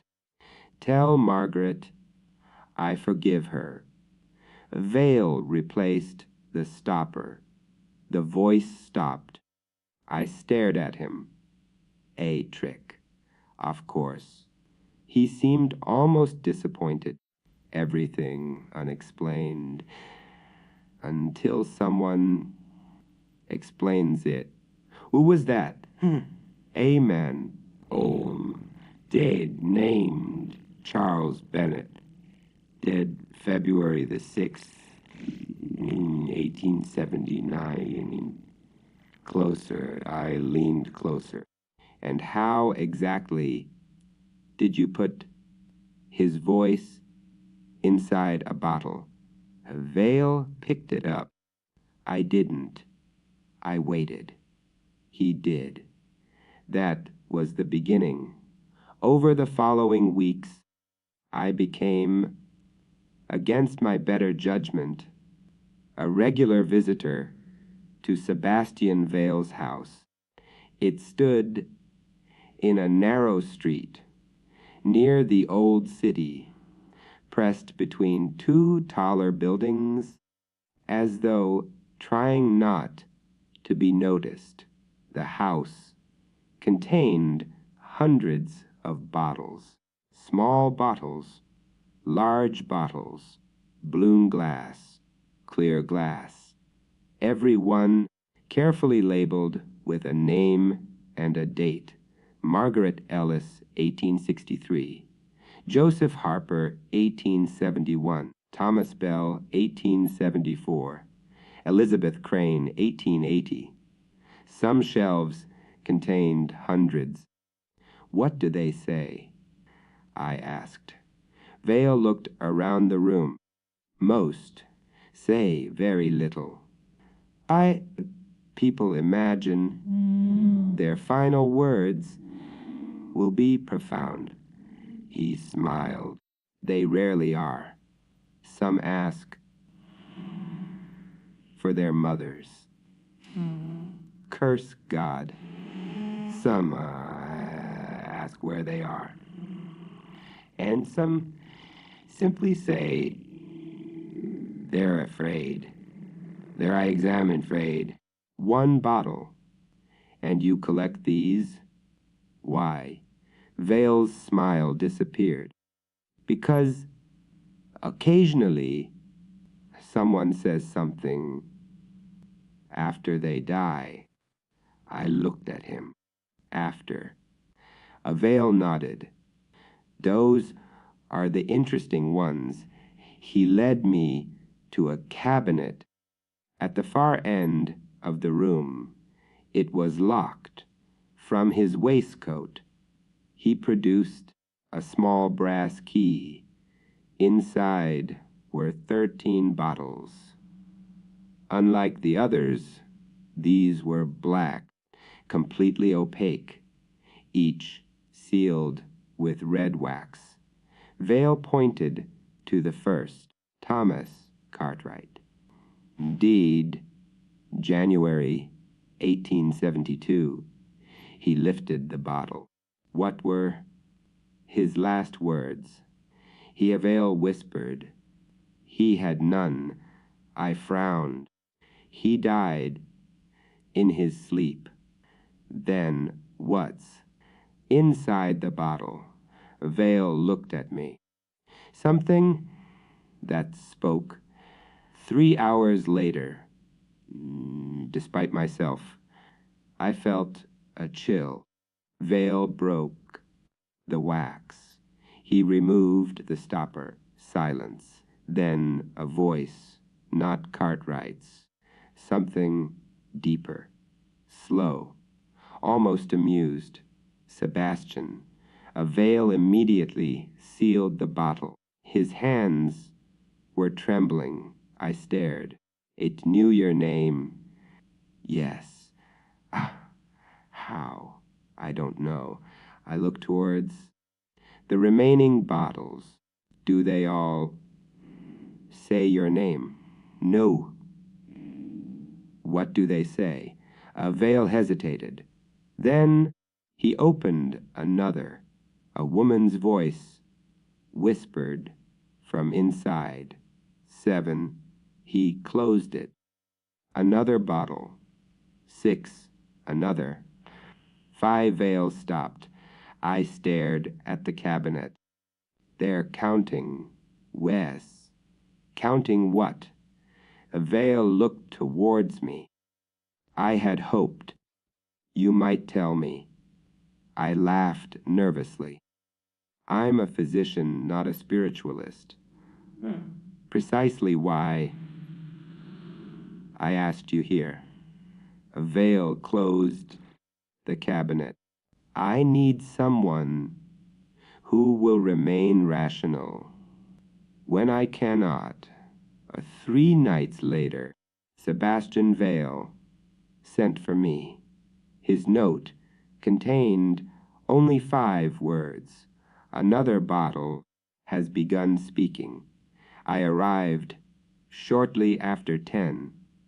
Vale looked terrible. He had not slept. On the table stood a clear glass bottle. There was no label. Where did this come from? I asked. My bedroom. When? This morning. You put it there. No, I examined it. Empty. As it spoken, Vale nodded. What did it say? He looked at me. Your name. I stopped. My name. Vale nodded. Henry Ashcroft. I reached for the bottle. Vale grabbed my wrist. Done. Why? Because it only speaks when you hold it. I stared at him. Then, slowly, I picked it up. For several seconds, nothing happened. Then, from inside, came a whisper. My own voice. Don't open the door. I dropped the bottle. It didn't break. I stared at Vale. None. My voice. Yes, But I never said that. The veil leaned closer. Not yet. The clock in the hallway struck 11. At the final chime, someone knocked on the front door 3 times. Knock, knock, knock. Vale and I looked at one another. The bottle whispered again. Don't open the door. The knocking returned. Knock, knock. Vale stood. You're not seriously considering answering it. He looked towards the hallway. I've been waiting 15 years for this. For what? The collector. I stared. I thought you were the collector. You Vale gave a sad smile. So did I. He walked towards the door. I followed. Sebastian. He stopped. Where did you learn to capture these voices? For a moment, he said nothing. Then, I didn't invent it. Who did? Vale looked towards the door. My wife. I had never heard him mention a wife. Her name was Eleanor. She was dying of consumption. One evening, she asked me to bring her a small bottle. Why, Vale swallowed. She said she didn't want her final words to disappear. He looked towards the shelves. When she died, the bottle whispered. What did she say? Vale's eyes filled with tears. She said, I'll wait for you. The knocking came again, louder. Knock, knock. Vale continued. After that, I experimented. Certain glass shapes could hold the final breath of a dying person. I looked towards the hundreds of bottles. You've been stealing people's last breaths. Vale looked ashamed. At first, I believed. I was preserving them. Then the black bottles began appearing. I never made them.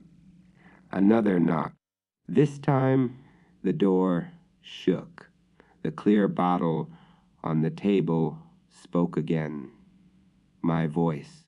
Henry, run. I backed away. Vale reached for the door handle. Sebastian, don't. He smiled. What if it's Eleanor? What if it isn't? Why Vale opened the door. Nobody stood outside. Only fog. Thick yellow Edinburgh fog. Vale stared into it. Eleanor. Something moved in the darkness. Then a woman stepped forward. She wore a white nightdress. Her hair hung around her shoulders. Her skin was terribly pale. Eleanor, she smiled. Sebastian. He began crying. I grabbed his arm. Wait. Eleanor looked towards me. Her smile remained, but her eyes were wrong, completely black. I pulled Vale backwards. Closed the door. Eleanor's smile widened.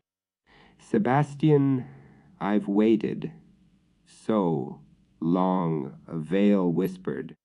I'm sorry. He stepped towards her.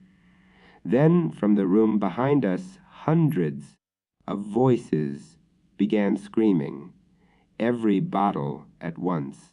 Don't close it. Run, not her. Vale froze. Eleanor's face changed. Her mouth opened far wider than any human mouth could.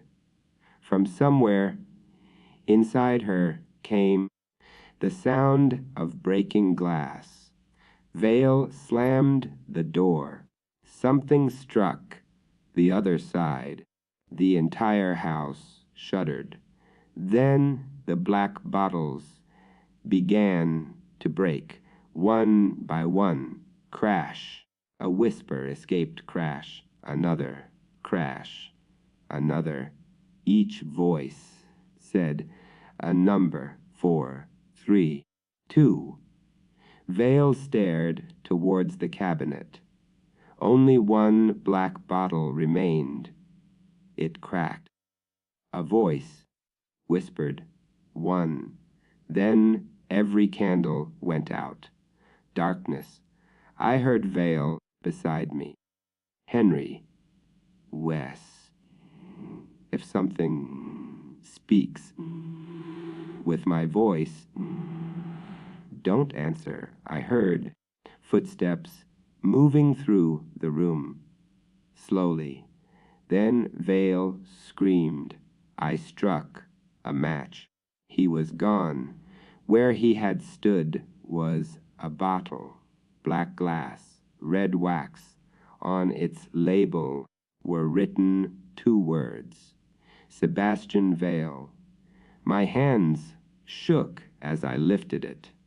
From inside, Vale whispered, Henry. I almost answered, then remembered, don't answer. The voice came again, please. I remained silent. Then the voice changed. My mother's voice, Henry. Then my father's. Then my own. Open me. I carried the bottle towards the fireplace. The voices screamed. I threw it into the flames. The bottle did not break. Instead, something inside began laughing. The fire turned black. Then every bottle in the house began whispering at once. Hundreds of final words, hundreds of dead voices, until one voice rose above them all. Eleanor. Thank you, Henry. The windows exploded. Glass filled the room. A wind rushed through the house. One by one, the bottles shattered, and from each came a breath, a sigh, a whisper, released. Then silence. When daylight came, I was alone. Sebastian Vale was never found. Police believed he had fled. His collection was destroyed. I never told them what happened. Who would have believed me? I returned to medicine. I married, had children, and for many years I convinced myself that the events inside Vale's house had been some form of madness. Until December 1901, 14 years later, I was called to attend an elderly patient, a woman dying peacefully in her own bed. Her family stood around her. She opened her eyes and looked directly at me. Dr. Ashcroft. Yes. She smiled. There's a gentleman standing behind you. I turned. Nobody. What gentleman? The woman whispered, he has a bottle. My eye blood turned cold. What does he look like? She smiled weakly. Towel, silver hair. Very pale. I couldn't breathe. What is he doing? The woman's eyes moved towards something behind my shoulder, listening. Then she died. I stood beside the bed for several minutes. Nobody spoke. As I prepared to leave, I noticed something on the bedside table. A small glass bottle, empty. I had never seen it before. On the bottom was a label, Henry Ashcroft. I did not touch it. I left the house and never returned. That was 23 years ago. I am an old man now. My hands shake. My eyesight is failing. And tonight, I find myself lying in my own bed with my family downstairs. The doctor says, I may not see morning. There is a small bottle on the table beside me. It appeared 3 nights ago. At first, it was empty, but tonight there is something inside, mist, very faint, moving like breath against glass, and standing in the corner of my bedroom is Sebastian Vale. He looks exactly as he did, tall, elegant, silver hair. He is holding another bottle, black glass, red wax. He has been waiting for several hours. I asked him what he wanted. He smiled. Then, from inside the bottle came my own voice, very old, very weak, speaking words I have not yet said. Sebastian, please. A veil looked at me and whispered, Careful, doctor. Those might be your last words. The clock downstairs has just begun to strike midnight, and now Sebastian is walking towards my bed, so perhaps I should choose my final words very carefully, because if you are hearing this story, then somewhere there may be a little glass bottle with my name written on the bottom. And if late one night you should find it sitting on a shelf where you are certain there was nothing before, please do not remove the stopper, because the voice inside may sound like mine. But listen very carefully. There are 2 voices in that bottle. One is whispering for you to put it down, and the other is waiting for you to answer. There are streets where people refuse to live. Houses that remain empty for decades. Not because they're dangerous. Not because they're falling apart. But because something inside refuses to leave. Willow Lane was one of those streets. Every house had families. Every garden was cared for. Every window glowed warmly at night. Except number 13. The curtains never moved.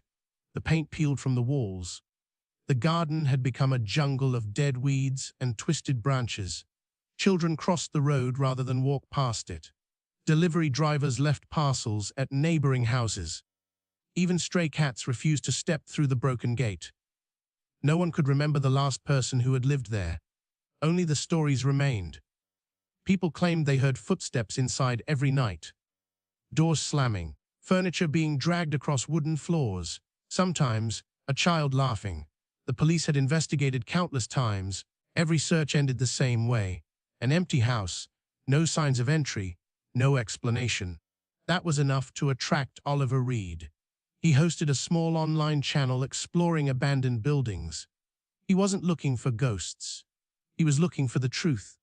His viewers had suggested number 13 hundreds of times. Finally, he decided to visit. He arrived just before sunset. His cameras rolled as he stepped through the rusted gate. The front door stood slightly open. It creaked gently in the evening breeze. Inside, dust covered everything. Wallpaper peeled from damp walls. A grandfather clock stood frozen at exactly 13 minutes past midnight. Oliver smiled. This place hasn't changed in years. His voice echoed strangely, as though the house had repeated his words back to him. He walked into the sitting room. An old fireplace, broken chairs, a piano with missing keys, nothing unusual.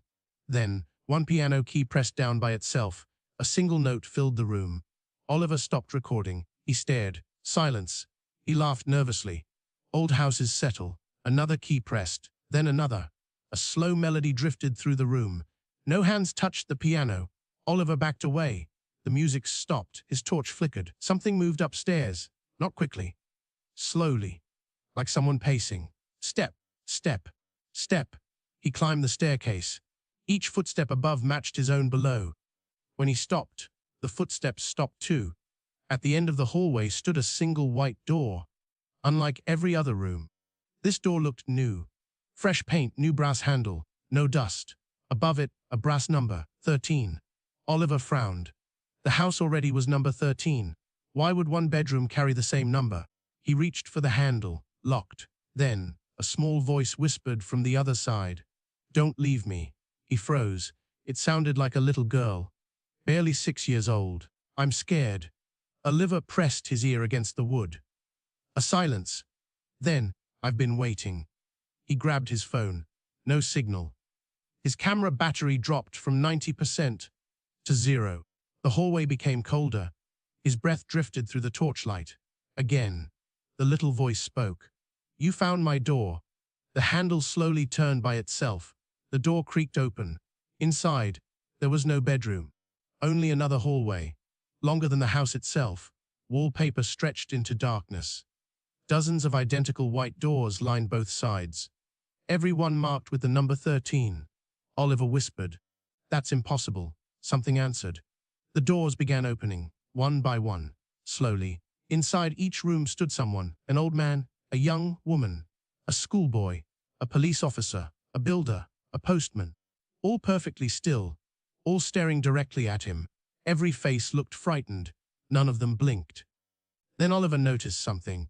Every one of them was holding a camera, or a torch, or a mobile phone. The same equipment people would carry into an abandoned house. People who had come searching. People who had never returned.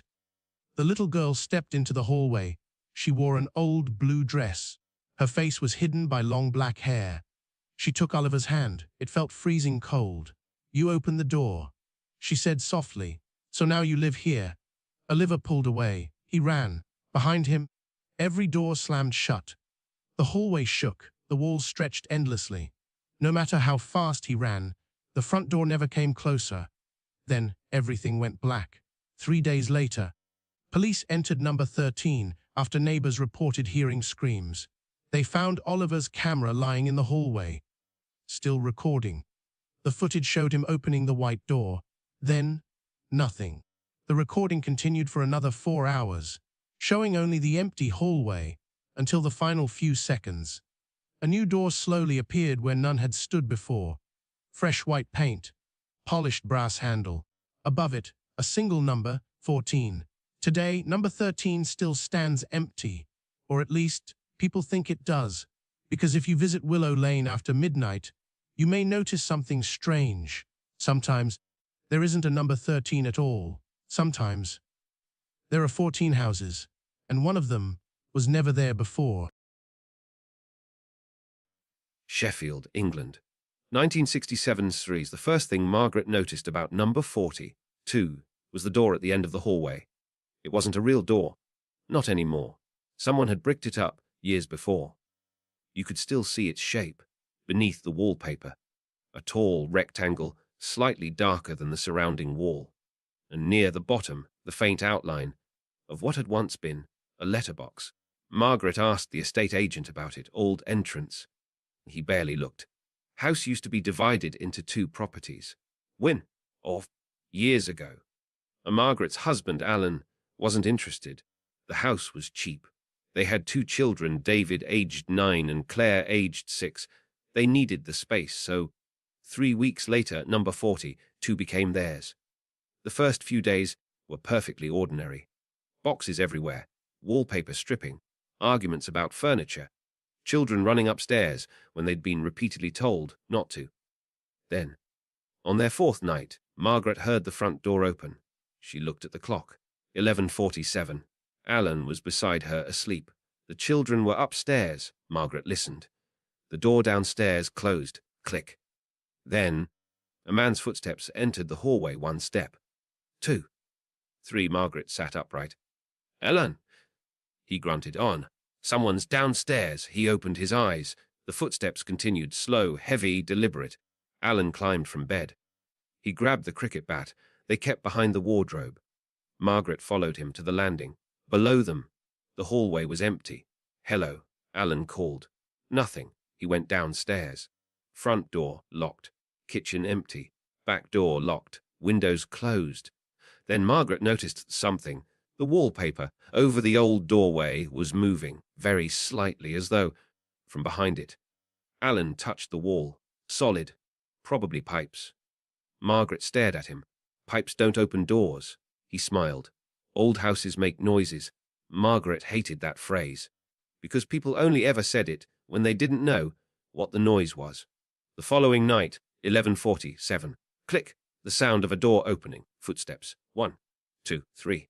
Then silence. The 3rd night, the same. The 4th, nothing. On the 5th night, Claire appeared beside their bed. Mummy. The Margaret opened her eyes. What is it, sweetheart? There's a man downstairs. Margaret immediately sat up. What man? The man who comes home. Alan woke. What? Claire rubbed her eyes. He stands by the wall. Margaret looked towards Alan. What does he look like? Claire thought, old, like Grandad. Naboo. She shook her head. Older? Then, she added, he doesn't have any eyes. Alan turned on the bedside lamp. Claire, have you been dreaming? Num. He asked me where his wife was. Margaret felt suddenly cold. What did you tell him? Claire pointed towards her parents' bedroom. I said Mummy was here. That morning, Margaret telephoned the previous owner, Mrs. Harris, an elderly woman, who had moved into sheltered accommodation. Margaret asked about the old doorway. There was silence at the other end. Who told you about that? The estate agent. Another pause. What was they? Mrs. Harris sighed. Number 42 wasn't divided into 2 houses. Margaret frowned. Then what was the doorway? Funeral entrance. Margaret said nothing. Mrs. Harris continued. The house belonged to an undertaker. Before the war, families entered through the front. The dead came through the side passage, and Margaret looked towards the wallpapered wall. That door led outside. Once, what happened to it? Bricked up after Mr. Galloway died. Who was he? The undertaker. Margaret hesitated. Did he die here? Mrs. Harris became quiet. Eventually, not exactly. Margaret waited. He disappeared in 1936. Nobody knew where he'd gone. His wife said. He'd left her. But people didn't believe her. Why? Because for months afterwards, she kept setting a place for him. At the dinner table, Margaret swallowed. He still came home, every night. Margaret almost laughed. Almost. What happened to his wife? She died in this house. When? 1941. Margaret looked towards the hallway. Which room? The one that's your bedroom now. That evening, Margaret told Alan they were moving. Alan refused. They had spent everything on the house. They couldn't simply leave. Because of noises and an old woman's story. Then, at 11:47, the door opened. Click. This time, Alan was awake. He sat beside Margaret, listening. Footsteps. 1, 3. Then a man's voice. Mabel. Margaret grabbed Alan's hand. The voice came again. Mabel, I'm home. Something scratched the wallpaper downstairs. Alan stood. Stay here. Margaret whispered. Don't go. But he did. He walked downstairs. Margaret followed several steps behind. The wallpaper over the old doorway was bulging outward, slowly, then relaxing. Bulging, then relaxing, like something breathing. Alan approached. Who's there? The breathing stopped. A man's voice answered from inside the wall. Is my wife there? Alan stepped backwards. Margaret covered her mouth. The voice knocked. 3 times. Let me in. Alan whispered. No. The hallway light went out. Claire screamed upstairs. Margaret turned. When she looked back, the wall had changed. There was a door. Dark wood. Brass handle. A narrow letterbox. Exactly where the outline had been. The handle turned. Margaret shouted. Alan! Don't open it. Alan wasn't touching it. The door opened itself. Beyond it was not the street. It was a room. Narrow, lit by candles. Coffins lined both walls. At the far end stood a man, black suit, white shirt, grey skin, and where his eyes should have been were 2 dark hollows. He smiled. Mabel. Then he looked at Margaret. His smile disappeared. You're not my wife. Alan grabbed Margaret. They backed away. The man stepped through the doorway, and behind him, something moved, inside every coffin. Knock. Knock. Dozens of hands struck the lids. The man looked behind himself. Then, he whispered. Oh, his expression changed. Fear. They followed me. The coffin lids began opening. Alan grabbed Margaret, and they ran upstairs. Children. David came from his room. Claire followed. Alan pushed everyone into the bedroom. Downstairs, doors opened. Footsteps filled the hallway, not one person, many. Slowly, they began climbing the stairs. Margaret locked the bedroom door. Claire whispered, Mummy, the lady's here. Margaret turned. A woman stood beside the window. Old, fashioned dress. Pale face. But unlike the man, she had eyes. She looked at Claire. Then Margaret. Mabel, Margaret whispered. The woman nodded. Footsteps reached to the landing. Mabel walked towards the bedroom door. She placed one hand against it, then called, George. Everything stopped. Silence.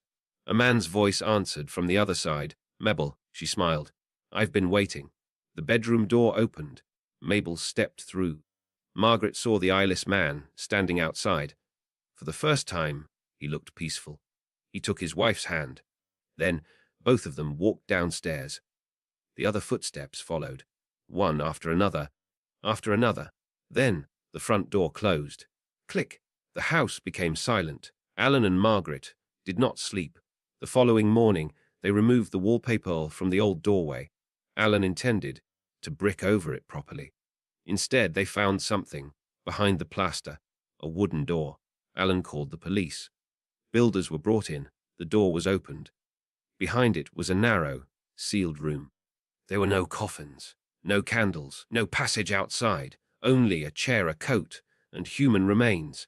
The skeleton belonged to a man. Police eventually determined the body had been there for approximately 30 years. Inside the coat pocket was a silver pocket watch engraved George Galloway. The undertaker had never left his wife. He had been inside the wall the entire time. Margaret and Alan sold the house 6 months later. For decades, nothing more was reported. Number 42 still stands today.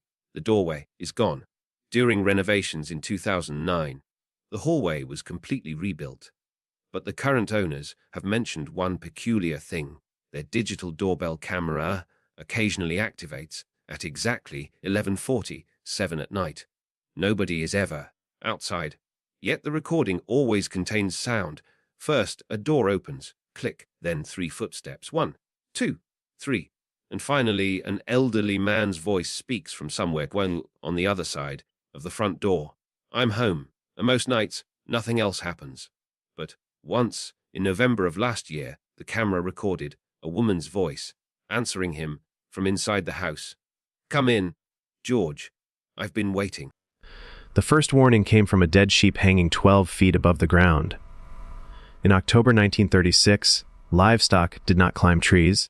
and whatever had placed the ewe among the branches of an old oak outside the Yorkshire village of Blackmere had done so without leaving a single footprint in the wet earth beneath it. Constable Arthur Bell stood beneath the tree, shortly after sunrise, staring at the animal while rain whispered through the remaining leaves. Its wool was soaked dark with blood, yet strangely little had fallen onto the ground. Behind him, Farmer William Croft quietly said, "It started again." Arthur turned towards him. What started again? Croft immediately regretted speaking. He removed his cap and rubbed his thumb around its rim. After some persuasion, he explained that his grandfather had told stories about something that appeared around Blackmere every 40 years. In 1856, 3 sheep disappeared, and a shepherd was found dead beside the woods. In 1896, livestock were slaughtered across several farms before a 14-year-old boy vanished. Arthur had heard enough village folklore during his career to recognize frightened superstition. "And now it's 1936, he said. Croft looked towards the woods. "That's what worries me." Arthur spent the afternoon examining old parish records. He expected contradictions, exaggerations, and convenient dates altered by generations of storytelling. Instead, he found something worse. The incidents were documented. November 1856, livestock killed, shepherd missing for 2 days, body recovered near Blackmere Wood. November 1896, 7 livestock attacks followed by the disappearance of Thomas Mercer, aged 14. Arthur searched further backwards. In a damaged ledger from 1816, the vicar had written about great black animal walking upon 2 legs near the northern boundary. Arthur closed the book. Outside the parish office, daylight had already begun to fade. 2 nights passed without incident. On the 3rd, Arthur received a telephone call shortly before midnight. Croft's voice trembled badly enough that Arthur struggled to understand him. Something was inside the barn. Arthur drove through heavy rain, his headlights throwing pale tunnels across flooded lanes. Croft waited outside holding a shotgun. "It's been in there 20 minutes, he whispered. "Why haven't you gone inside?" Arthur asked. Croft stared at the barn doors. "Because my dog went in first." From somewhere behind those doors came a slow scraping noise, followed by something dragging heavily across the wooden floor. Arthur drew his revolver and opened the barn. The smell struck him immediately. Wet fur, blood, and something sour like meat left too long in summer heat. His torch beam moved across empty stalls before settling upon Croft's dog. The animal lay motionless beside a pile of straw. Arthur stepped closer, then stopped. Behind the dog were tracks in the mud. They began as the prints of an enormous animal, wider than Arthur's hand. Halfway across the barn, their shape changed. The final impressions looked disturbingly human. Bare feet led towards a small door at the rear. Arthur followed them outside. Rain hammered the yard, yet the footprints continued towards Blackmere Wood. Croft refused to follow. Arthur should have done the same. Instead, embarrassment and duty pushed him onwards. The trees swallowed the beam of his torch within seconds. Branches scraped against his coat while water ran beneath his collar. 50 yards inside the woods, he found pieces of clothing hanging from thorn bushes. A torn shirt, trousers, 1 leather boot. They looked recently discarded. Then Arthur noticed movement between 2 trees ahead. A naked man stood with his back towards him, shoulders rising and falling as though exhausted. "Police," Arthur called. "Don't move." The man slowly turned. Arthur recognized him immediately. It was Samuel Mercer, the village butcher. His face was smeared with blood. "Arthur," Samuel whispered. "You shouldn't have followed me." Arthur raised the revolver. Samuel began crying. "Please listen. My father chained himself underground every month. His father did the same. We thought it weakened with each generation. Somewhere deeper in the woods, something howled. Samuel's expression changed. "Oh God," he whispered, "that's not me." Arthur felt every hair on his arms rise. Another howl answered from behind them. Samuel stumbled towards Arthur. "There are 2. Something crashed through the undergrowth. Arthur swung his torch towards the sound and briefly saw a shape moving between the trees. It was far too tall for a wolf. Gray, black fur covered a body built almost like a man, but the arms hung unnaturally long. Its head turned towards the light, revealing eyes that reflected yellow. Samuel screamed, "Run!" Arthur fired once. The creature vanished sideways with impossible speed, and the bullet struck a tree. Samuel grabbed Arthur's coat and dragged him towards an abandoned stone cottage nearby. They barricaded themselves inside. The cottage had no roof over half its rooms, but the remaining walls were thick. Samuel pushed an old cabinet against the door. "My grandfather told me what happened in 1896, he said breathlessly. Thomas Mercer didn't disappear, he changed. Arthur stared at him. Thomas Mercer had been 14 then. He'd be 54 now. Samuel shook his head. Not anymore. Something walked slowly around the cottage outside. Its claws scratched across the stone. Samuel looked towards the broken window. Once it takes you completely, you stop aging like everyone else. A face appeared beyond the window. Not entirely wolf, not entirely human. Beneath coarse fur and stretched skin, Arthur saw something horribly recognizable. An elderly man's eyes trapped inside the creature's skull. Samuel whispered, "Uncle Thomas." The creature smiled. Human teeth remained among the longer ones. Then it spoke. "Samuel." Arthur's stomach tightened. The voice was rough but unmistakably human. "Come home." Samuel backed away, shaking his head. Thomas pushed one long arm through the window. Arthur fired twice. This time the creature screamed and disappeared into the darkness. The door exploded inward. Arthur was thrown across the floor. His revolver slid beneath the cabinet. Thomas landed upon Samuel and drove him against the wall. Samuel screamed as claws tore through his shoulder. Thing. Arthur grabbed the only weapon within reach, a broken length of iron from the fireplace, and swung it into Thomas's skull. The creature turned towards him. Its yellow eyes narrowed, breathing. Then Samuel lunged forward and locked both arms around Thomas. "Do it," he shouted. Arthur drove the iron through the creature's chest. Thomas convulsed violently, released a terrible half-human cry, and collapsed. Dawn found Arthur sitting outside the cottage beside Samuel. Thomas's body had changed after death. The fur receded, the limbs shortened. By sunrise, an old naked man lay among the leaves. Samuel's wounds were deep but survivable. Arthur stared at him and asked the question he had avoided all night. "What happens to you now?" Samuel looked towards the rising sun. Maybe nothing. Neither man believed it. Arthur helped him back towards Blackmere. Officially, the incident became an attack by an unidentified animal. Thomas Mercer's body quietly disappeared from police records. Arthur retired in 1958 and died 17 years later. Blackmere changed. Farms became housing estates, the old cottage disappeared, and most of the woods were cleared for a bypass. The stories became village folklore. Yet in October 1976, police received reports of livestock being mutilated near the remaining woodland. In 2016, several residents reported seeing an unusually large animal beside the road. One driver struck something at midnight and photographed long scratches across his bonnet. Nobody connected the incidents because almost everyone had forgotten the old 40-year pattern. Almost everyone. In October 2026, a housing developer surveying land beside Blackmere Wood uncovered a rusted metal box beneath the foundations of an old police station. Inside were Arthur Bell's notebooks, photographs, and one final handwritten warning. The developer laughed when he read it and left the box in his van. That evening, while driving home through Blackmere, something enormous crossed the road ahead of him. He stopped. His headlights illuminated an old man standing barefoot in the rain.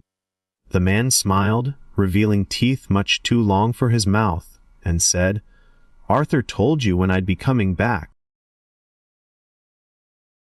Nuss, Norfolk, England. 1941 the village of Wycham had 3 air raid sirens, but sometimes 4 of them sounded. Nobody knew where the 4th one was. And according to the people who had lived in Wycham all their lives, if you heard it, you were to close the curtains, put out every light, and whatever happened, do not look at the sky. Robert Haynes learned this on the evening of October 17th, 1941. Robert was 29 and had arrived in Wycombe 2 weeks earlier. Before the war, he had taught mathematics at a secondary school in Norwich.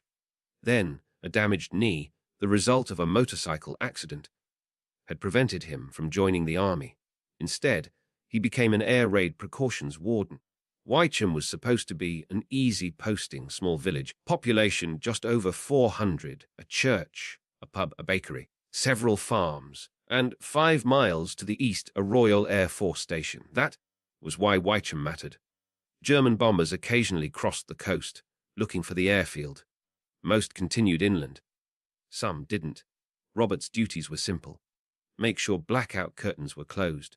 Watch for incendiary bombs. Report unexploded ordnance. Help civilians during raids. His first week passed without incident. Then one evening he met Arthur Bell. Arthur was 73 and had been village constable until retirement. Robert found him sitting outside the King's Arms, smoking a pipe. "You're the new warden." Robert nodded. "Robert Haynes." Arthur shook his hand. "Norwich." "Yes." Arthur looked him over. "City man. I'm hardly from London. City enough." Arthur smiled. Then his expression changed. "They told you about the sirens." Robert nodded. 3. Church roof, fire station inn, and RAF post. Arthur tapped his pipe against the bench. "And the fourth?" Robert frowned. "There isn't a fourth." Arthur looked towards the fields. "There is, when it wants to be." Robert smiled. "I see." "No, Arthur said quietly. "That's exactly what you mustn't do." Robert waited. Arthur leaned closer. "If 3 sirens sound, watch for aeroplanes. If 4 sound, don't look up." Robert laughed. Arthur didn't. "Why?" "Because," Arthur whispered, "it notices." 3 nights later, the first siren sounded. A long rising howl across the village. Then the second. Then the third. Robert pulled on his helmet and hurried outside. "Lights out! Close those curtains!" Villagers disappeared indoors. Robert reached his observation post beside the church. Searchlights moved across distant clouds. Then he heard aircraft, German bombers, high overhead. The first explosions came from the direction of the RAF station. The ground trembled. Robert watched through binoculars. Then another siren began, far away, different from the others, lower, slower, almost like something crying. Robert lowered the binoculars. 4 sirens. He remembered Arthur. "Don't look up." Robert shook his head. Ridiculous. Another explosion lit the horizon. Then every dog in Wycombe began barking, not towards the east, upwards. Robert looked. At first, he saw only clouds. Then something moved between them. Too large for an aircraft, far too large. Robert raised his binoculars, and immediately wished he hadn't. There was something above Wycombe, not flying, hanging a shape, perhaps half a mile across, black against the clouds. It looked almost like a person, but impossibly thin. Arms stretched across the sky, and beneath what might have been its head were dozens of small white lights. Robert stared. One of the lights turned towards him. Then another. They weren't lights. They were eyes. Robert dropped the binoculars. The 4th siren stopped. Immediately, the shape disappeared. The following morning, Robert went to Arthur. "You saw it." It wasn't a question. Robert sat opposite him inside the empty pub. "What is it?" Arthur poured tea. "Nobody knows." "How long has it been happening?" Arthur thought. "Longer than the war." "How much longer?" "My grandfather heard the 4th siren." Robert stared at him. "There were no air raid sirens." "When your grandfather was young?" Arthur nodded. "Exactly." Robert said nothing. "In those days," Arthur continued, "they called it the morning horn. Before that, church records called it the voice above." Robert leaned forward. "What happens if you look?" Arthur's eyes dropped towards his tea. "Usually, nothing. Usually, you go home. You sleep, you wake, and then it starts looking back." Robert felt cold. "What does that mean?" Arthur pointed towards the window. "You'll find out." That afternoon, Robert noticed the first one, a white dot high above the village. He assumed it was an aircraft, but it didn't move. By sunset, it was still there, That night, Robert closed his curtains. At 11, he went to bed. At 1:14, he woke. Something was tapping against his bedroom window, not knocking. Tapping, very gently. Robert lay still. Tap, tap, tap. His bedroom was on the second floor. There was no tree outside. Tap, tap, tap. Robert pulled the blanket over his head. Then a voice came from outside. Robert. He stopped breathing. The voice sounded like his mother. She had died 6 years earlier. Robert, look at me. He closed his eyes. The tapping continued until dawn. The following morning, there were marks on the outside of the glass. Not fingerprints, something much larger. 3 long lines stretching from the top of the window to the bottom. Robert went to Arthur. It's outside my house. Arthur nodded. What do I do? Don't look. For how long? Until it loses interest. And if it doesn't? Arthur looked away. Then, someone else has to look. Robert stared at him. What? That's how it works. Arthur's voice was quiet. It notices one person, until another sees it. Robert stood. So you expect me to make someone else look? No. Arthur looked at him. I expect you to decide what sort of man you are. Or for 6 nights. Robert didn't look. The tapping moved from window to window. Sometimes his mother's voice called. Sometimes his father's. Once he heard his own voice outside whispering, or just look. On the 7th night, the 4th siren sounded again. Robert was patrolling near the village school. 1st siren, 2nd, 3rd, then the low morning howl, the 4th. Villagers immediately closed their doors. Robert kept his eyes on the ground. Then he heard crying. A child. Help! Robert stopped. A little girl stood in the road, perhaps 8 years old. She wore a nightdress and clutched a teddy bear. Where are your parents? She pointed upwards. Mummy's up there. Robert looked at the girl. Don't look. But she called me. Robert grabbed her hand. Come with me. The girl resisted. Mummy! She looked up. Robert closed his eyes. The child screamed, not frightened. A scream of absolute terror. Then silence. Robert opened his eyes. The girl was gone. Her teddy bear lay in the road. Robert looked towards the houses. Every curtain remained closed. Nobody had seen. Then something enormous cast a shadow over the village. Robert stared at the ground. A voice came from above. Hundreds of voices speaking together. Robert. He began walking. Don't look. Robert, faster, look at us. He reached the church. The door was locked. Robert forced it open and stumbled inside. Arthur was there, sitting in the front pew. What are you doing here? Arthur looked exhausted. Waiting. For what? For you. Robert stared. Arthur stood. I lied. About what? It doesn't lose interest. Robert felt his stomach tighten. Once it sees you, it never stops. Then how do I get rid of it? Arthur looked towards the stained glass window. You can't, unless someone looks willingly. Robert understood. You. Arthur nodded. I saw it. In 1916, Robert stared at him during the Zeppelin raids. I was 8 years old. My father made me look down, but I didn't listen. Arthur smiled sadly. It's been waiting for me, for 25 years. Why did it come after me? Because, Arthur whispered. I looked again. When? The night you arrived. Robert realized. Arthur had passed it to him. You bastard. I was tired. Arthur's eyes filled with tears. I'm sorry. The church began shaking. Dust fell from the ceiling. The 4th siren grew louder. Arthur walked towards the church door. What are you doing? Finishing it. He stepped outside. Robert followed, but kept his eyes down. Arthur walked into the center of the road. Then he looked up. For several seconds, nothing happened. Arthur smiled. God, oh, it's beautiful. Robert heard a sound like enormous wings opening. Arthur began rising, slowly. His feet left the ground. Arthur rose, higher and higher. Then he screamed. The scream stopped suddenly. The 4th siren fell silent. Robert waited. Nothing. When he finally looked, the sky was empty. Arthur Bell was never found. The official explanation was that he had become confused during an air raid and wandered away.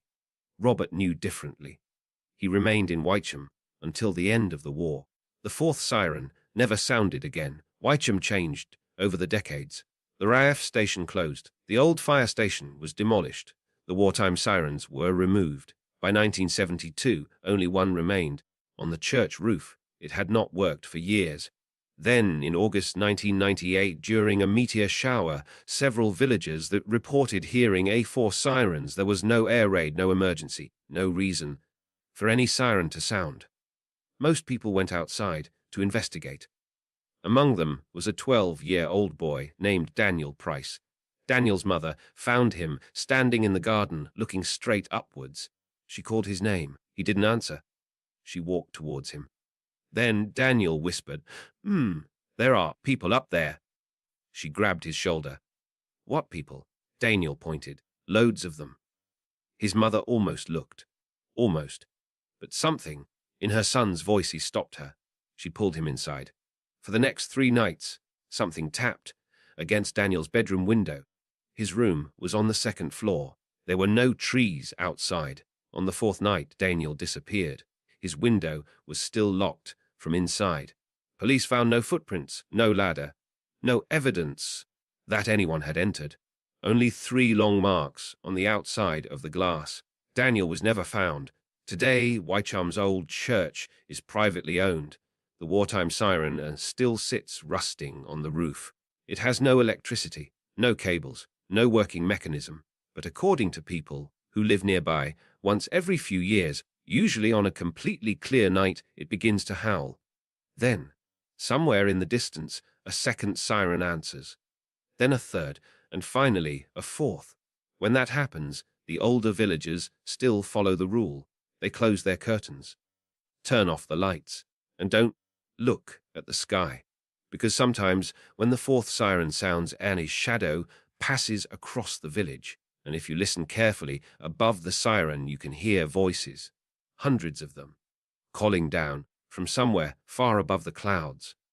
And among those voices, there is an old man and a little boy, both whispering the same thing. "Don't look at us!" But something else, behind them, whispers, "Look." Bath, England. 1906 mirrors are remarkably honest things. They show us every wrinkle and every blemish and every unfortunate consequence, dar of age. But there are certain mirrors which show rather more than they should, and one I encountered dawn in the winter of 1906 possessed a particularly wicked sense of humor. My name is Arthur Bellamy. At the time, I was 42 and proprietor of Bellamy and Sons, Antiquities, of Bath. There were, of course, no sons, but customers have always found a family business more trustworthy, particularly when purchasing something that belonged to somebody else's family.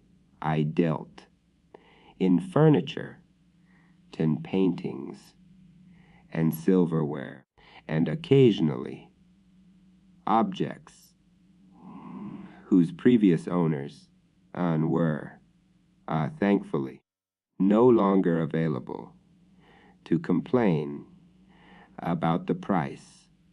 The mirror arrived on February on the 9th, a Tuesday, I remember, because on Tuesday had always been my least profitable day. Until then, it was delivered by 2 men from an estate outside Wells. Neither man one would enter von my shop. They left the mirror on the pavement. "Careful, Paul," I shouted. "It's 18th century. One of them No, sir. What? It's older. I examined the frame. Black wood, perhaps ebony, carved, with twisting vines, small birds, and, rather disturbingly, tiny human faces at the top. Dawn was. A silver, a crescent moon.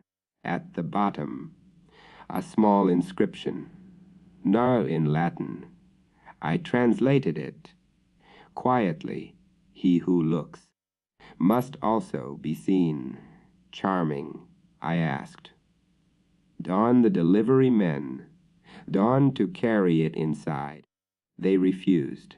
Why? The older man looked, and towards the mirror, because, bow, we've already looked at it. Then they left.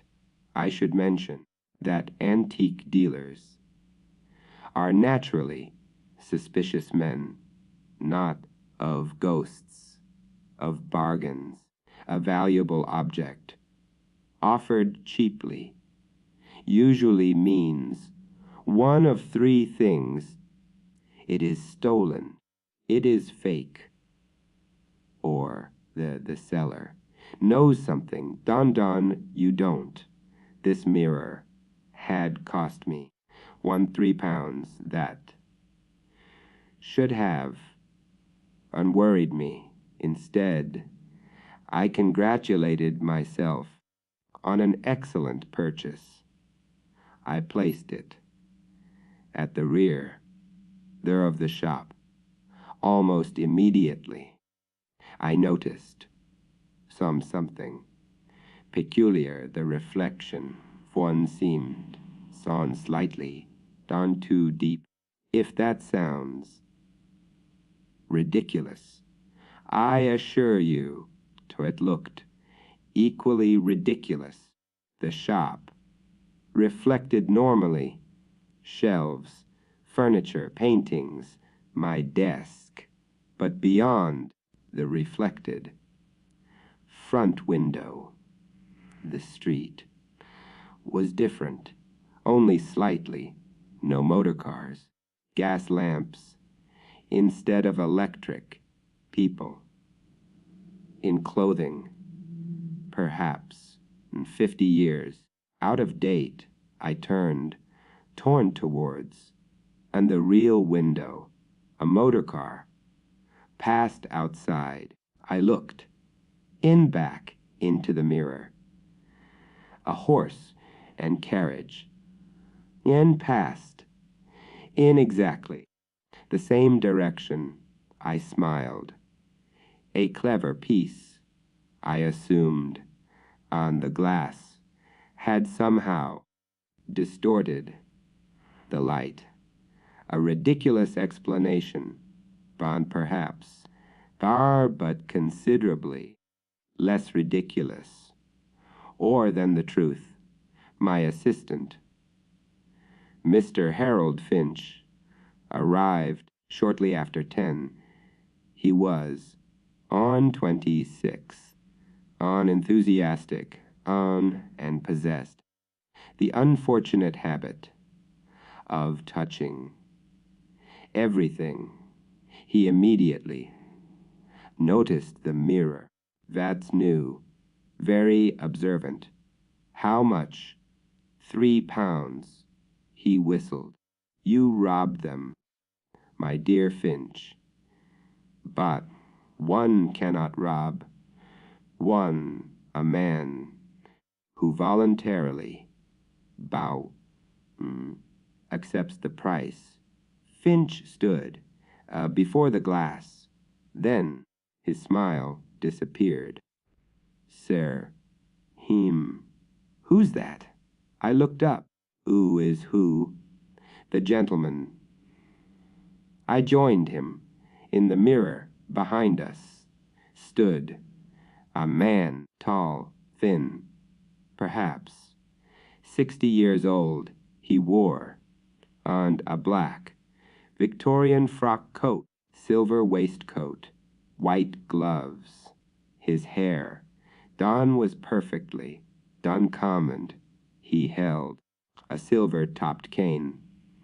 And most unusual, he was smiling directly at us. I turned. Nobody. Finch turned too. The shop was empty. We looked, Don back, at the mirror. The gentleman remained, still smiling. Finch whispered, "How is he doing that?" I stepped closer. The reflected gentleman tilted his head. I raised my right hand. My reflection raised, dod its left. The gentleman raised neither. Instead, he removed his hat, then bowed. Finch stepped backwards. I, born being, considerably more sensible man, stepped closer. Fascinating. Fascinating. Finch stared at me. There's a man, inside the mirror. Apparently. Shouldn't we? I paused. Do something. What would you suggest? Cover it. I laughed. My dear Finch, bah, if I covered. Bum. Every antique. That behaved strangely, but I'd have nothing to sell. The gentleman. Barr smiled wider. Then he raised one gloved finger, done to his lips. Shay. Finch covered the mirror. I allowed it, not because I was frightened. Certainly not. Because Herr Finch was becoming rather irritating. That evening, I remained at the shop. After closing, curiosity is a dangerous thing, but for an antique dealer, it is also a professional requirement. At 9 o'clock, I removed the cloth. The gentleman was waiting. Same position. Same smile. Good evening. I felt rather foolish speaking. Dawn to a mirror. The gentleman bowed. I stopped smiling. You can hear me. He nodded. Interesting. Who are you? He raised one finger, then pointed towards my desk. I looked. Nothing. When I looked, on back. He pointed again. More urgently, I opened the desk drawer. Inside, was a business card. I had never seen it before. Cream paper, black lettering, Mr.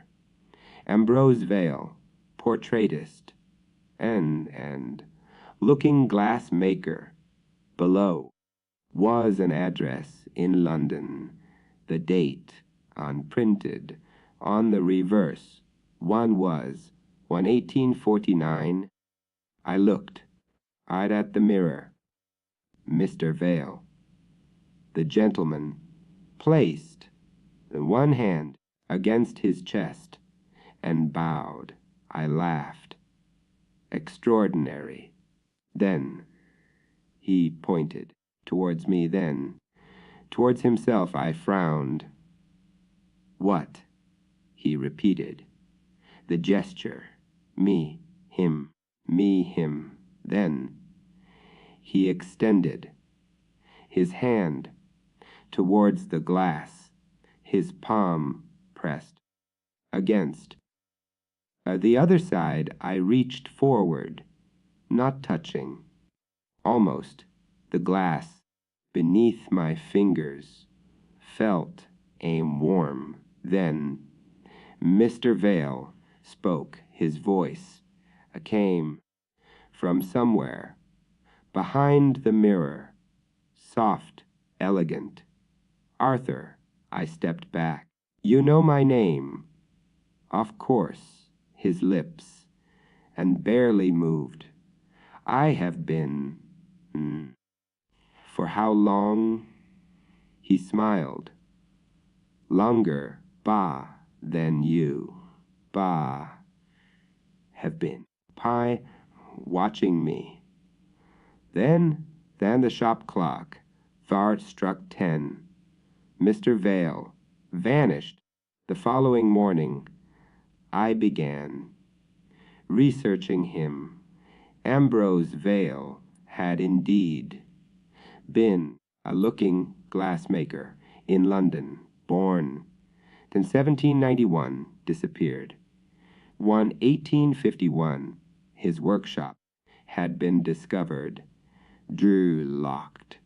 From inside, no body, no sign of escape, only 7 mirrors.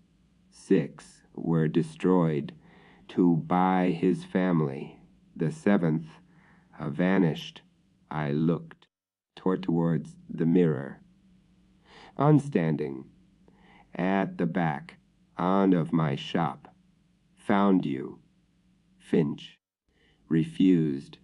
One to uncover it. He had, apparently, dreamed about Vale. What happened? Bow in the dream. Finch looked embarrassed. He was, I smiled. Perhaps. On. Dawn, he admired. Boss, your dreadful suit. Finch didn't laugh. He was standing. A bow. In my bedroom. Inside a mirror. No. That caught my attention. Where? Beside my bed. I said nothing. That afternoon, bar a woman entered the shop. Mrs. Evelyn Hart, a wealthy widow, and regular customer.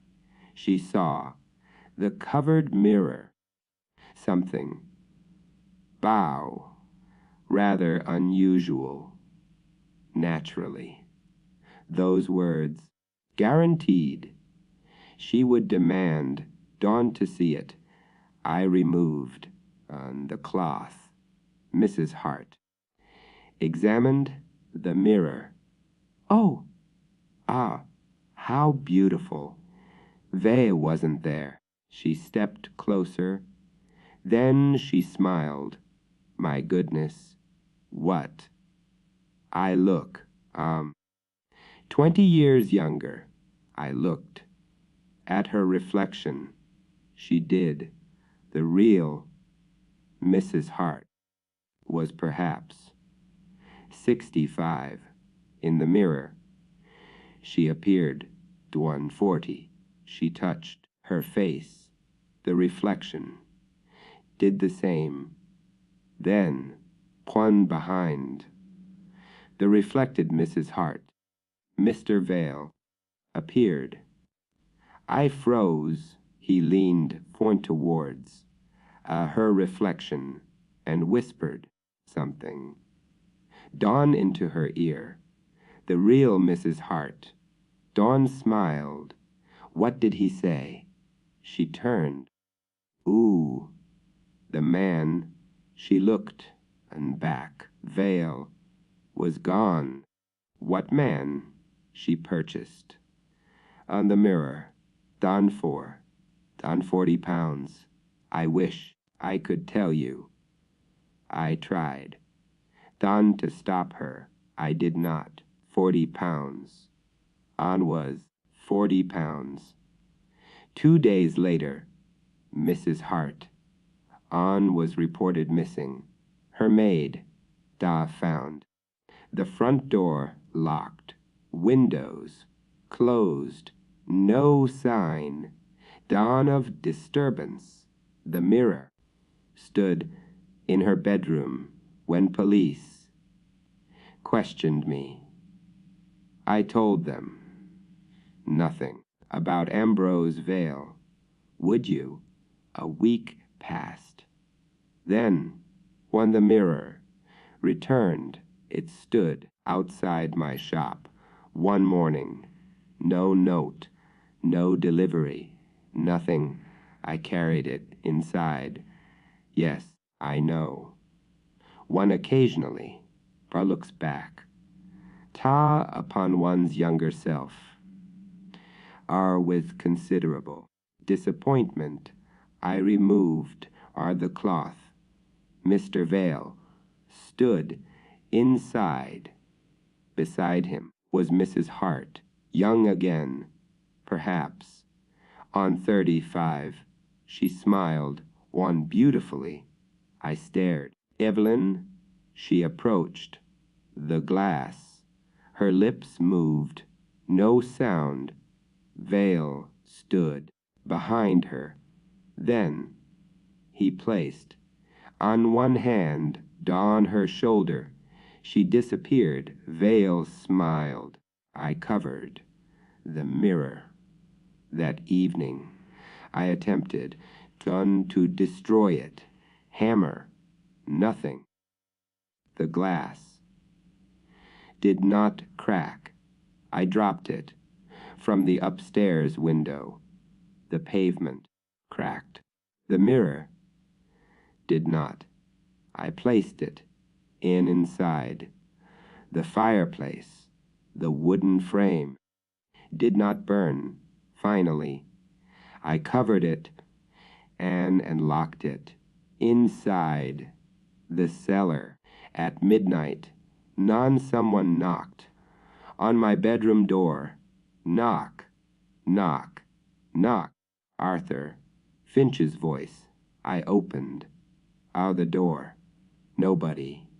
Then, from my dressing mirror came quiet laughter.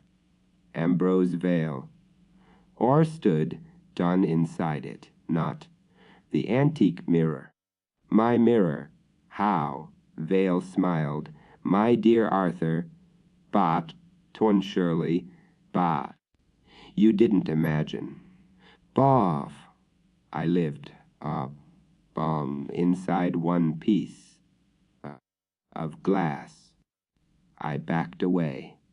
They walked through the reflected bedroom towards me. You see, he whispered, Von mirrors, they are doors. Doors to where? Vale smiled. Everywhere. Then my reflection turned on its head, one towards me. I had not moved. I stared at myself. My reflection smiled. I did not veil. Placed one hand on my reflection's shoulder. Then my reflection stepped aside. Behind it was another room, dark, enormous, filled with mirrors, thousands, perhaps, gone millions, and behind every mirror stood someone, people, watching on their own homes, and from the wrong side of the glass. Mrs. Hart, Dan was among them. So was a young man, one wearing on clothes, on from 1840, a child, an old soldier, a woman in Georgian dress, all trapped, all watching. Vale whispered, I've been, rather lonely. What do you want? A replacement. I looked at him. You escaped. His smile became magnificent. Not yet. Then he reached through the mirror his hand and came and into my bedroom. White glove, silver cuff, real. I grabbed. On the nearest object, a brass candlestick. Knew and struck. His hand. Vale screamed for the first time. His elegant expression, one vanished, his face twisted on with rage. The mirror, and shook my reflection, lunged towards me. From inside, I struck the glass. Once, twice, 3 times, nothing. Then I remembered the inscription on the antique frame, "He who looks must also be seen." Seen, not reflected. Seen. I grabbed the bed sheet and threw it over the mirror. Vale screamed again the moment I could no longer see him. His hand vanished. I ran on through the house, covered. Every mirror, every polished surface, every window. Then I went to the shop. Finch. None was already there, standing on before the antique mirror, uncovered. Harold. He turned. His face looked strangely calm. "Good morning, sir." Something was wrong, very wrong. His voice was perfect. His smile was not. Too controlled, too elegant. Then I looked at the mirror. Inside stood Harold Finch, the real Finch, pounding. 10 against.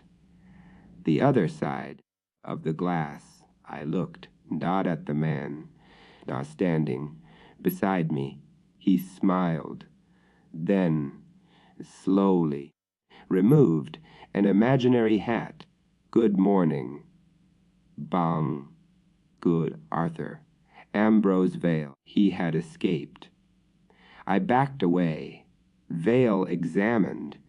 And Finch's hands, his clothes, his face. He smiled. Not entirely. My style. Bow. But one must. Move with the times. I grabbed the cloth. Vale moved. Dawn towards me.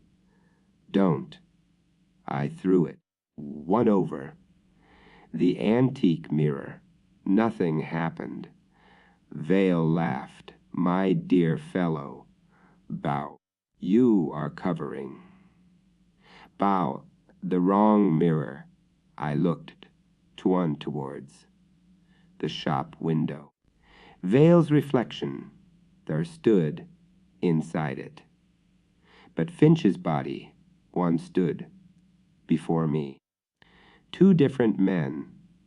I understood Vale had not escaped, not completely. Part of him remained inside every reflection.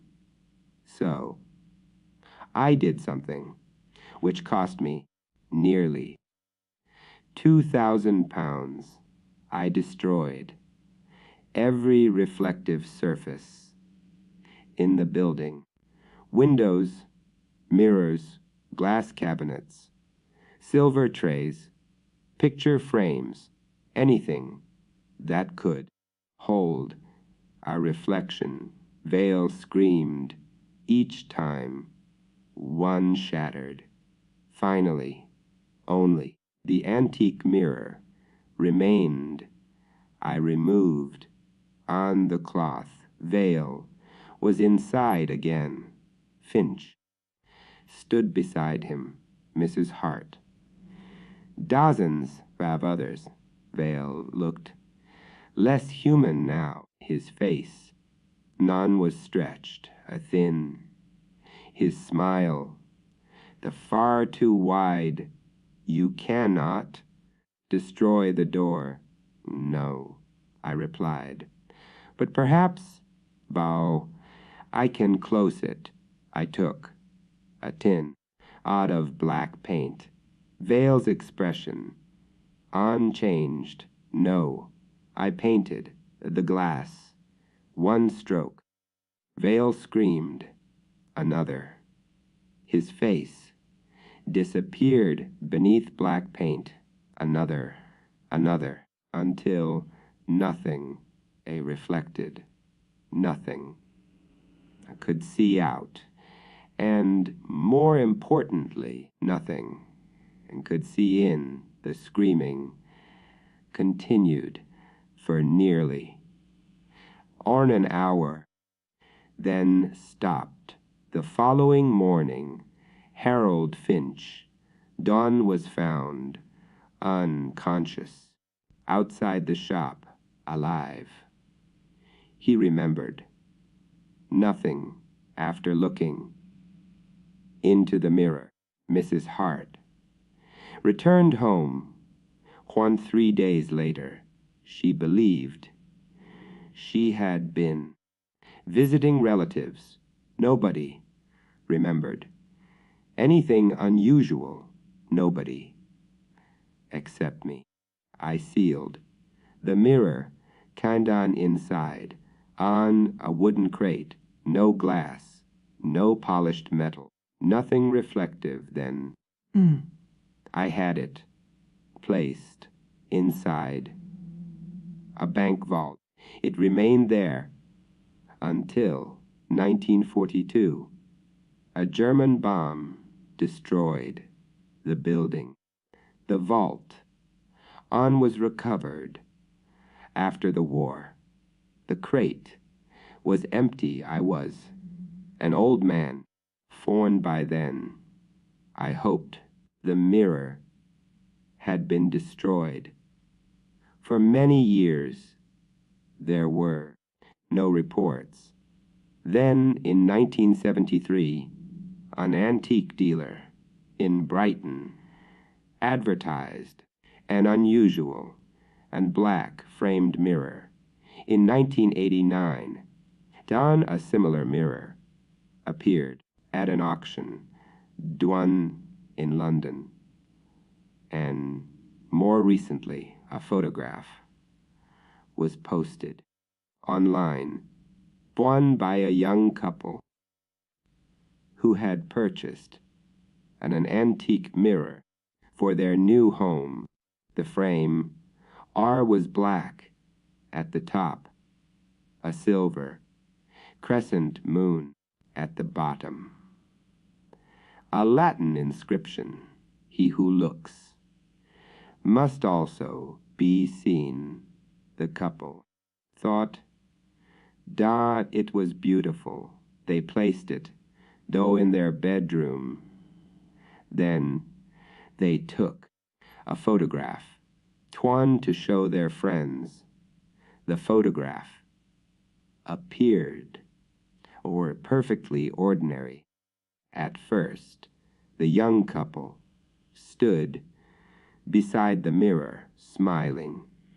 But when someone enlarged on the image, they noticed a third person stood in the reflection, a tall, thin gentleman, black frock coat, silver waistcoat, white gloves, standing between them, smiling. And although the photograph was taken with a modern phone, there was something even stranger in the reflection, and the gentleman was holding the phone, not the young couple. He was done taking the photograph.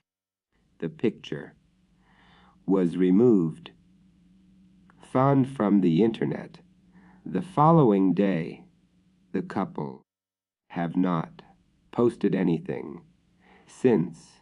Perhaps that means nothing. Perhaps they simply lost interest But the next time you pass a mirror late at night, do something for me. Don't look directly at yourself. Look behind yourself at the room, on inside the glass.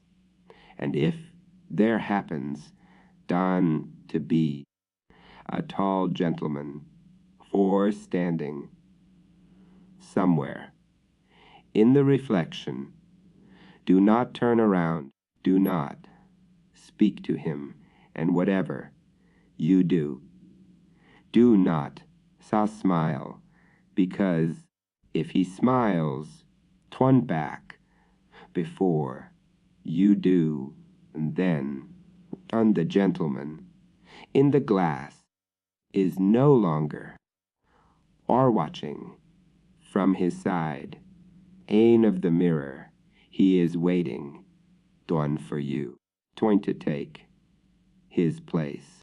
Shadder, North Yorkshire, England, 1928. Second, there was one grave in St. Mary's churchyard that nobody would tend. It stood beneath an ancient yew tree at the furthest edge of the cemetery. No flowers grew upon it, no inscription marked the stone, and whenever autumn came, the leaves somehow avoided it. Arthur Pembroke first noticed the grave 3 days after arriving in the village of Wetherby Cross. Arthur was a historian, not an important historian, as he would later admit. He wrote small books about small places, which were purchased by small numbers of people. Churches interested him, particularly medieval churches, and St. Mary's, with its Norman doorway and ruined Saxon foundations, was exactly the sort of place Arthur loved. The vicar, Reverend Cole, gave him permission to examine the parish records. For 4 days, Arthur worked happily. Baptisms, marriages, deaths. Then, he found something peculiar. A page had been removed from the burial register. Not damaged, removed, carefully cut away. The missing entries covered September 1746. Arthur mentioned it to Reverend Cole. The vicar became uncomfortable. Old books lose pages. This one didn't. Arthur pointed towards the binding. Someone cut it out. Cole closed the register. Then I suppose someone had their reasons. That should have ended the matter. But Arthur Pembroke possessed the unfortunate quality, common to historians, of becoming extremely interested the moment somebody told him something wasn't interesting. That afternoon, he explored the churchyard and found the unnamed grave. The headstone was unusual, no words, no dates, only a symbol, a circle with a vertical line through it. Arthur copied it into his notebook. Behind him, someone said, "I wouldn't do that." Arthur turned. An elderly man stood beside the path. Arthur recognized him as Jacob Mills, the village gravedigger. Why not? Jacob looked at the stone. Best leave that one alone. Whose grave is it? Jacob shook his head. Nobody's. Arthur smiled. Somebody must be buried there. Jacob looked directly at him. That's not what I said. Then he walked away. That evening, Arthur searched the village records again. Nothing. No grave, no burial, no mention of the symbol, until inside an old collection of parish correspondence, he discovered a letter, dated October the 2nd, 1746. The handwriting was difficult but readable. Arthur copied several lines. "As we have done as instructed. Chest the earth has been replaced. No marker bearing his name shall remain." Then, one final sentence. "As should the stone be disturbed, it must be returned before sunset." Prince Arthur stared at the words, then laughed. Village superstition. Precisely the sort of thing readers enjoyed. The following morning, Arthur returned to the grave. He examined the stone carefully. It wasn't fixed into the ground. Strange. Most stones of that age were buried deeply. Arthur pushed. Nothing. He pushed harder. The stone moved. Behind it, something fell into the grass. A small iron object. Arthur picked it up, black with age. He slipped it into his pocket. Then remembered the letter. The stone must be returned before sunset. Sir Arthur smiled. Nevertheless, he pushed the headstone back into place. That night, Arthur woke at 2:17. Someone was walking outside his room. Slow footsteps. Scrape, step, scrape, step. Arthur sat up. He was staying at the village inn on the second floor, the corridor outside carpeted. Scrape, step, scrape, step. The footsteps stopped outside his door. Arthur waited. Nothing. Then something scratched the wood. Once, twice, 3 times. Arthur lit the bedside lamp. Who's there? Silence. He opened the door. Nobody. But on the carpet lay soil. Dark, wet soil, and in the center was a footprint. Bare. Arthur closed the door. He slept poorly.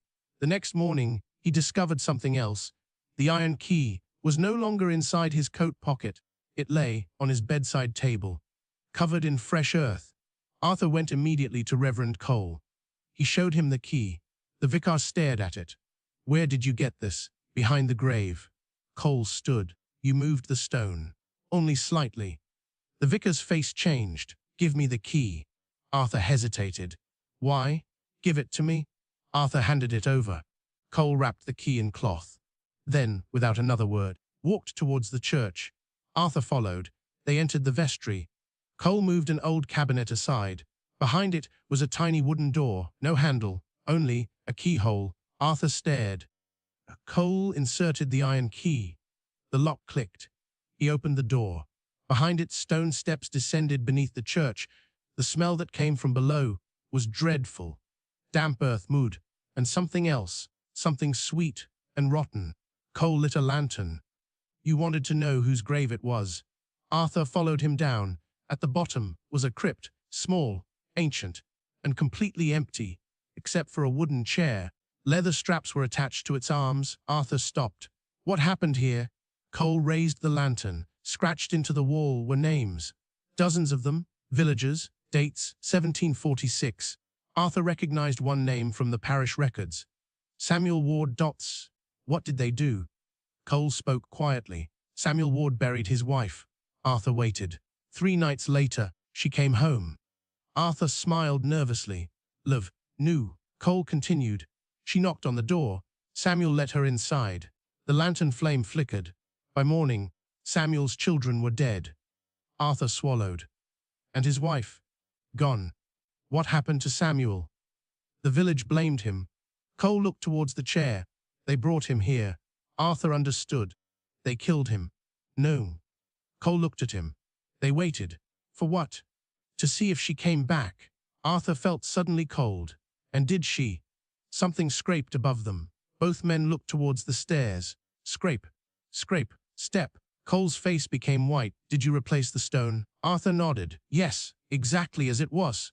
Arthur hesitated. I think so. Cole whispered. Oh God.